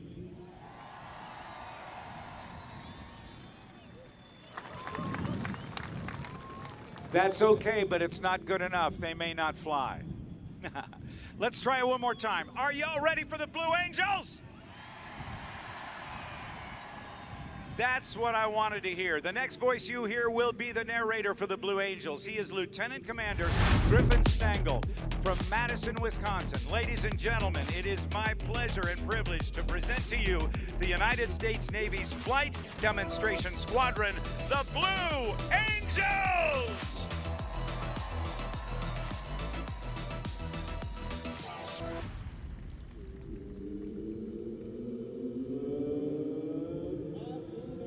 Ladies and gentlemen, your United States Navy Flight Demonstration Squadron takes pleasure in performing for you this, our 45th flight demonstration of the 2022 season. I'm Lieutenant Commander Griffin Stengel, narrator for the Blue Angels. Since 1946, the Blue Angels have had the unique privilege of demonstrating to the American public the precision techniques of naval aviation, hoping to inspire a culture of excellence in service to country. The maneuvers you will see demonstrated here this afternoon are coordinated tactical techniques developed by Navy and Marine Corps pilots in both peacetime training and actual combat. These maneuvers are neither stunts nor daring feats, but are refinements of basic techniques taught to every prospective naval aviator. Here at Naval Air Station Oceana, we will demonstrate these maneuvers at very low altitude in traditional Blue Angel formation so that you may see and take pride in the precise fashion in which your Navy and Marine Corps pilots are trained to fly. Now, direct your attention to the ramp before you. Observe the military manner in which the 6 demonstration pilots approach their aircraft and are saluted by their crew chiefs.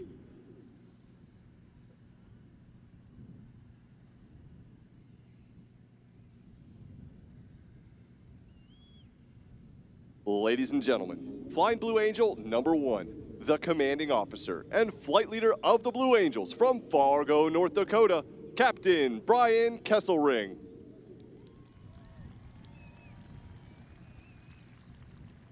Flying Blue Angel number 2, the right wingman from Yorktown, Virginia, Lieutenant Commander Chris Kapushansky.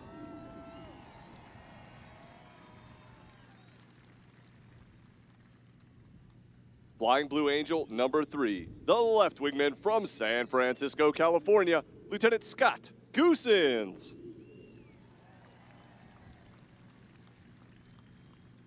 Flying Blue Angel number 4, the slot pilot from Kingwood, Texas, Major Frank Zastapil.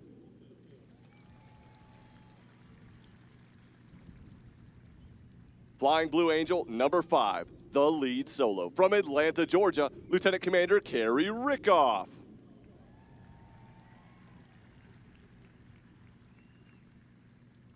Flying Blue Angel number 6, the opposing solo from Woodlawn, Tennessee, Lieutenant Commander Julius Bratton.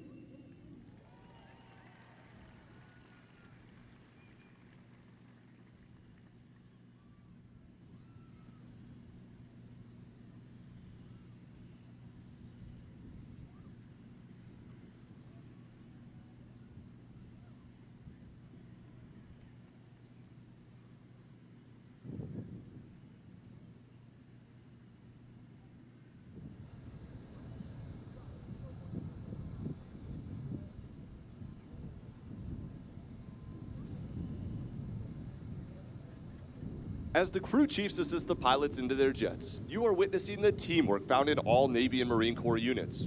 The Blue Angels take a great deal of pride in personifying the Navy and Marine Corps values of honor, courage, and commitment. For more information on our support crew and our pilots, we invite you to follow the team on social media, including Facebook, Twitter, and Instagram. There, you'll find exclusive photos and videos, as well as a behind-the-scenes look at our organization and how we operate.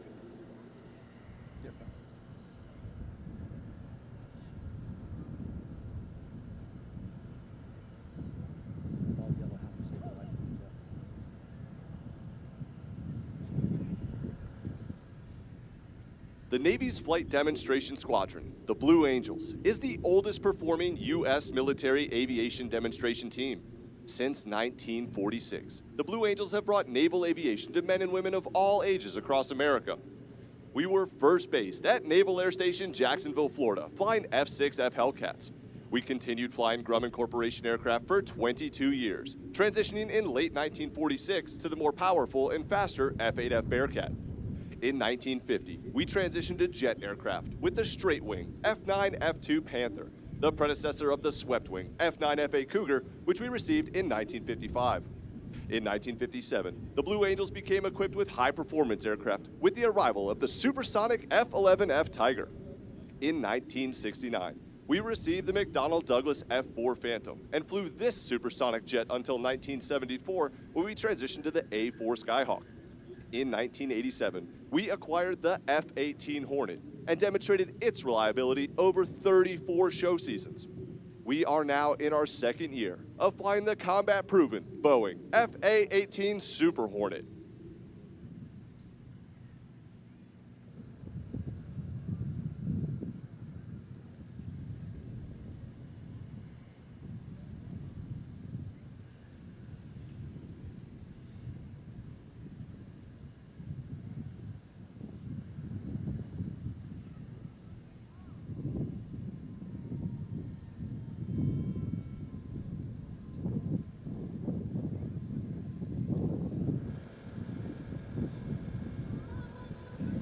The pilots and crew chiefs will now start the General Electric engines that power the F-18. The noise level will soon become too high for you to hear a description of the checks they will be performing. However, please note that each aircraft was carefully inspected by expert Blue Angel maintenance personnel prior to this afternoon's aerial demonstration.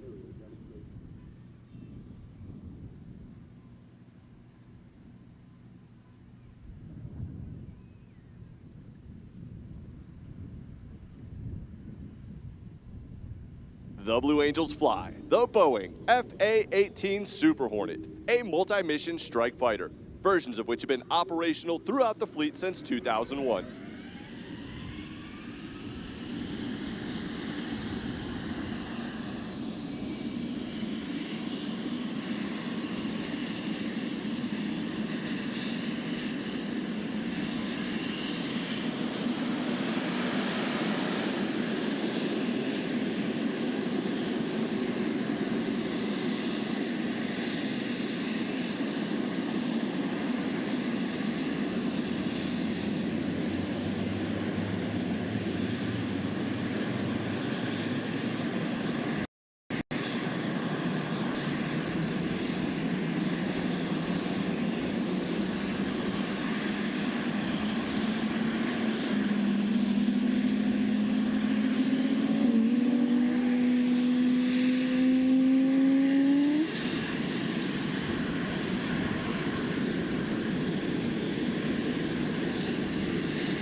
the Blue Angels taxi in tight formation, just as you will see them perform here this afternoon. This degree of precision has been a trademark of the Blue Angels since first established 76 years ago. 17 officers and 140 enlisted personnel comprise the Navy's Flight Demonstration Squadron.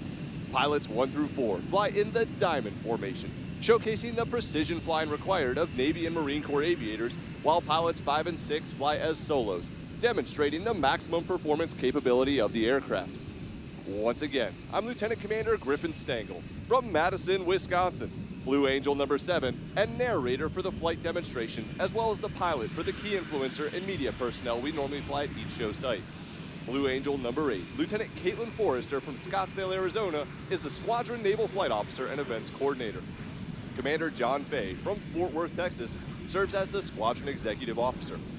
Our Marine Corps C-130 pilots are Major Austin Huckabee from Hoover, Alabama, Captain Jackson Strife from Omaha, Nebraska, and Major Joshua Sultan from Spokane, Washington.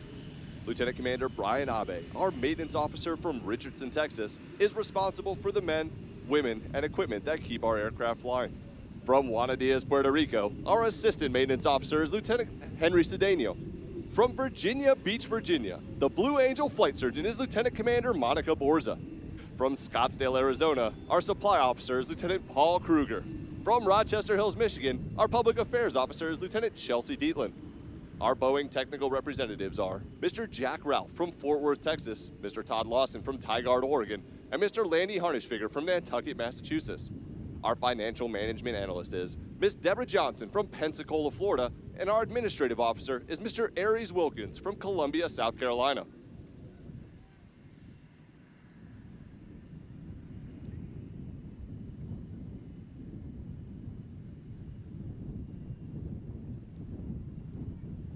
They're on the runway now, establishing fingertip formation. They'll accelerate their engines to 85% power, carefully check their engine instruments, and give Captain Kesselring a thumbs up, indicating they're ready to go. With a signal from each of his wingmen, Captain Kesselring will call for the selection of afterburner, and the Blue Angel Diamond will initiate this afternoon's aerial demonstration. Accelerating to 150 miles per hour, he'll pull back on the stick, flying the formation into the air.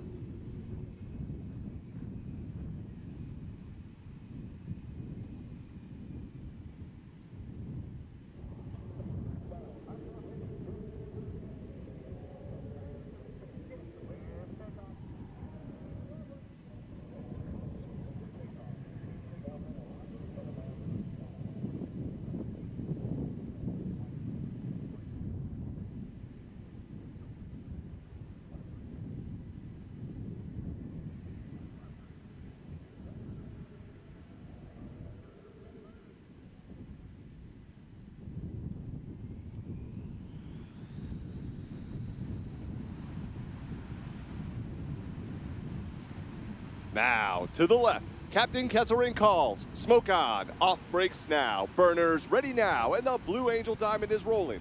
As they pass before you, you see that the smoke is no longer visible while the engines are an afterburner.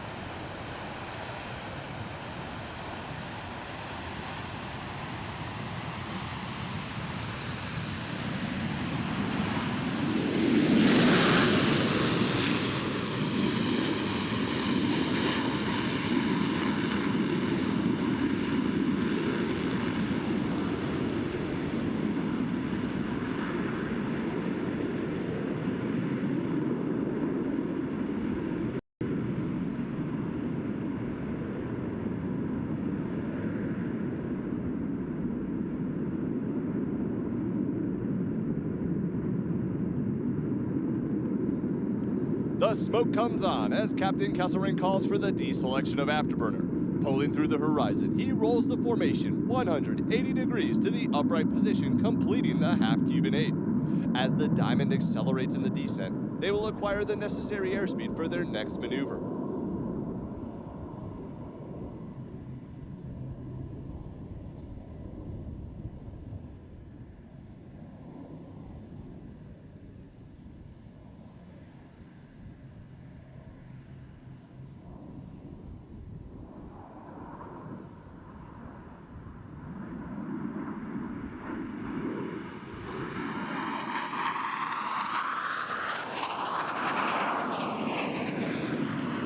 Diamond will experience up to 4 times the force of gravity as they perform this looping maneuver.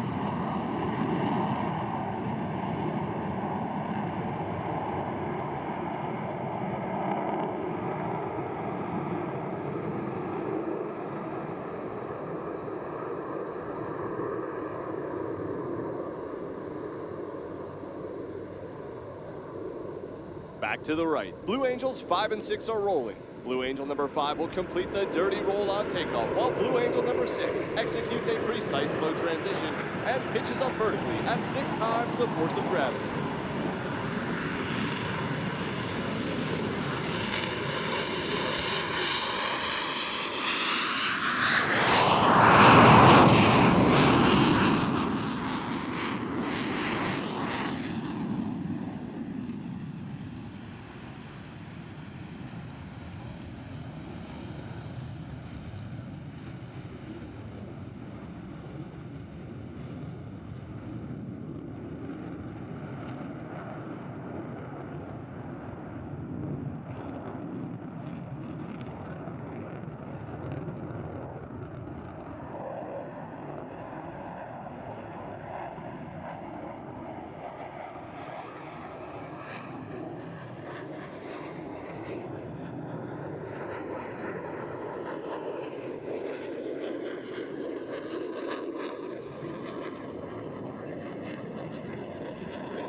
The Blue Angel Diamond will momentarily be making its approach from the right. In relatively slow speed flight, they will give you an opportunity to get a close look at the precision flying that produces the 18-inch wingtip to canopy separation between these 4 aircraft. From the right, the Blue Angel Diamond.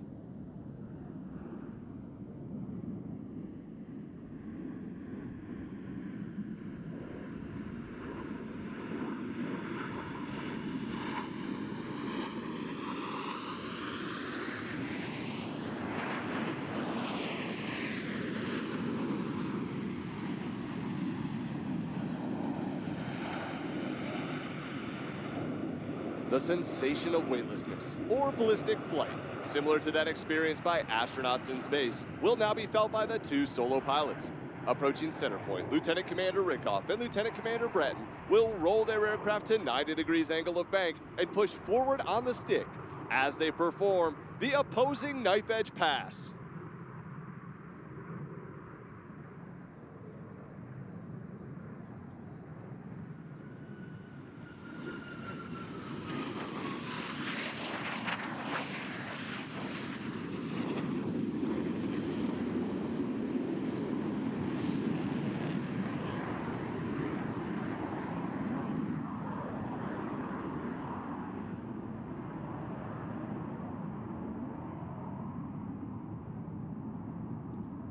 The Diamond is approaching for a maneuver that is likely familiar to those of you who have seen the Blue Angels perform in the past. From the right, at 400 miles per hour, the Diamond roll. All aircraft flying as one in this graceful 360-degree rolling maneuver.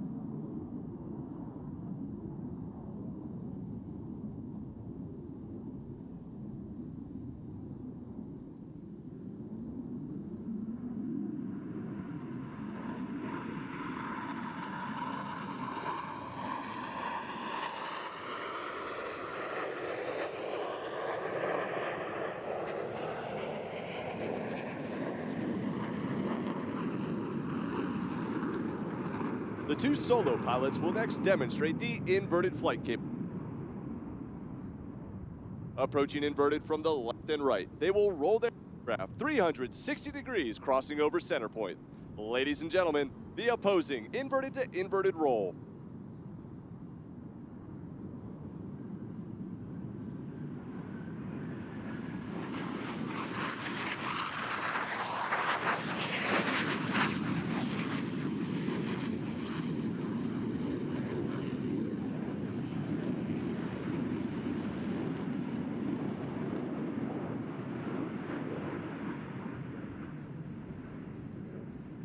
To the left, the Diamond is setting up for their next maneuver. Approaching center point on Captain Kesselring's command, all 4 pilots will simultaneously roll their aircraft 360 degrees as they perform the Diamond aileron roll. Here's Captain Kesselring.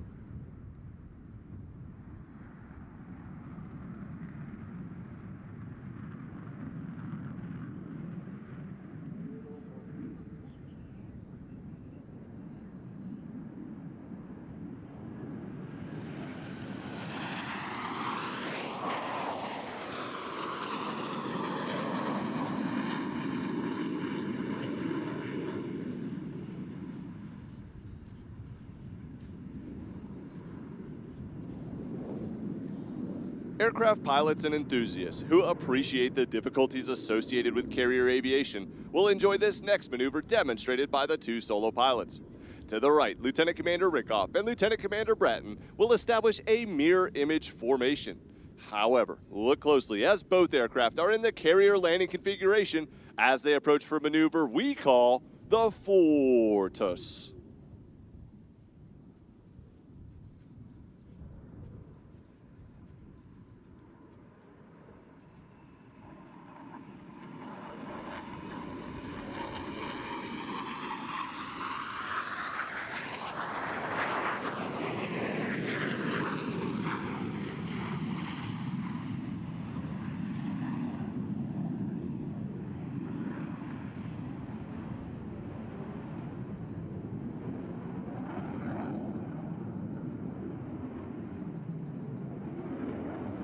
For Navy and Marine Corps pilots who must land their aircraft on the small and sometimes pitching deck of an aircraft carrier at sea, slow-speed flight is just as important as high-speed flight. In order to demonstrate the dirty, slow-speed handling characteristics of the F-18, Captain Kesselring has called for the extension of the landing gear and tail hooks by the 4 Diamond pilots as they execute a maneuver performed by no other jet demonstration team in the world today. From the left, the Diamond Dirty Loop.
To the left, Lieutenant Commander Rickoff is approaching to demonstrate the maximum performance turn radius of the F-18. He'll execute a 7.5 G afterburning turn and exit the flight line vertically, showcasing the Super Hornet's turbo nose low capability.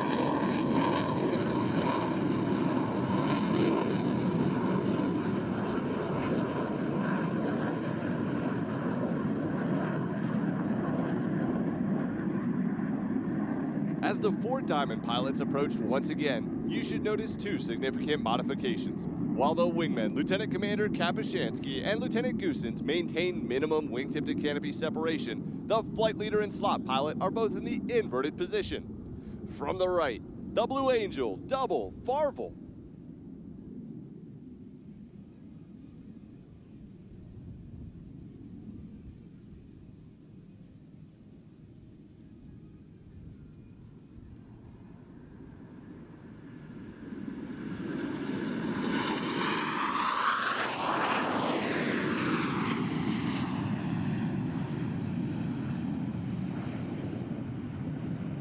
From behind the spectator area, Blue Angels 5 and 6 are approaching the flight line at 400 miles per hour.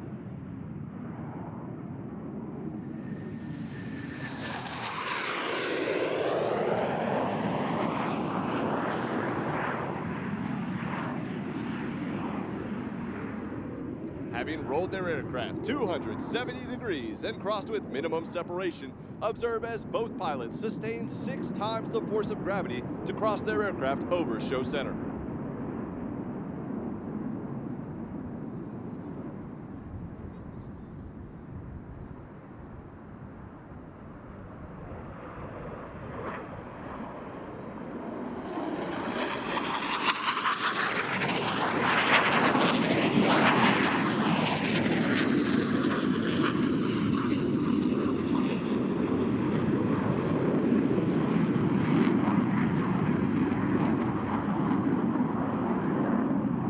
The 4 Diamond pilots are now stacked down and aft on a 45-degree bearing line to establish a right echelon formation.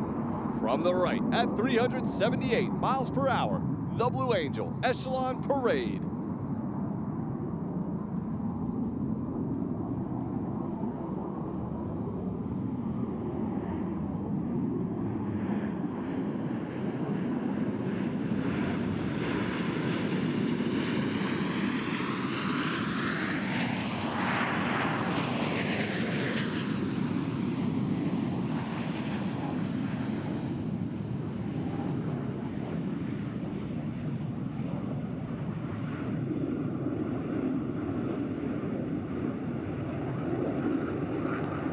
Setting up for their next maneuver, Blue Angels 5 and 6 are converging on center point to demonstrate the rapid roll rate of the F-18's fly-by-wire flight control system. Crossing center point, they'll complete 2 consecutive rolls, totaling 720 degrees, with a combined closure rate of over 800 miles per hour.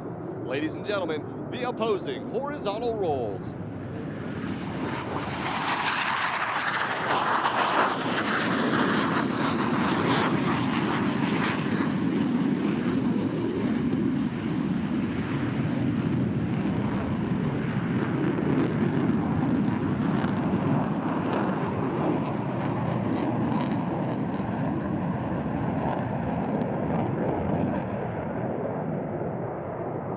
To the left, the 4 Diamond pilots have established a left echelon formation.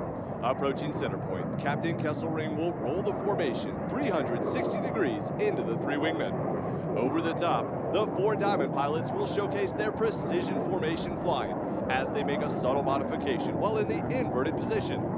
Ladies and gentlemen, the Blue Angel changeover roll.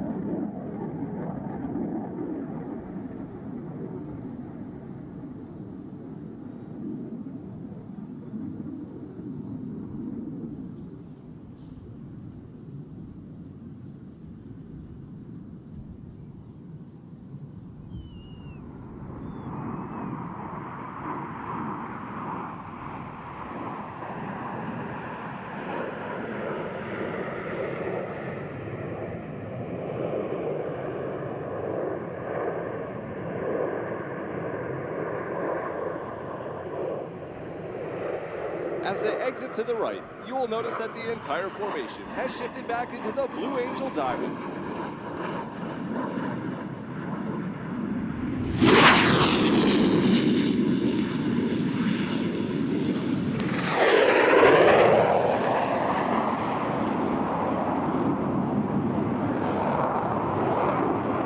Now that Blue Angels 5 and 6 have your attention, you have seen firsthand the ability of a tactical aircraft at high speed to sneak into a target area virtually undetected. Lieutenant Commander Bratton will complete the maneuver with a series of vertical rolls, while Lieutenant Commander Rickoff completes his rendezvous with the Diamond to the right.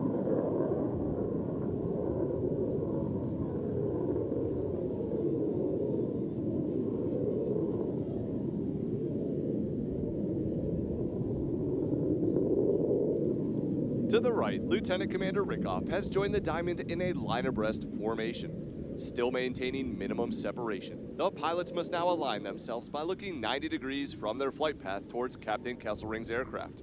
They'll climb up through vertical, under heavy G, as they perform the very difficult 5-plane line abreast loop.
As they exit to the left, Captain Kesselring calls for another formation change prior to detaching Blue Angel number 5.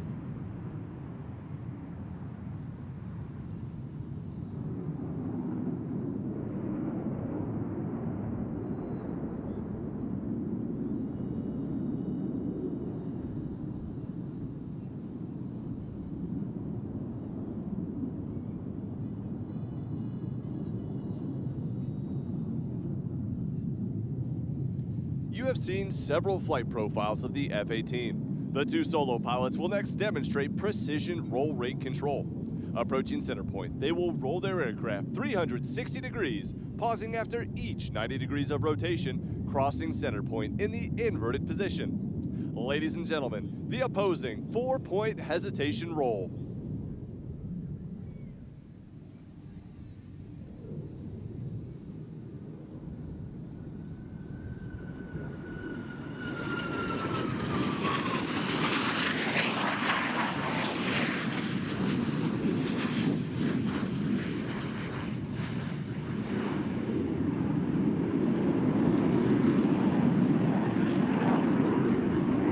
From behind the crowd, the 4 Diamond pilots are rolling out in trail formation for a dynamic separation maneuver. Crossing center point, they'll climb up through vertical and smoothly shift back into the Blue Angel Diamond.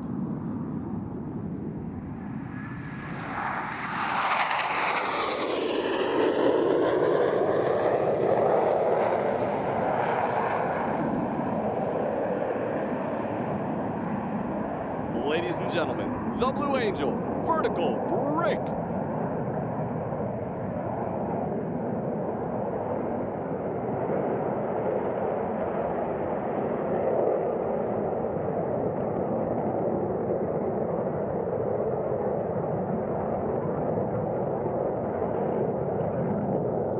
Lieutenant Commander Rickoff and Lieutenant Commander Bratton are approaching to demonstrate the impressive pitch rate of the F-18. Crossing center point, they'll execute a maximum performance climb with a split S reversal, bringing their aircraft back over show center.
In front of the crowd, Captain Kesselring is rolling out the Diamond for their next maneuver, the barrel roll break.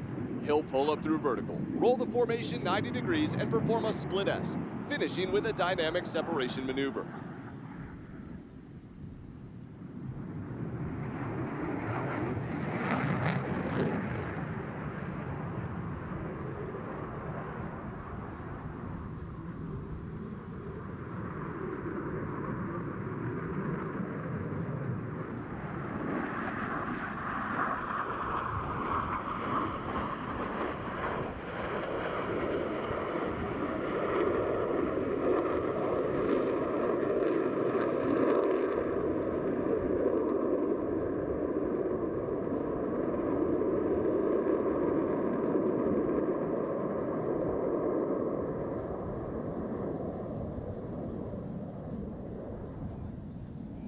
As the formation pulls to level, each pilot will perform an individual brake turn and exit the flight line in a separate direction. The Blue Angel barrel roll break.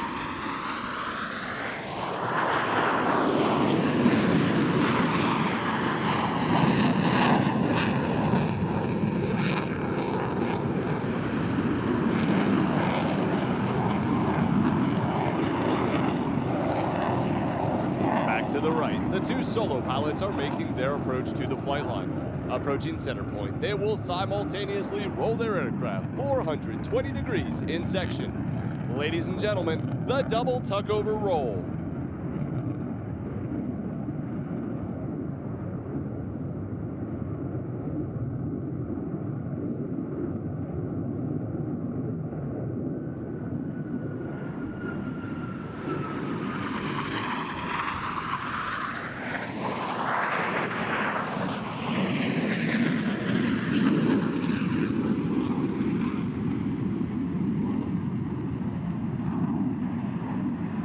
From behind the crowd, Captain Kesselring is rolling out the diamond formation for another dynamic maneuver. Crossing center point, the 4 diamond pilots will separate and exit the flight line in a separate direction.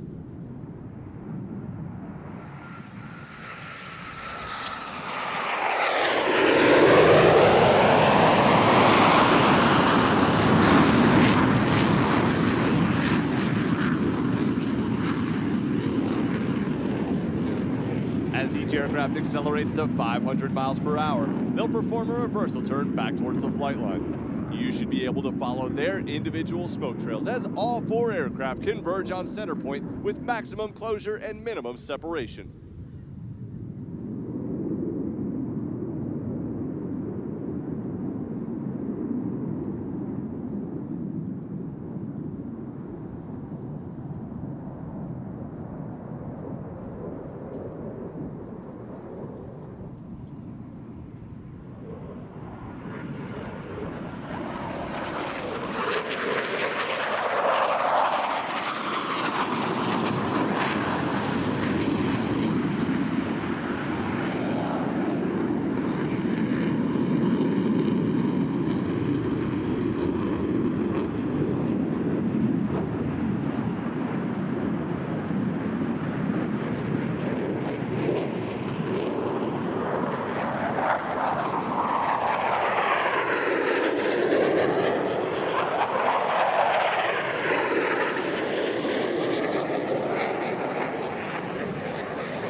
To the right, Lieutenant Commander Rickoff and Lieutenant Commander Brett are approaching to demonstrate the slow speed handling characteristics of the Super Hornet in the clean configuration.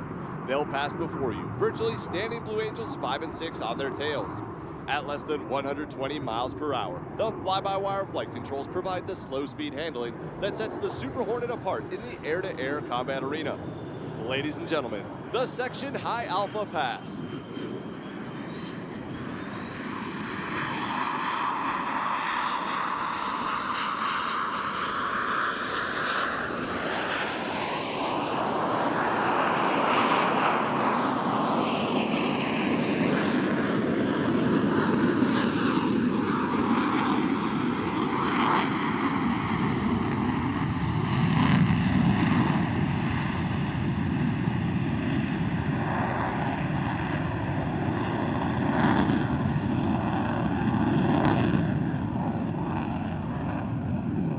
In front of the crowd to the left, the Diamond is rolling out to demonstrate the awesome power of these General Electric F414 engines. Let's listen as Captain Kesselring calls for the selection of afterburner by the 4 Diamond pilots. As they pass over center point, you will hear and feel the thunder of 8 engines producing 168,000 pounds of thrust.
Naval Air Facility, El Centro, California. The beautiful weather of the Imperial Valley provided us with the optimum conditions to fly each of the demonstration pilots on the 120 training flights necessary prior to our first public demonstration. Our show season opened on the 12th of March and runs through early November. The Blue Angels will perform 65 flight demonstrations this season while visiting 32 cities throughout the United States. The next portion of our flight demonstration will showcase all 6 aircraft flying together in formation. The Blue Angel Delta has been our signature 6-plane formation since 1958. Behind the crowd to the right, the 2 solo pilots have joined the Diamond to form the Blue Angel Delta.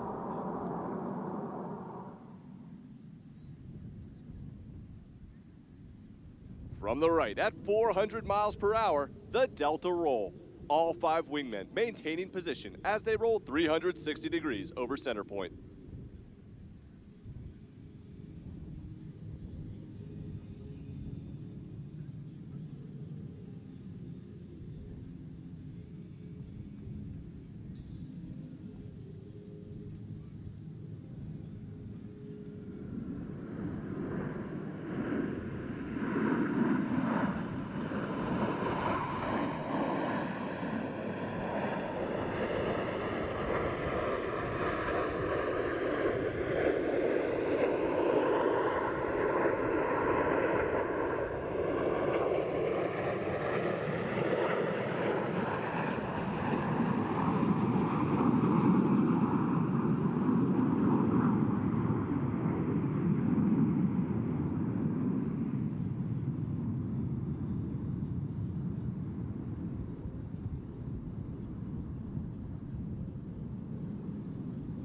As they exit to the left, observe as Captain Kesselring brings the formation back towards the flight line.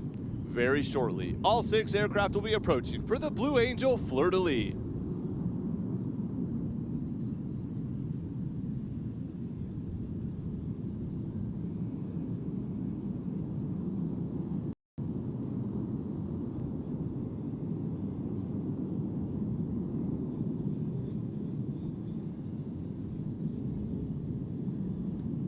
In an aerial salute to our forward deployed forces, all 6 aircraft will separate, perform individual 360-degree rolls, and the 4 Diamond pilots will rendezvous through a looping maneuver. From the left at 450 miles per hour, the Blue Angel fleur-de-lis. Let's listen in.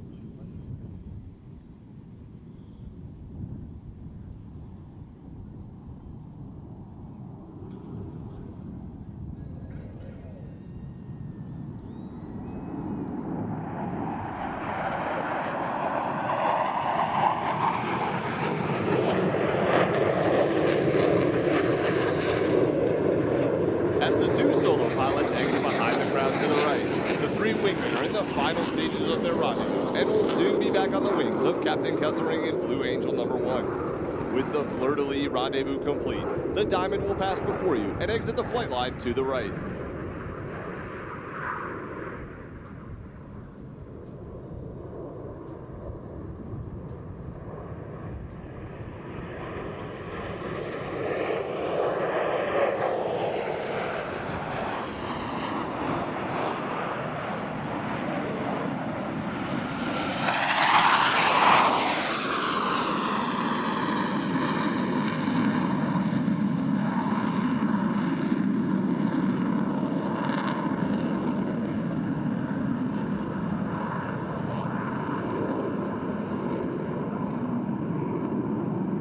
High and to the right, the 2 solo pilots are rejoining the Diamond for another Delta maneuver. As they rendezvous, observe as Captain Kesselring executes a reversal turn, rolling out the formation for the Delta loop break cross.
Captain Kesselring tilts his head back, picking up the flight line here at Naval Air Station Oceana.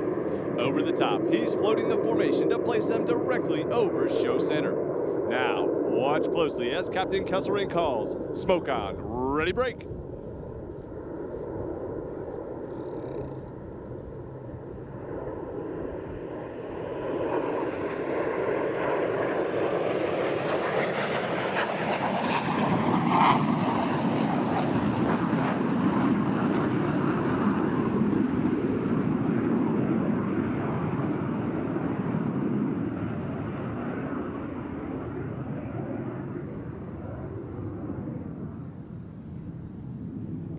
As each aircraft accelerates to 500 miles per hour, they'll perform a half Cuban 8 reversal turn. As they pull up and over the top, you should be able to follow their individual smoke trails as all 6 pilots simultaneously roll their aircraft 180 degrees and head back towards show center. From 6 different directions with maximum closure and minimum separation, they will converge on center point and cross with a combined closure rate of nearly 1,000 miles per hour.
For a description of our maneuvers, as well as an in-depth look at our team and individual biographies, we invite you to visit our website and follow us on social media, including Facebook, Twitter, and Instagram.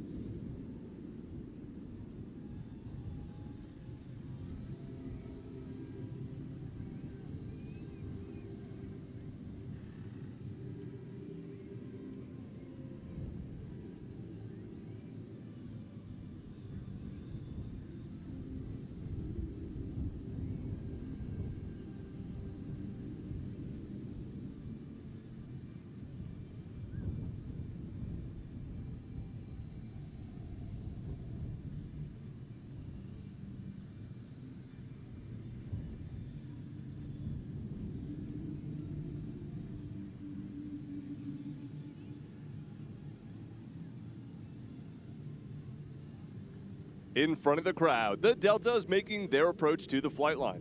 Approaching center point, the entire formation will separate in dramatic fashion. Ladies and gentlemen, the Blue Angel Delta Breakout.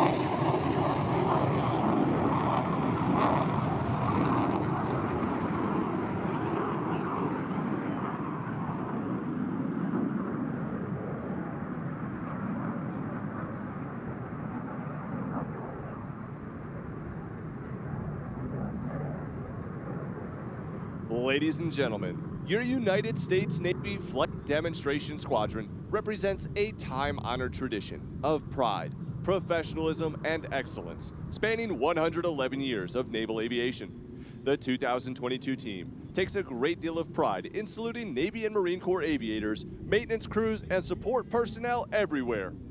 From the left, your 2022 Blue Angels.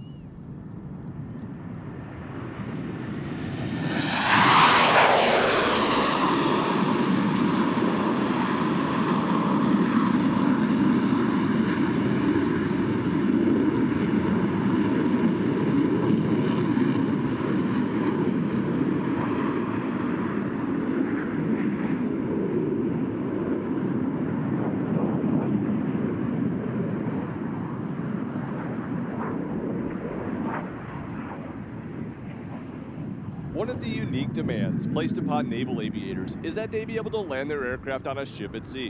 Whether it be a tactical jet, a propeller-driven aircraft, or a helicopter, each requires skill which the naval aviator must master. In order to perfect this skill, Navy and Marine Corps pilots spend a great deal of time in the landing pattern practicing carrier approaches. In front of you now, Captain Kessler and his wingmen are demonstrating a simulated carrier pattern. Approaching the runway from the left, Captain Kesselring is confirming that the landing checks have been completed and that each aircraft is in fact ready to land. Rolling out on final, they make constant power and lineup corrections, maintaining the optimum rate of descent for the proper touchdown point.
The demonstration pilots you've been watching perform here this afternoon are but a small part of the Blue Angel team.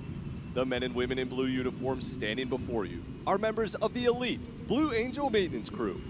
Through hard work, many long hours, and unselfish dedication, they have, each year for the past 76 years, provided us with the aircraft availability necessary to perform each of these flight demonstrations.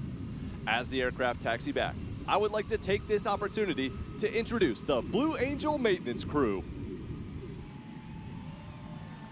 Command Master Chief Eric McDermott from Baton Rouge, Louisiana. Maintenance Master Chief James Hernandez from Norwalk, California. Maintenance Chiefs Gregory Ogle from Newport News, Virginia, and Jim Domhold from Cleveland, Ohio. Crew Coordinator Kerry Kalmus from Ash Flat, Arkansas. Crew Chief Number 1 Kevin Hill from Trelawney, Jamaica.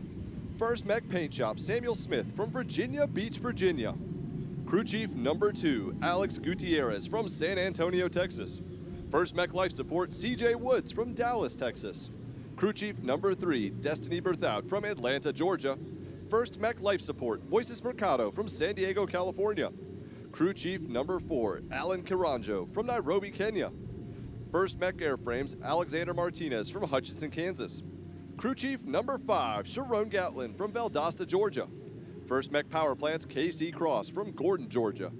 Crew Chief Number 6 Trevor Nuroth from Wichita, Kansas. First Mech Power Plants John Russell from Montgomery, Alabama. Crew Chief Number 7 Sean Donahue from Santa Clarita, California. Runway Truck Alert Crew Joshua Green from Bear Creek, Alabama. Jonathan Kisnowski from Spring Hill, Florida. Austin Adcock from Longview, Texas. Tyler Cutts from Dothan, Alabama, and Joshua Boone from Roanoke, Virginia. Quality Assurance Representative Kat Henry from Moline, Illinois. Aerospace Medicine Technician Amelia Houseman from San Antonio, Texas. Public Affairs Representative Cody Decio from Yakima, Washington. Video Technicians Cameron Ferguson from Commerce, Georgia, Bailey Cole from Granbury, Texas, and Arias Ani from Spokane, Washington. Logistics Support Representative Gregory Lloyd from Murphy, North Carolina, and Jacques Holder from Riverdale, Maryland. Maintenance Control Representative Alexander Winneman from Prescott, Arizona. Music Choreographer Libby Wynn from Rock Hill, South Carolina. C-130 Crew Leighton Gaddis from Forest, Mississippi. Lauren Song from Aurora, Colorado. Patrick Engels from Newburgh, Indiana, and Kenneth Smith from Derry, New Hampshire. Maintenance Support Personnel Jacob Ryan from Modesto, California. Cameron Cohen from Dayton, Texas, Miguel Garibaldi from Jalisco, Mexico, Tanner Bales from Meredith, New Hampshire, Dustin Clover from St. Charles, Missouri, and Michael Sullivan from Dallas, Texas. Ladies and gentlemen, your 2022 Blue Angel Maintenance Crew.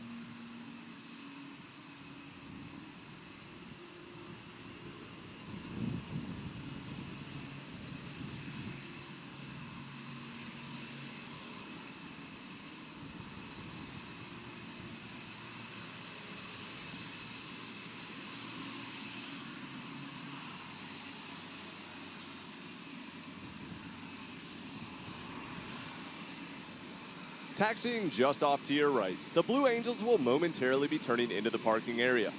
After completing a short maintenance debrief, the team will come to the crowd line where you'll have an opportunity to meet them. As they step away from their aircraft, I would like to take one final opportunity to introduce the demonstration pilots you've been watching perform here this afternoon.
Having secured their engines, the pilots will simultaneously exit their aircraft on a signal from Captain Kesselring.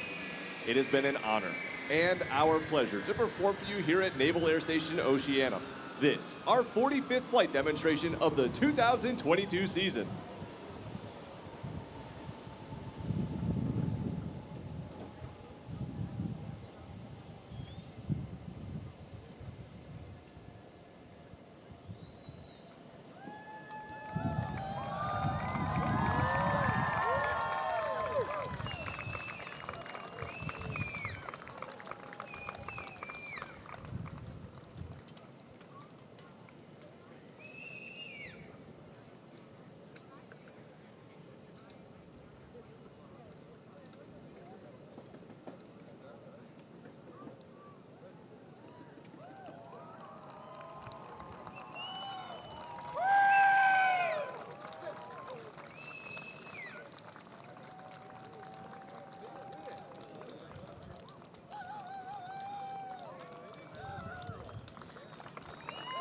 Ladies and gentlemen, Flying Blue Angel number 6, the opposing solo from Woodlawn, Tennessee, Lieutenant Commander Julius Bratton.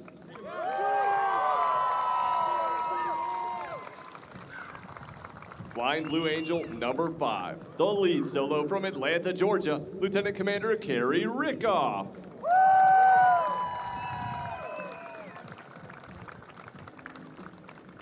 Flying Blue Angel number 4, the slot pilot from Kingwood, Texas, Major Frank Zastapil.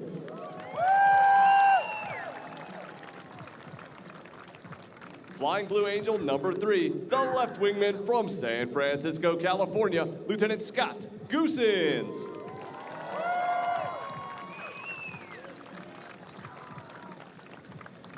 Flying Blue Angel number 2, the right wingman from Yorktown, Virginia, Lieutenant Commander Chris Kapushansky. Flying Blue Angel number 1, the commanding officer and flight leader of the Blue Angels from Fargo, North Dakota, Captain Brian Kesselring.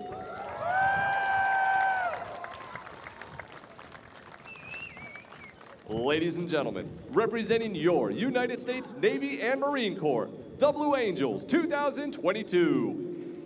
Ladies and gentlemen, give it up, if you will, for Lieutenant Commander Griffin Stengel, the voice of the Blue Angels. Oh, how I wish it was your birthday today, because if it was, we'd say, but it's not your birthday today, so I'm sorry, can't deal with it. Who knows? Well, ladies and gentlemen, that puts a wrap on the flying for the 2022 Naval Air Station Oceana Air Show. Captain Bob Holmes, we thank you so much.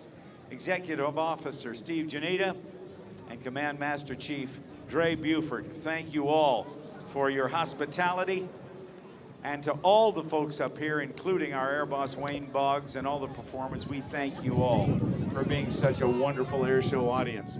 The most frustrating part of any air show is the drive home. And so we'd ask you not to be in a hurry, because things will be stacked up for quite a while. You might want to just get something to drink, something to eat, take a look at the remaining static display aircraft, and just not be in a hurry. Please be a good neighbor and watch out when you are in traffic. Yesterday there was an incident where a couple of cars collided, and we just don't want that to happen today. It has been a wonderful time here. I thank you all for your response to all the performers who were here today. My name is Rob Ryder. I wish you a pleasant good day, pleasant weekend, and I also will say to you, God bless America. So long, everybody. Ladies and gentlemen, give it up for your announcer today, Rob